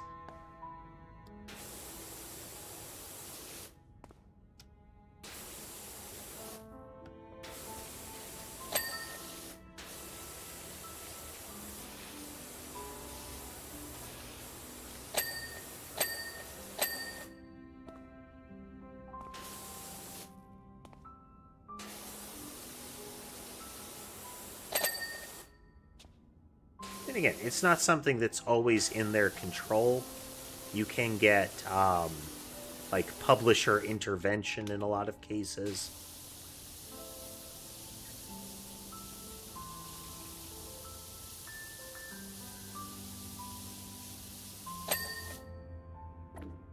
But just in general, digital distribution has flipped the table on a lot of the way that programming gets made.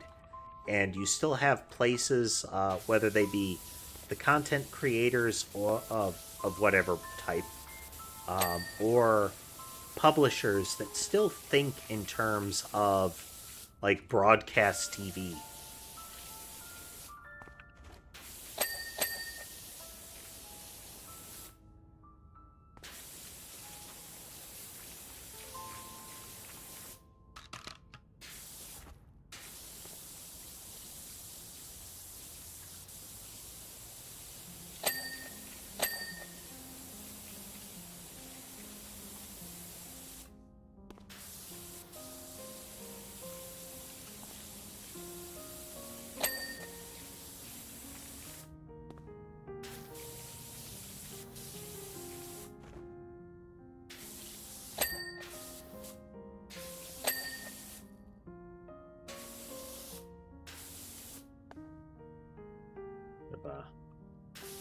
The water has a bit of a visual glitch with it on some of these surfaces, getting this weird distorted sparkly effect.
We still haven't heard much more about what happened at this place.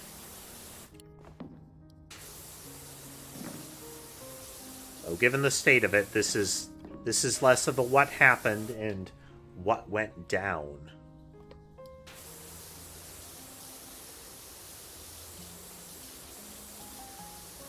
This is practically a police are responding to kind of what went down here.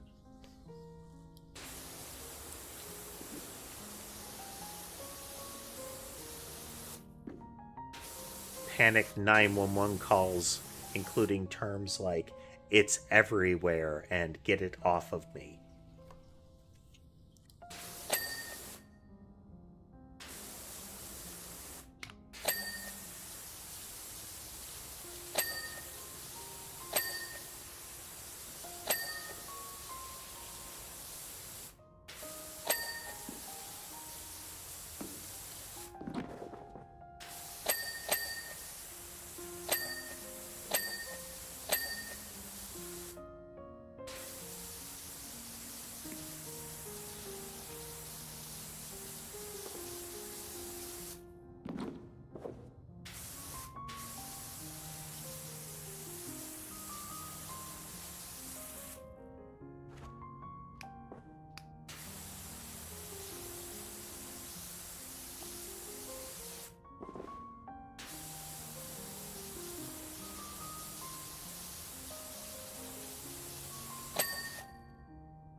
nice.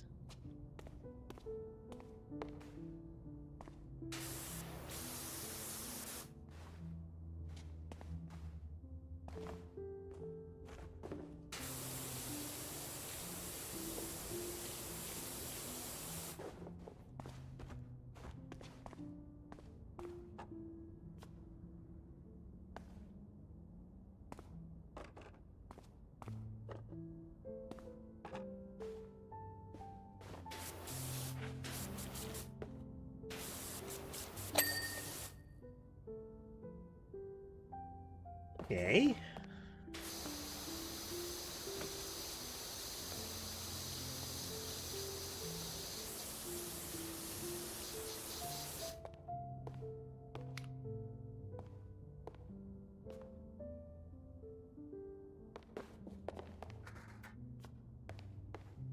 Here for now.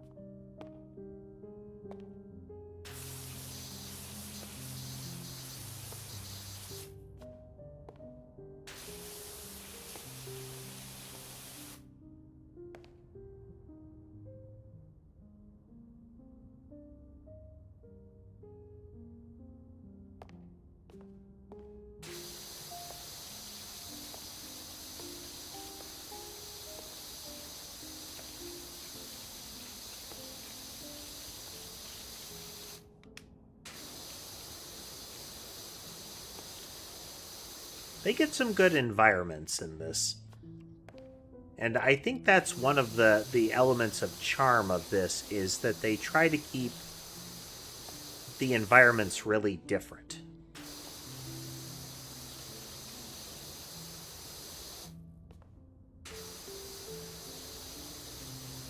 Like, it's not just, this is a slightly different house multiple times, you know?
Okay. Okay, concessions area.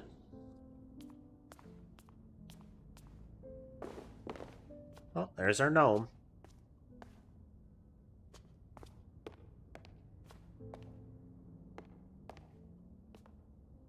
Real quickly, we're going to take the break that we haven't taken the entire session here, so I will be right back shortly.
And we're back.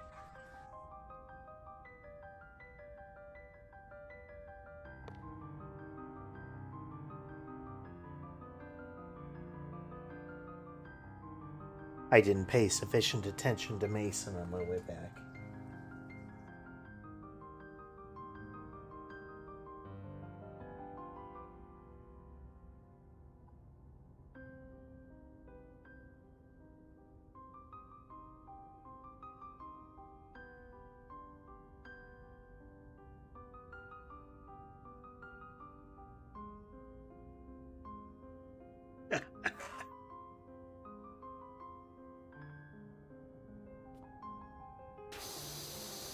So if you're idle for long enough in the game, the character will start twirling the washer like it's a, Western revolver kind of situation. And the interesting thing about that is that the nozzle is moving during that. It's actually pointing where the model is going. So the level of cleanliness indicator in the upper left changes as it's twirling.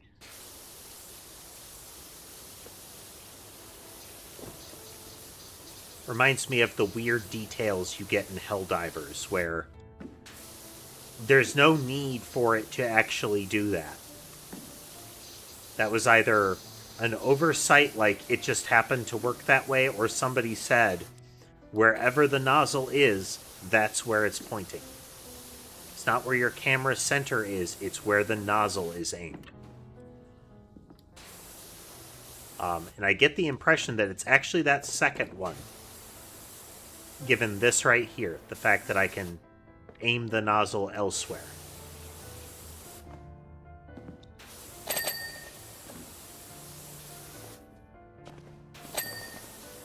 The neat little coaster.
Saw the gnome there for a minute and thought that it had moved from where I put it.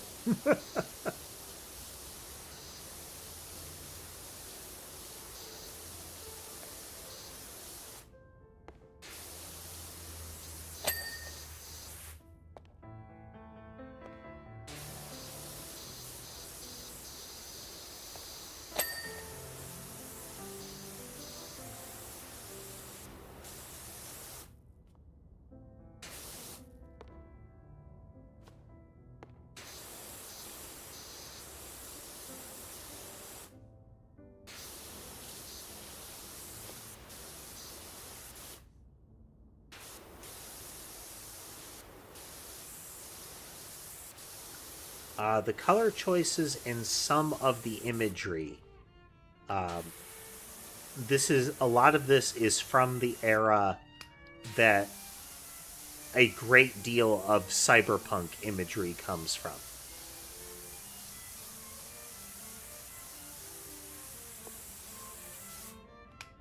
Like this particular color palette, the neon blue. Let's see, what's another one?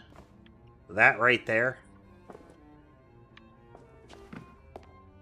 Now, did those get used in a lot of things during this era? Yes. But this same imagery is prevalent.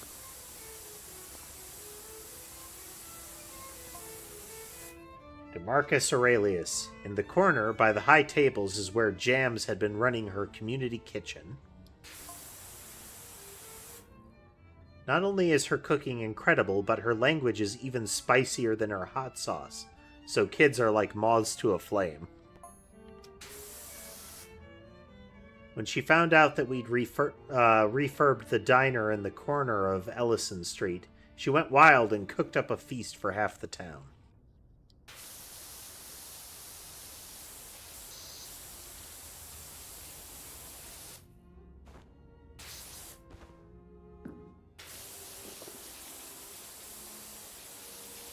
There's a but then coming, and I'm excited to hear.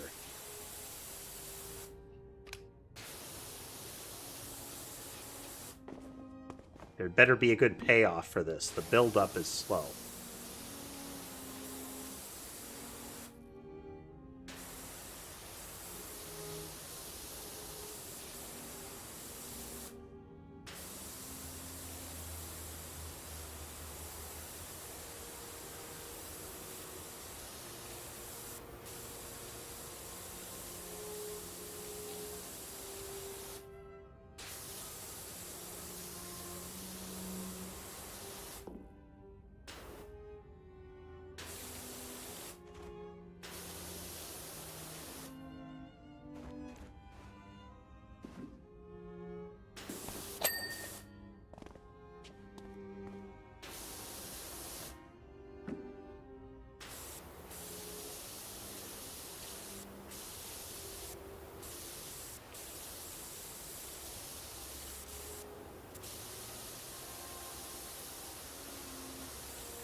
If I recall correctly, the time period, the 80s time period that a lot of cyberpunk gets its imagery from, originally did. It has, progressed since then. But one of the things you get is a real Japanese vibe to a lot of the stuff. And part of that, at least part of that, comes from Japan being kind of a rising figure in technology at the time. It's like, the cool new gadgets out of Japan was kind of the thing. So it's a short leap that was made to equate the accelerated technology coming out of corporations with Japan in that scenario.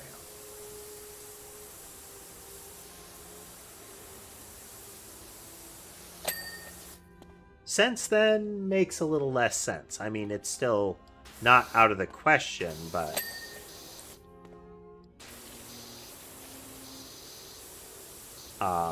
the blending the super tech with some Japanese imagery is less immediately apparent what they're going for now.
Oh, that whole table's bottom of it. The whole bottom of that table was encrusted.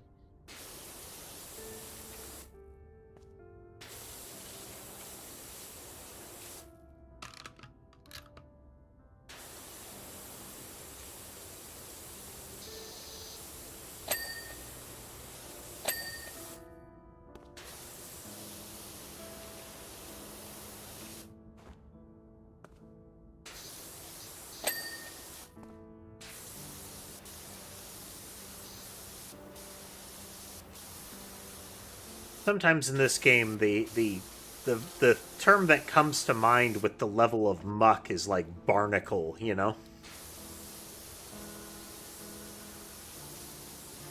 There's some sort of armored organic growth that has started to form.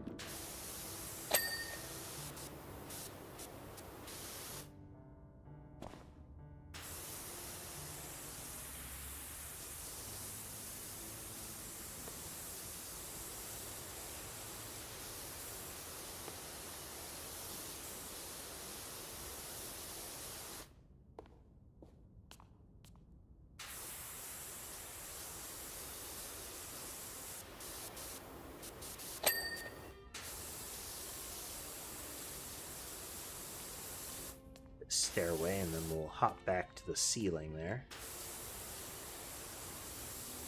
Oh. The rest of the floor up in the seating area.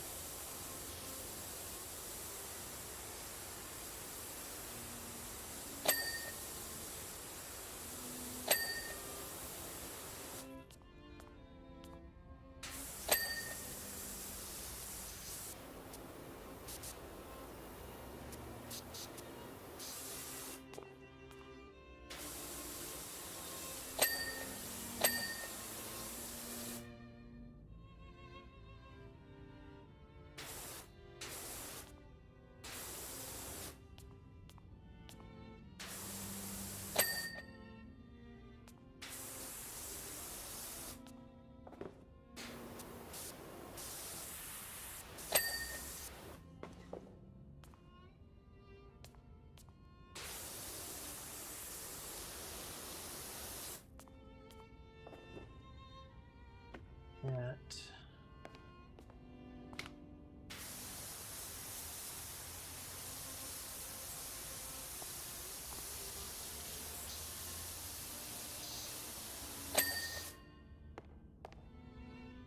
Oof.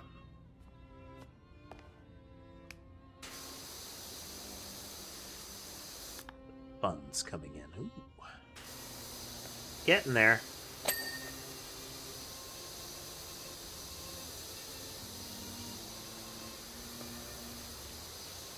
No, for science.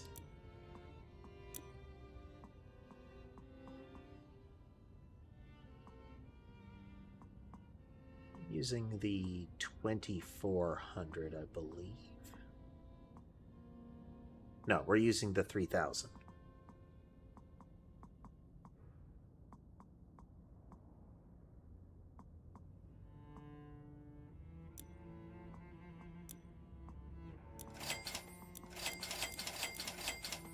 We're going to switch the Urban X Max.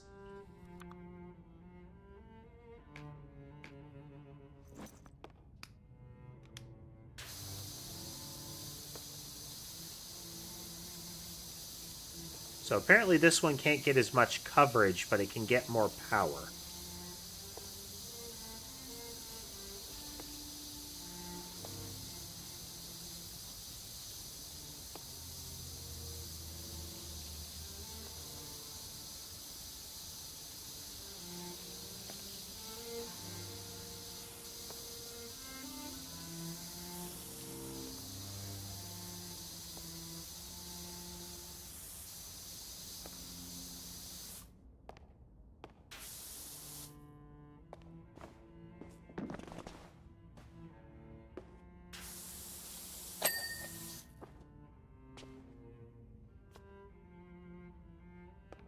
Alright, let's get up at the ceiling here.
Didn't really realize how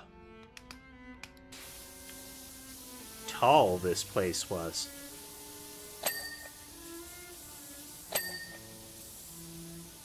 I joked about how a common thing with this kind of place is that it's really just kind of a refurbished warehouse.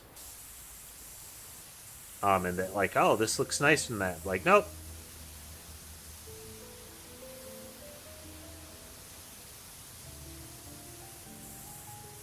Old warehouse.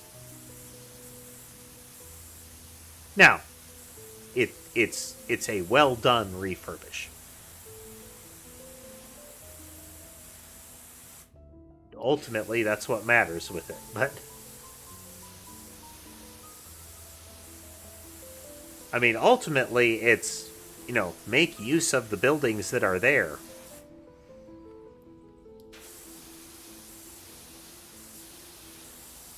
Especially when it comes to great big, like, reusable structures like this.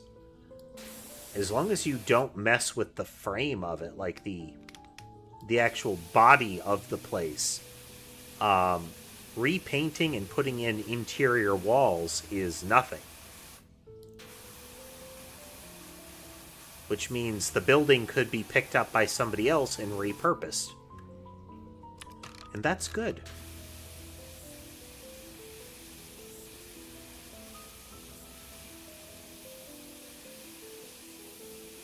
Means that local, like, construction crews still have stuff to do, but it doesn't require the sort of rebuild that often results in harder to reuse gentrification style projects.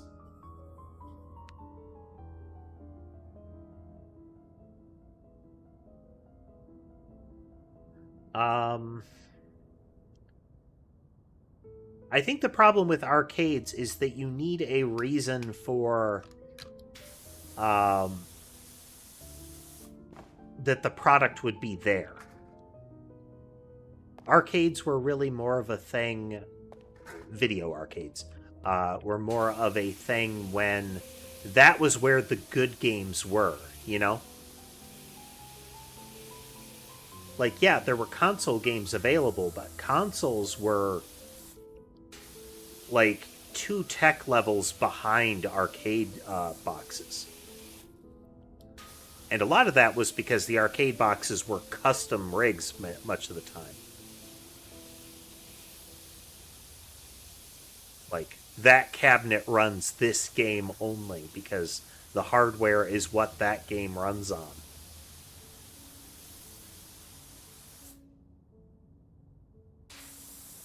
You did eventually get, like platform-based arcade cabinets. Your Neo Geo and the like. But you'd need a infrastructure like that. Now, some sort of hybrid I could see where you have... Well, actually, no, we have that. That's the thing. Internet cafes.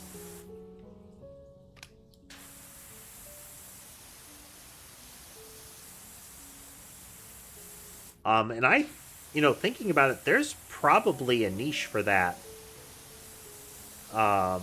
in, like, the US, outside of the areas that it's traditionally associated with.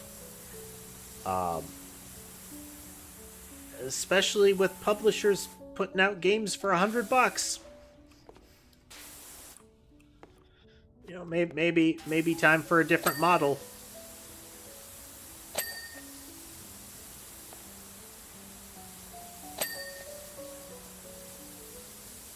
That is assuming that that kind of price point doesn't blow up in their face.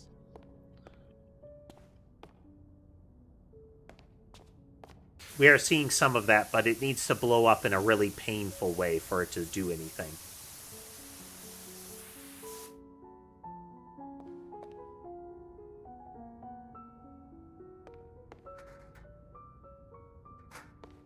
Can't have that sort of like, oh, the plebs are angry, give them some time and they'll tire themselves out kind of Can't be that kind of blows up.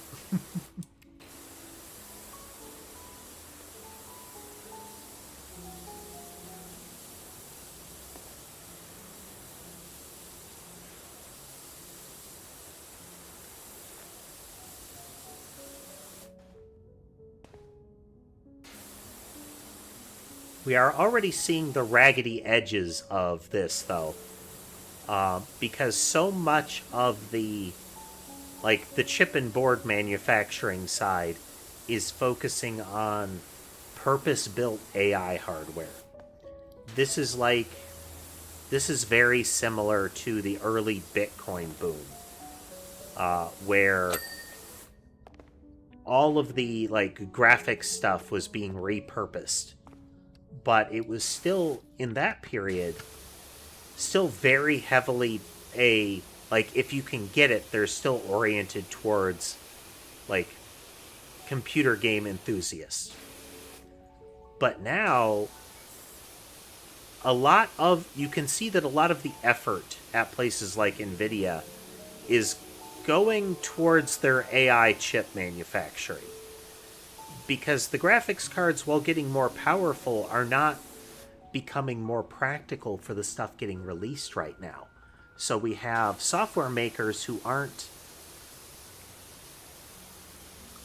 I don't know if it's not realizing or just not acknowledging that the graphics technology is not actually keeping ahead in a consumer viable way, given what they're putting out.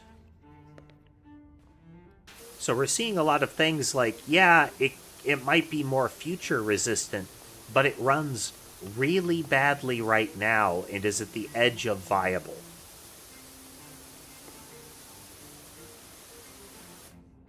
Your Gearbox Borderlands 4 controversy being a prime example.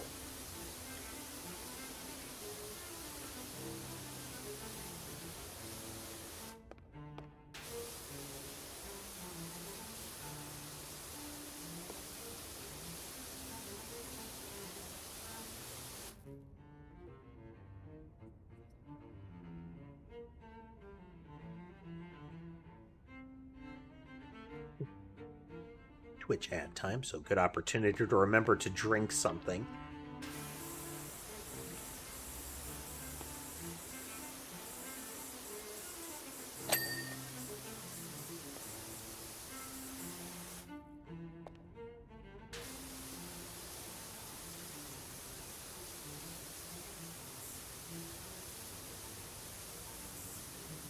You know what? This might be the better of them. I don't like its form factor. It takes up more of the camera space.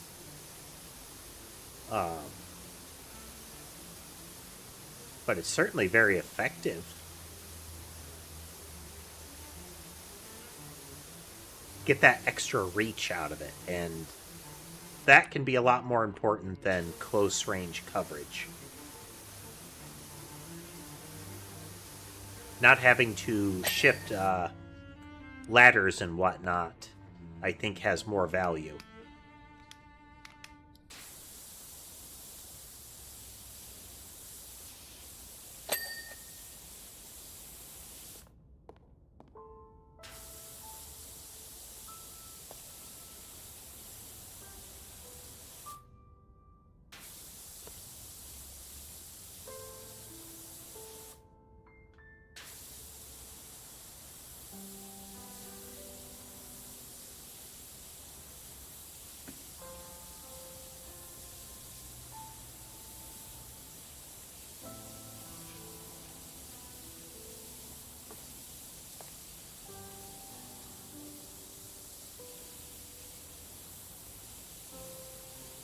You know, as obnoxious as the U.S. government getting world governments ultimately getting hyper fixated on AI, as obnoxious as that is, I'm kind of pleased that didn't start happening. It didn't happen to this degree during cryptocurrency and NFTs. I'm glad I'm not seeing U.S. military leaders talking about how we need this because we need to stay ahead of the other world powers in cryptocurrency tech.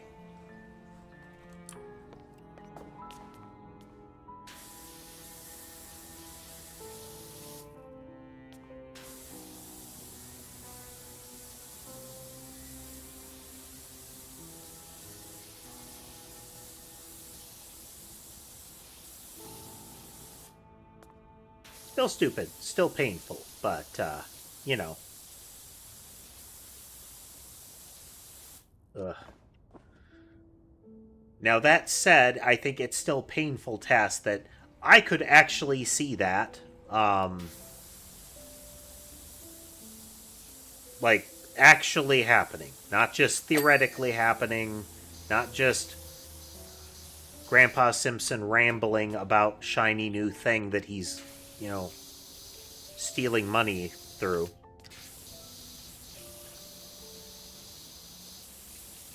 But that actually happening.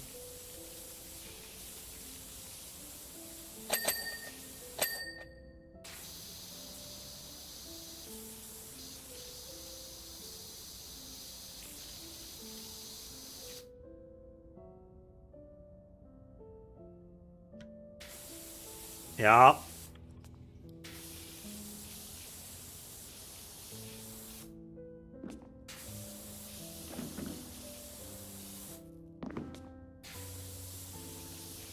There is the silver lining that all the people buying that stuff are running out of money.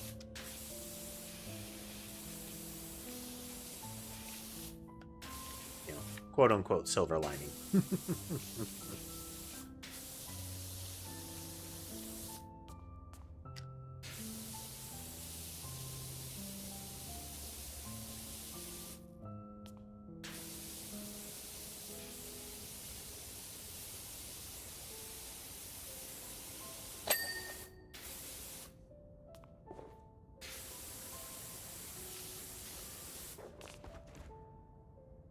Borderlands Syndrome. I'm not aware of what that would be. I don't think I've heard that term. What would that be, Dots?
The condiment-related ooze coming down from the kiosks.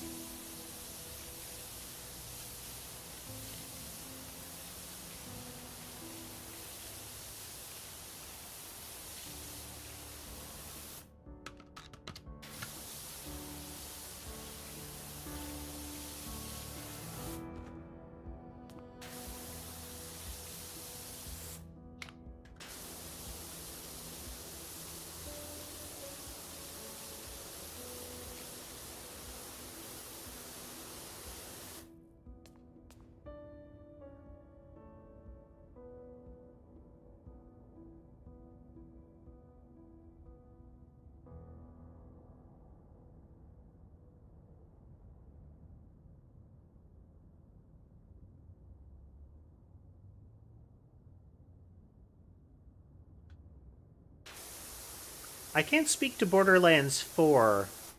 Hello, Jamie. Welcome. But I could definitely say that there are elements of 3 that I think got worse, but I feel like that's an exaggeration. To me, Borderlands has already fallen into rose-tinted goggles territory, where the aspect of what it was like playing it has already become almost mythologized for people. It's not to the extent, but I think it's similar to the Final Fantasy VII remakes in that regard. Now, I will say I like 2 best. But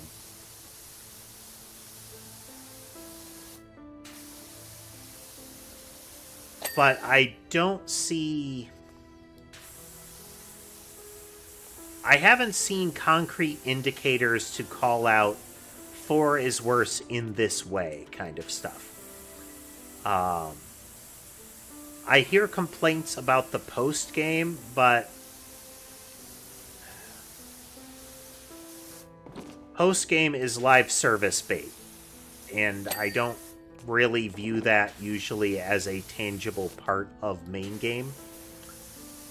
I see what they're getting at, but we get a lot of like, oh, back then this part of the plot was better, and it's like, I think like this villain was good. I think that's ultimately to the point, Dodds, though, is that Borderlands 1 was a thing. Like, the whole, these guns all look different and they all do a little different thing, and the setting is real zany and has its own art style. Like, that was a thing. Yeah, the others did not recreate Handsome Jack.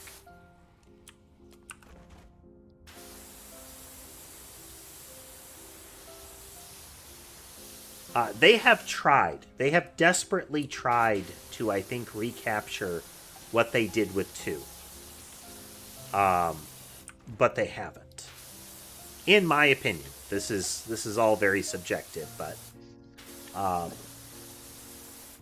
I think that's the element, is one was a thing. 1 was a great game. Loved 1.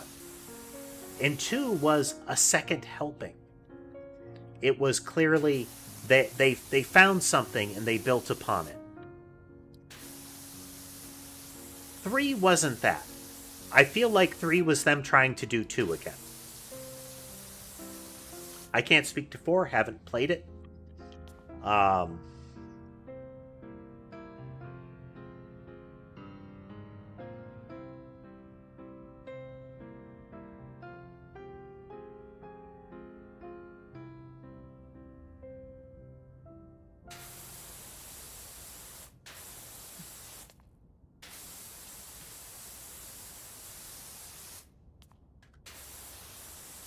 Trying to think if there are any examples that I can recall.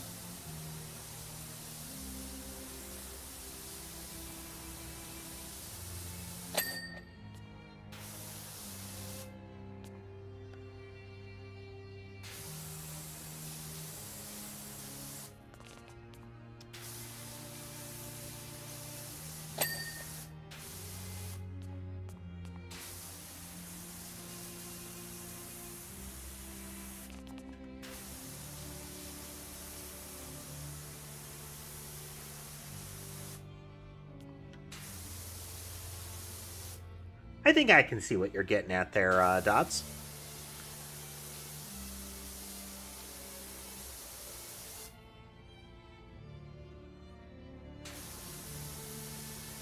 Now, one of the things I will say about 1 is 1 didn't really have a fantastic villain. It had a very concrete goal, and I think that's one thing that 1 carried better, is the whole concept of being a vault hunter and what you're actually doing was much better presented, you know? The who are we and why are we here felt more coherent. Now, 2 had the, you know, this villain thinks that we might be a problem and tries a preemptive strike, and now our goal is deal with this clown. 1 had more of that, but 1's prime antagonist always struck me as more of a mid-boss. Like, they're the right hand of the main villains kind of stuff. But never like a big bad, you know? Which can be fine. And it worked. The game was good.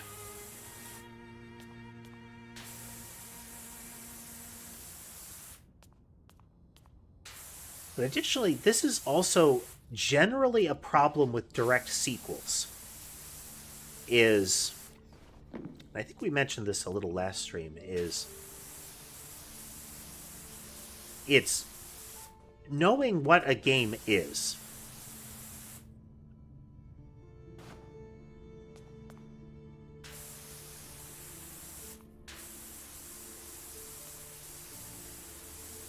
Like, what is the experience of the game? What are we trying to do here? And I feel like sequels frequently have a problem with that. And I mean real sequels, not like your Final Fantasies where it's not actually a sequel. You know, none of the Zeldas are real sequels.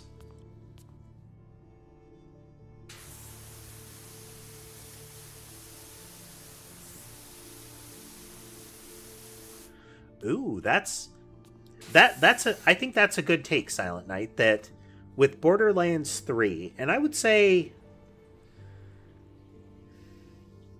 yeah, I'd say particularly with Borderlands 3, and I think that's a very solid take on it. With Borderlands 3, if the player is removed, there are still significant actors that are there with you that would replace you in the story.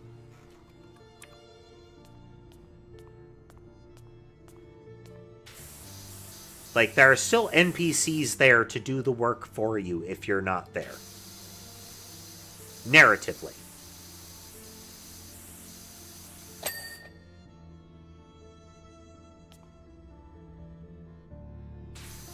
Right, Dodds. The Zelda timeline and sequels are as much personally a conceit. Like, it's like the FNAF plotline. It exists because people have put red strings together, not because that was ever really a thing.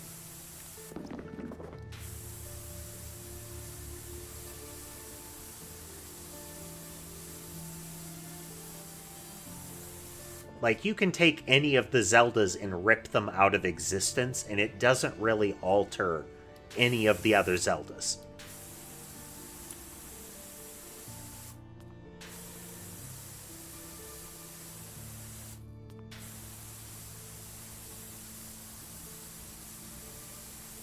Because the core of them is pretty much universally, there shall be a goober in a green hat, and he shall be given a sword, and hijinks will ensue. There will probably be a princess who finds herself strangely helpless at the opportune moment, and then there are triangles.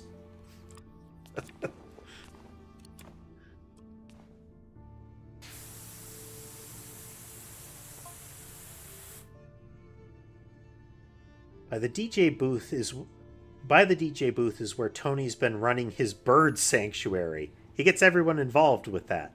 Every Saturday morning, you'll see him lead his long line of kids down the street, all doing this bizarre head-flexing pigeon walk into the roller disco. When he found out that he's going to be heading our new community wildlife center, his jaw nearly hit the floor. Unfortunately, when he then decided to launch his pigeons in a celebratory flyover of the disco, well, it was like the birth of the universe.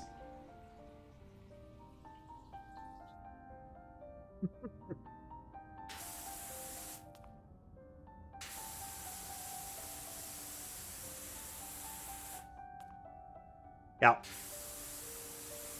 it's another way to look at least my take on it, Dodds, is there have been lots of people who have tried to put together timelines of Zelda, like over the years, and what that timeline is has been so wibbly wobbly over that period, and the authors of it have been real non-committal. And to me, like I said, that screams the FNAF timeline, where there isn't one. These are like Mario games.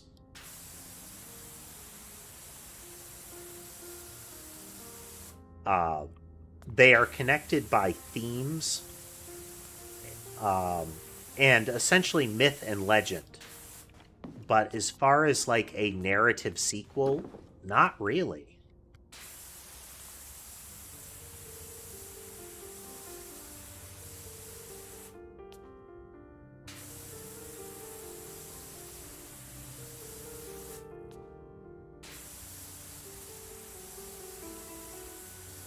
I mean, circling back around to Borderlands, that's actually kind of a problem with those, too. Yes, characters return, but prior consequences are less relevant. Yes, that's fair. Breath of the Wild and Tears of the Kingdom, though, yeah, but those personally are more like Final Fantasy sequels, like the beginning of Breath of the Wild, like, yeah.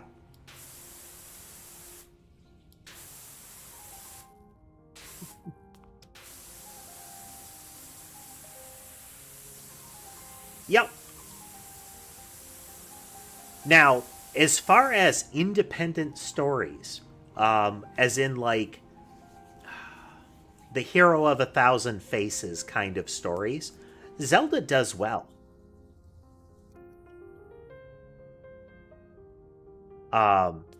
As in, if we take Zelda as Legend of Zelda, ultimately Legend of Link, but, you know, Legend of Arbitrary Damsel, at the time that the title was coined. They've done a lot better.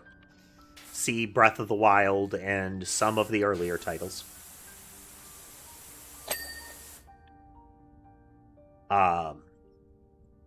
But taken as a mythological cycle, as far as the continuing thread, the idea that this is a story that repeats in time, kind of thing. Yeah. Like, it is what it is. Breath of the Wild deviates. Breath of the Wild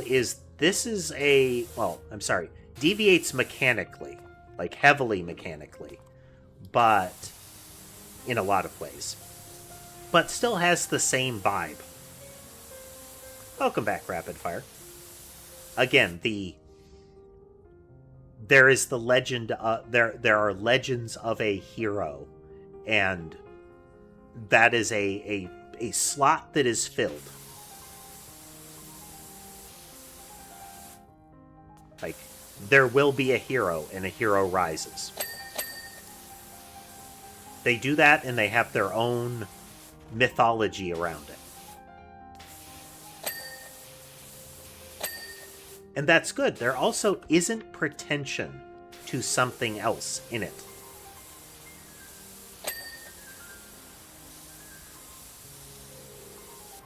They're not trying to create... I mean, they might be, but as far as the perception of the games, We're not seeing a Zelda cinematic universe forming here.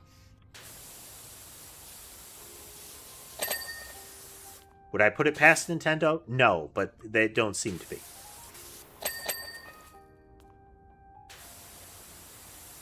And that's kind of what has happened with Borderlands, is the perpetual, we're trying to make it into something big and better.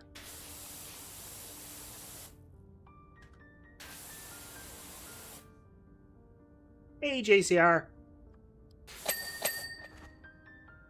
I suspect there's a strong following for every weird spin-off of Zelda. Like, you know, your Link's Awakening, you have your Spirit Tracks. Hyrule Warriors.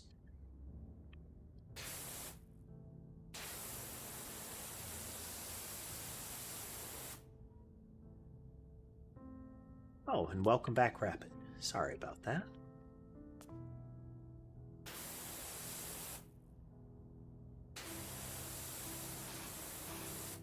We are arbitrarily chatting about games. Yes, less arbitrarily. We are playing a game, so it's topically relevant.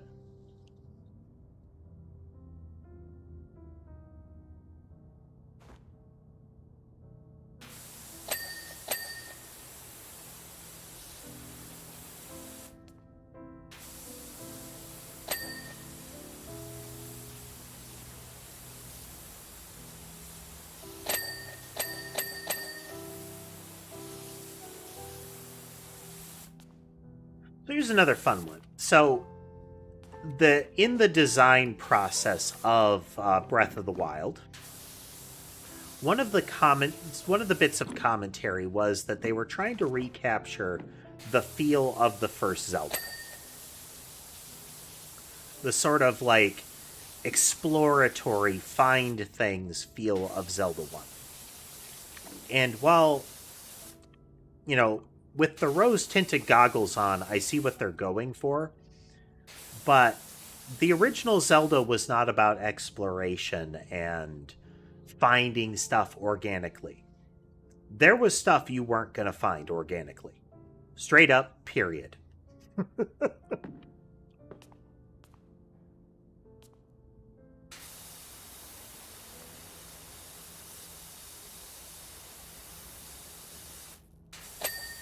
Like, totally opaque things. The secret stairway in the Northeast that you would only find if you were shown a map of it that had that already. Or you just randomly ran into every single wall tile.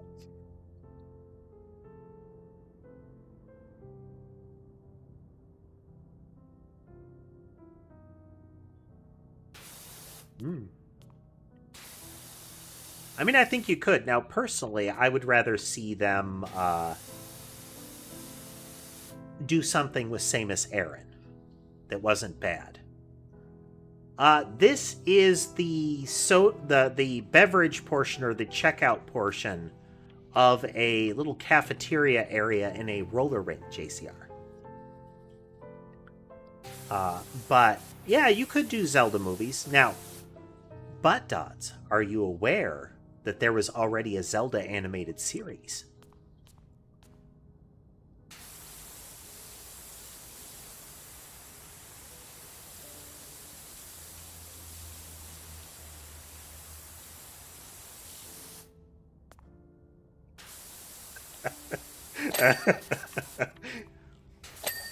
Tass is aware.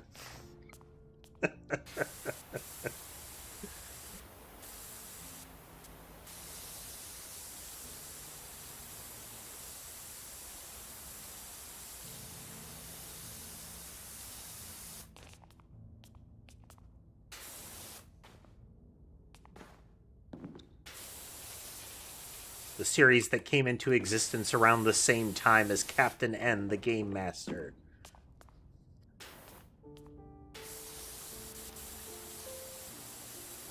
The could have been, but wasn't really Nintendo licensed property.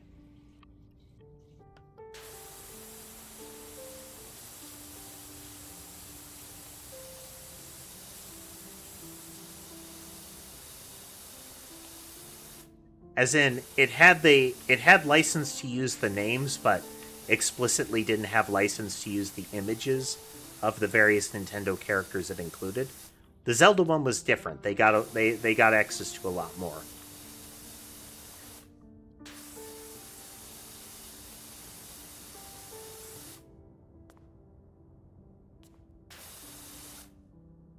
Right, Tass. The Captain N one had pretty much nothing to do with the games aside from using names. And like I was mentioning, they didn't actually have rights to the imagery. Like, they couldn't use actual game imagery. That's why all of the characters look so off.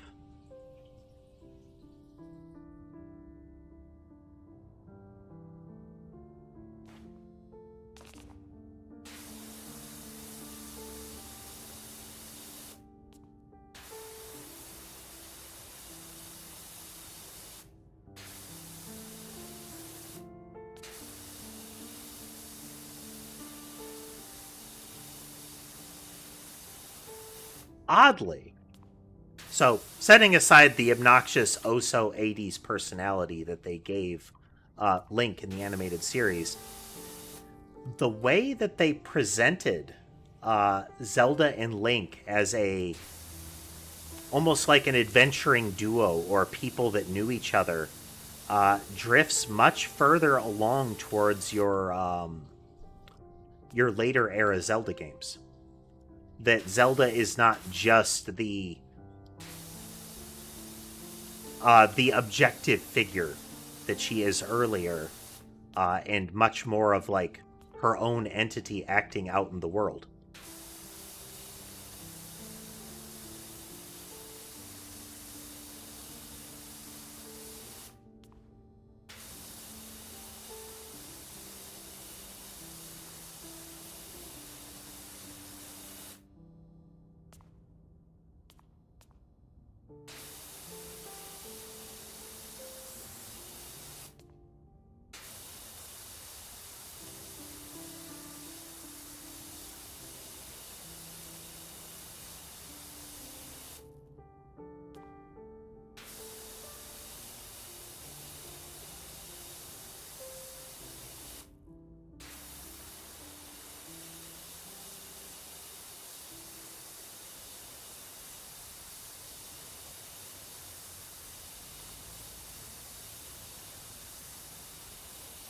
Now, all that said, and no anger towards game developers associated with it, or, the hardworking people on the floor of creating hardware and similar, but Nintendo can currently go hang.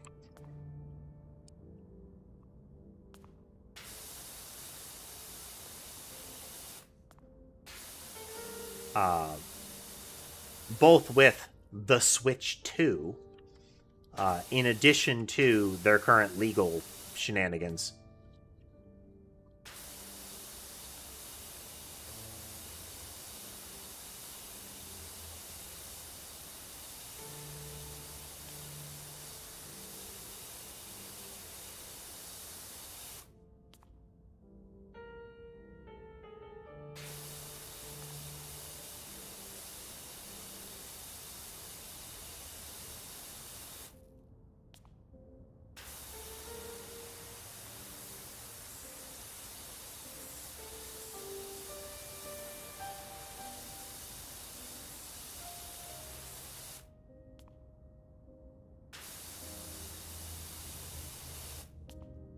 I would agree with that opinion, JCR, and I think it extends beyond overrated and into completely unnecessary from a consumer perspective. It needn't exist.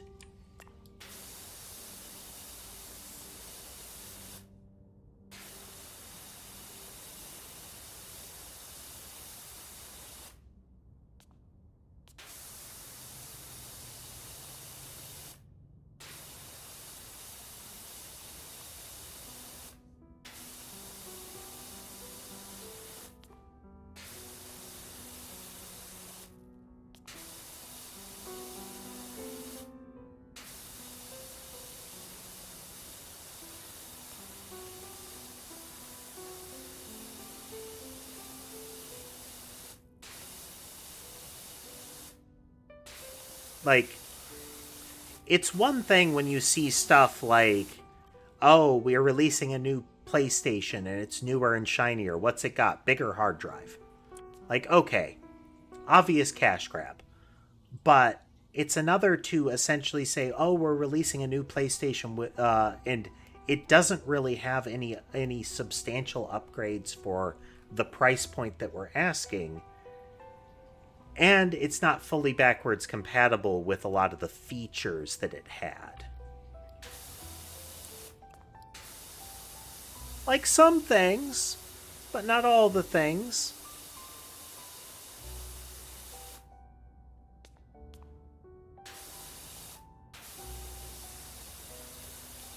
And now we have another lovely functional split where as developers, like, oh, you put out a Switch 1 game. Oh.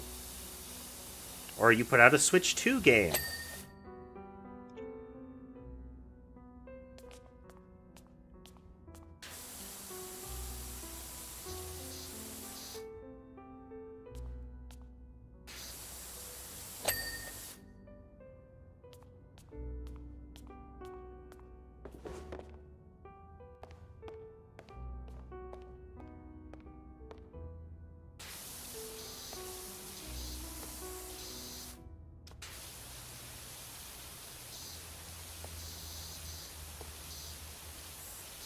They got a disco light floor.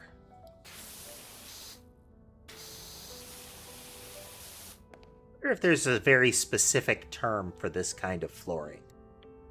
The flooring with the lighting under it that is frequently shown as a, disco dance floor. Is there like a specific name for that that doesn't refer specifically to disco?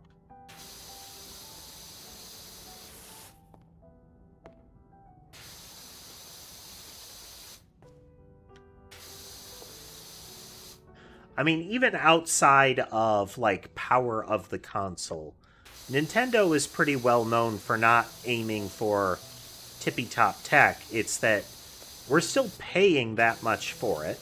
We always have.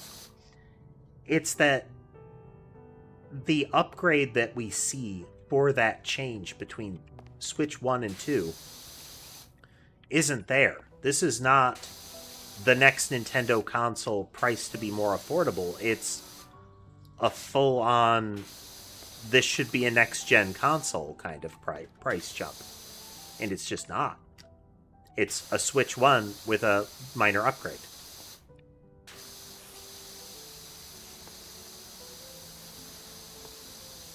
Add to it that they keep trying to put new titles on it.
So a lot of the Nintendo consoles fell off for me because they didn't have things that I wanted to play on them. At the time, I was still like, oh, I gotta try the new console kind of stuff. But that has definitely fallen off. And I find that, like, money for time period that it is viable, PC has treated me much better, both in like hardware costs as well as selection of games. And if that's not an option for you, that's just fine. But that's where I've ended up. So I don't have like a hardware connection to Nintendo. And then it's practically getting to like ethical levels with them that I don't want to interact with them on a like consumer basis. Some of the stuff that they've put into the court filings in the Palworld patent lawsuit is repugnant. Their statement that mods aren't really intellectual property or copyrightable or contain any like creative content statement is like the most anti-consumer thing I've heard in a while.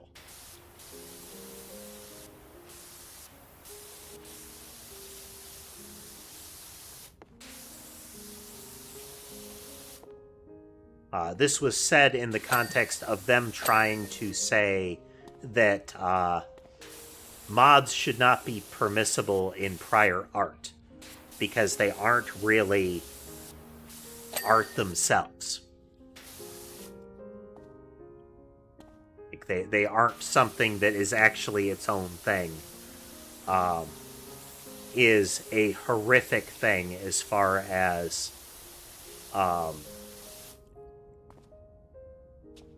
like the creative community. That is the equivalent of saying that fan fiction would not be the intellectual property of the author. Now, the characters in it wouldn't be that person's intellectual property. And from a copyright perspective, you're on tenuous grounds. But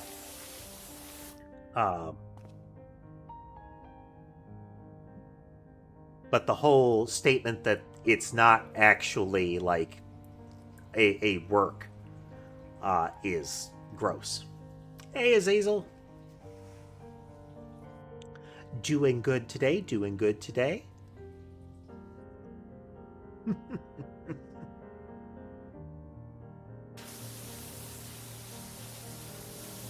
We were talking about the lack of sleep issues earlier, Azazel. Clearly you're amongst peers.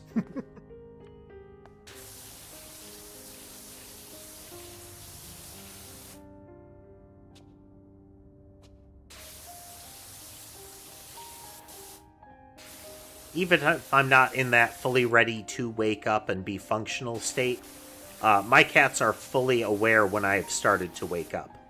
They begin to swarm.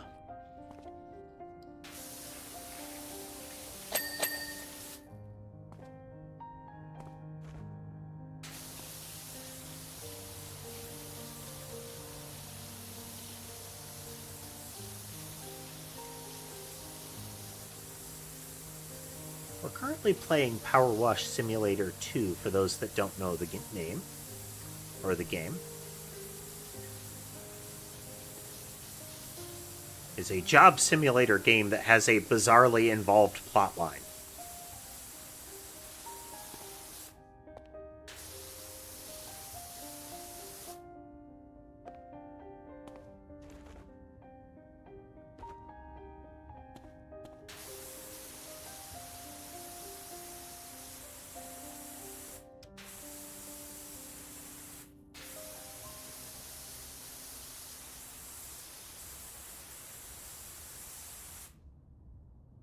Can I help you sleep? Maybe.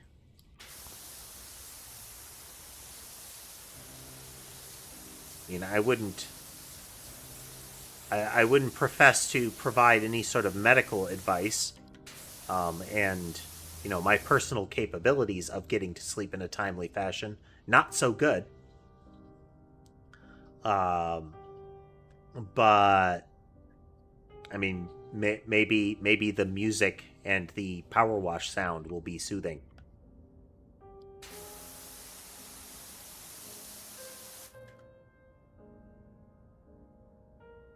Man, we got 4.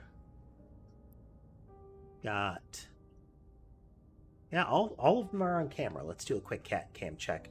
Lore bits. The last thing that says to me that something interesting is going on is the stone circle. We don't know what that is yet, but its presence is compelling as far as kicking off more. We're still pretty firmly entrenched in the mayor's instigation of this town of the year competition is still very sus. But yeah, we got all 4.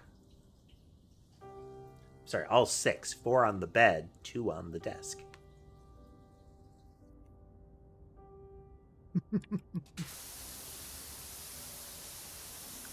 We got our cat observation rig here.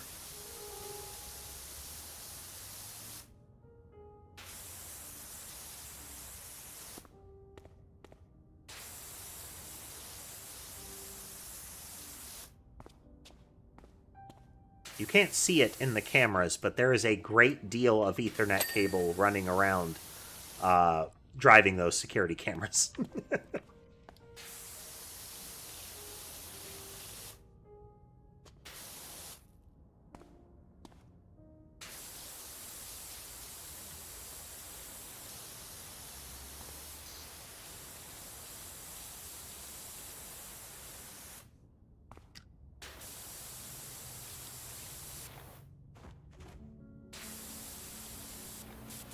That would be a fun thing if I can get, like, little oddities to put on the cameras.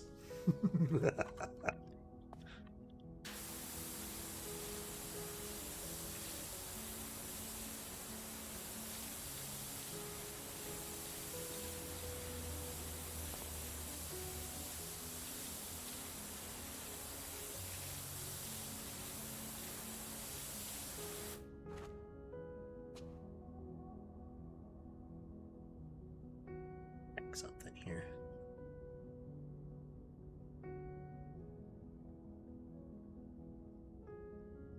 Okay.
Broken controllers are pretty unfortunate, Azazel.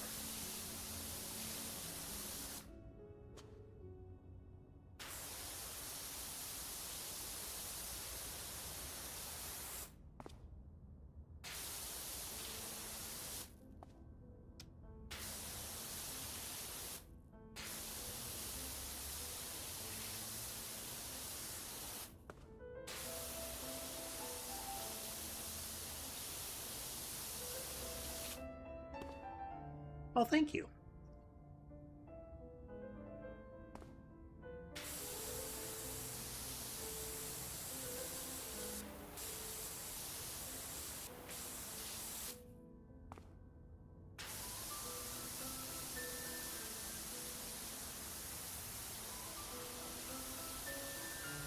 What's the lore behind it?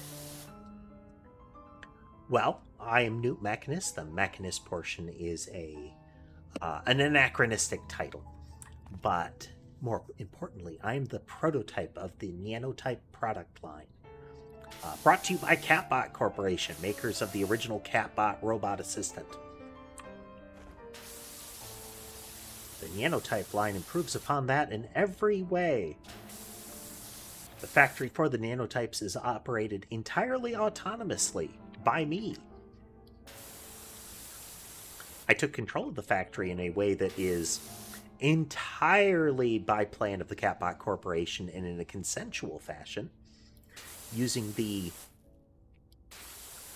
engram of the actual original designer who gave me it in a non-destructive and, once again, completely consensual fashion.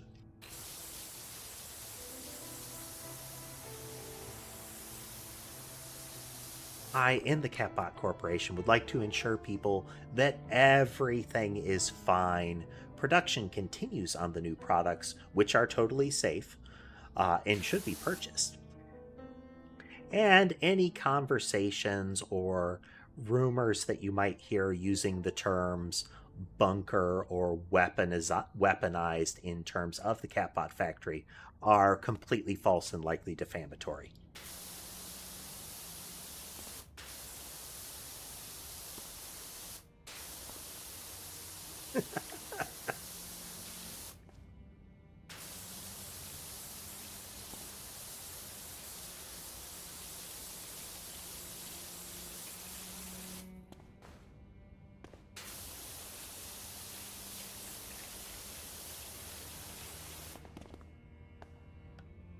Okay, so the cats that are visible currently, left to right, top to bottom, we have Molly, then Mason, then Sherbet, then Sammy. Then these two, wait for them to show up. The big fluffy one with the white stripe on his back is Sky. And then the little one that he is using as a pillow is Ember.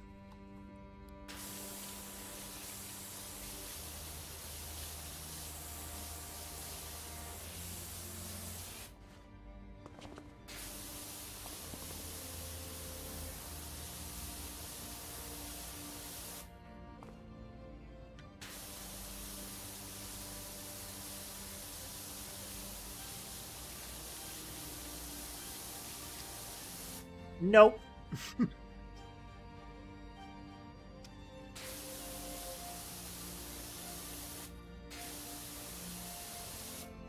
Guy just occasionally decides that he wants to use that spot too, and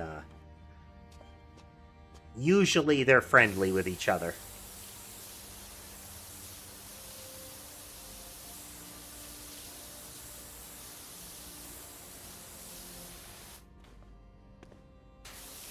Guy is sometimes a bit of a bully, but that relies entirely on the fact that most of the other cats don't realize what a pushover he is. Ember, in particular, is very tolerant of his nonsense.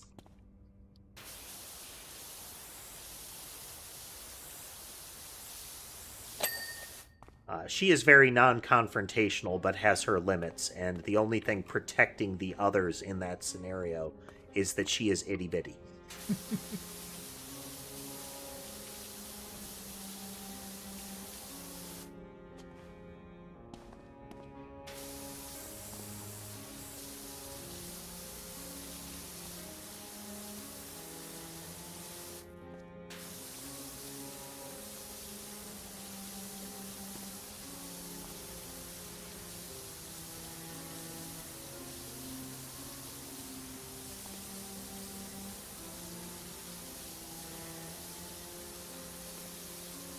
They're all little sweethearts in their own way, ultimately, though. Sky is a super friendly cat with new people. With new cats as well, he is just so friendly.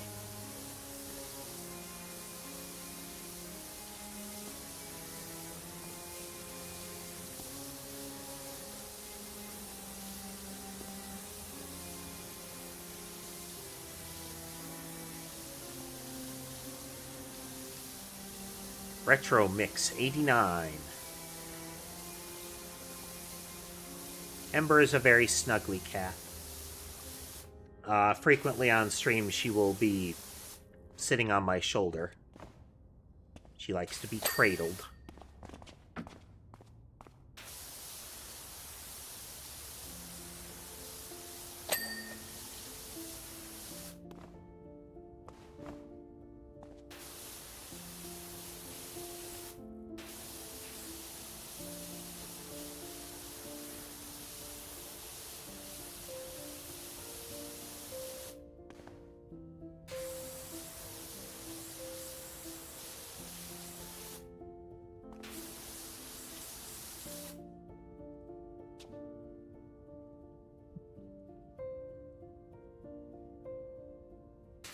Part of her tolerating being used as a pillow is that it's not like they're being rough with each other.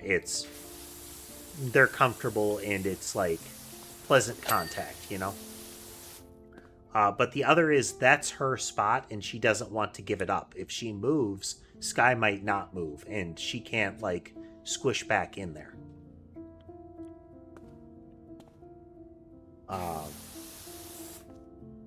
So there's a decent portion of I don't want to let this place go, and I will tolerate Sky using me as a pillow as a result.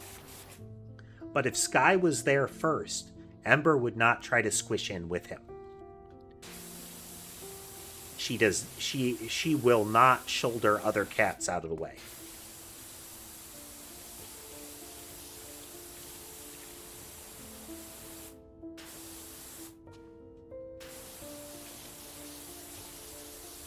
Which is part of what lets Sky bully her now and again. Is she will try to disengage and he will try to chase.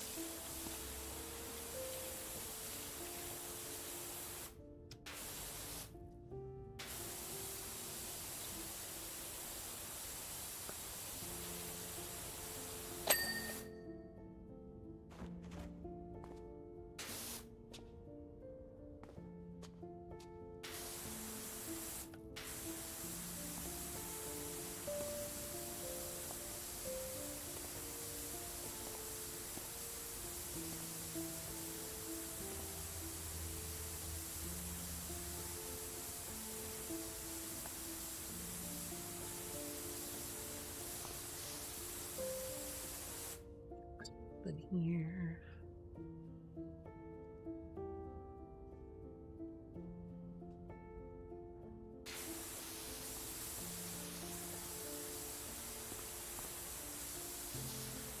We can find another milestone to act as our target for the day.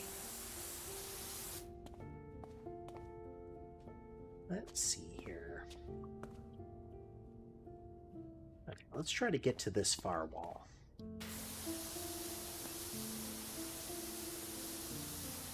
That's going to be the goal.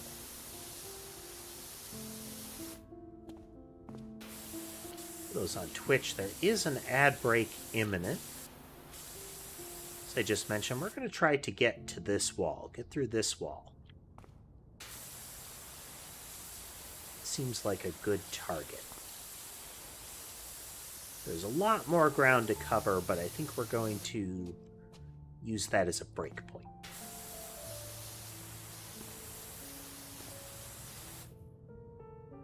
How did they get, like, hay there?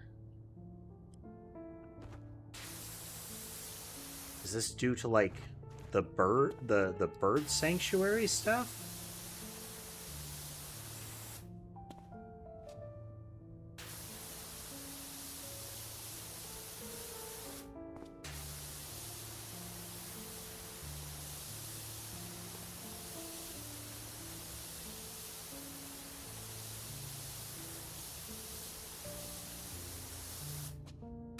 Let's see, what would be my current guess with the lore? Okay, so, again, this could easily be a bait and switch, but I think we've got, the mayor has conspired to steal the gems.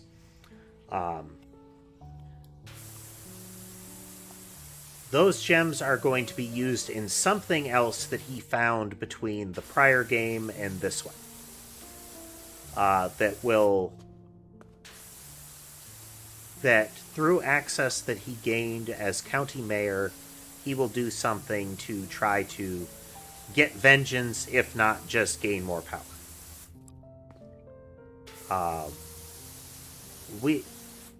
That is going to likely be like some other giant statue. Let's take a wild stab of a guess and say kaiju battle.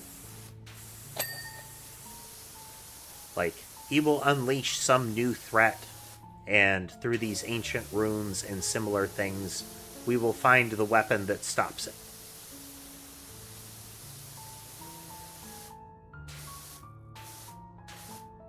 Azazel, if I had to choose between those two things, if we're talking viewers, I would take the 10,000 viewers.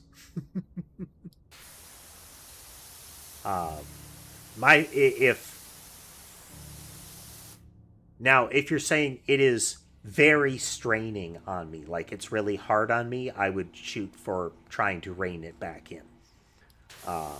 But from a purely like business perspective, well, yeah, the 10,000, that leads towards higher likelihood of success. But my stream is oriented towards being chill, so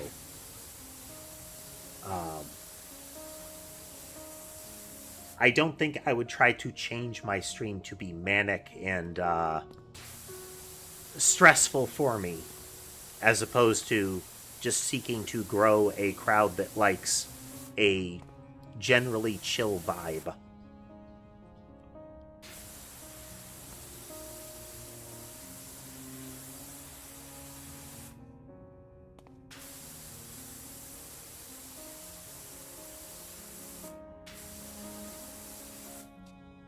I think that to that point, Zazel, I like the vibe. It's not a matter of number of people that facilitates that vibe. I try to cultivate a chill atmosphere.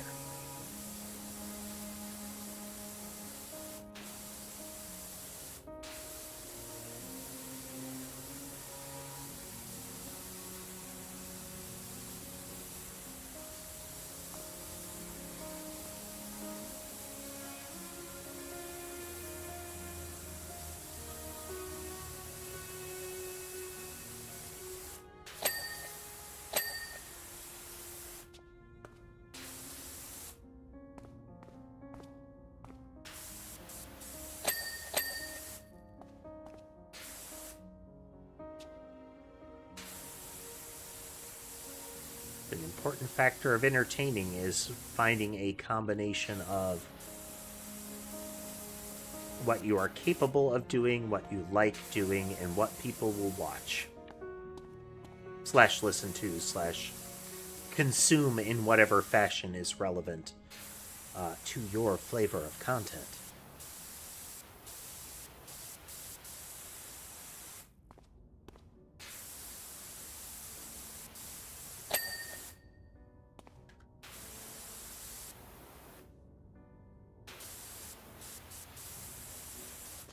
Now, often, when people say chill stream, and you incorporated a with few people, they equate few people to chill stream, and not infrequently, and I'm not saying that you meant it this way,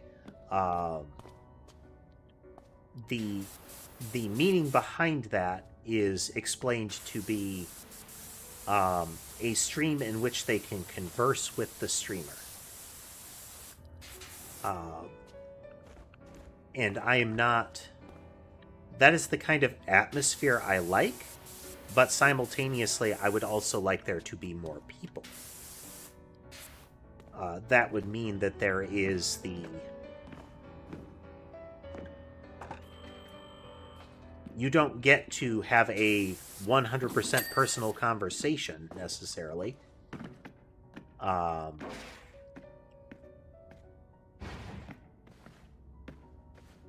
But there would still be conversation.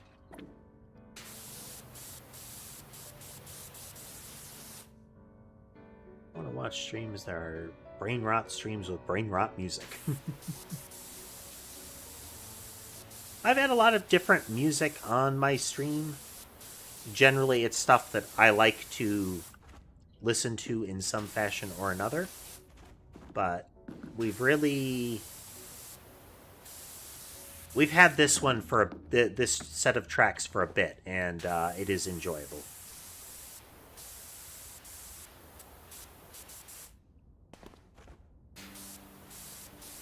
It aligns with the atmosphere.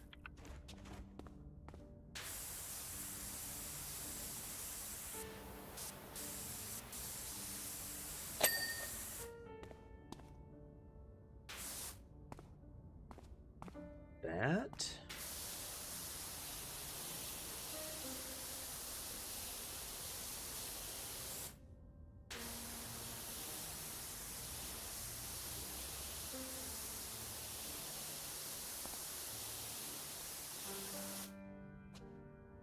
You mean by power washing speakers?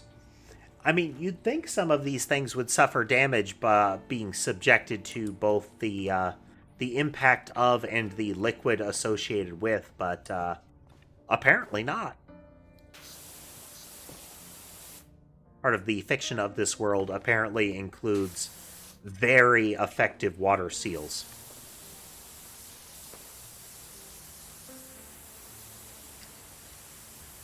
Just the most durable things.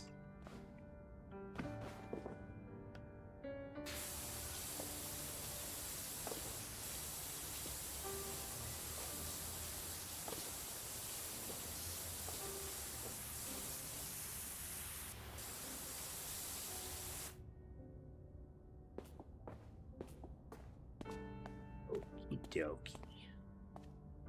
Yeah. Okie dokie. Let's see here. This button and this button. But we're going to wrap up there for the night. Pretty good, pretty good. Power wash is always just kind of relaxing. Not super intense, but it's fun. It's fun. No, it's not intense at all. It's part of the attraction.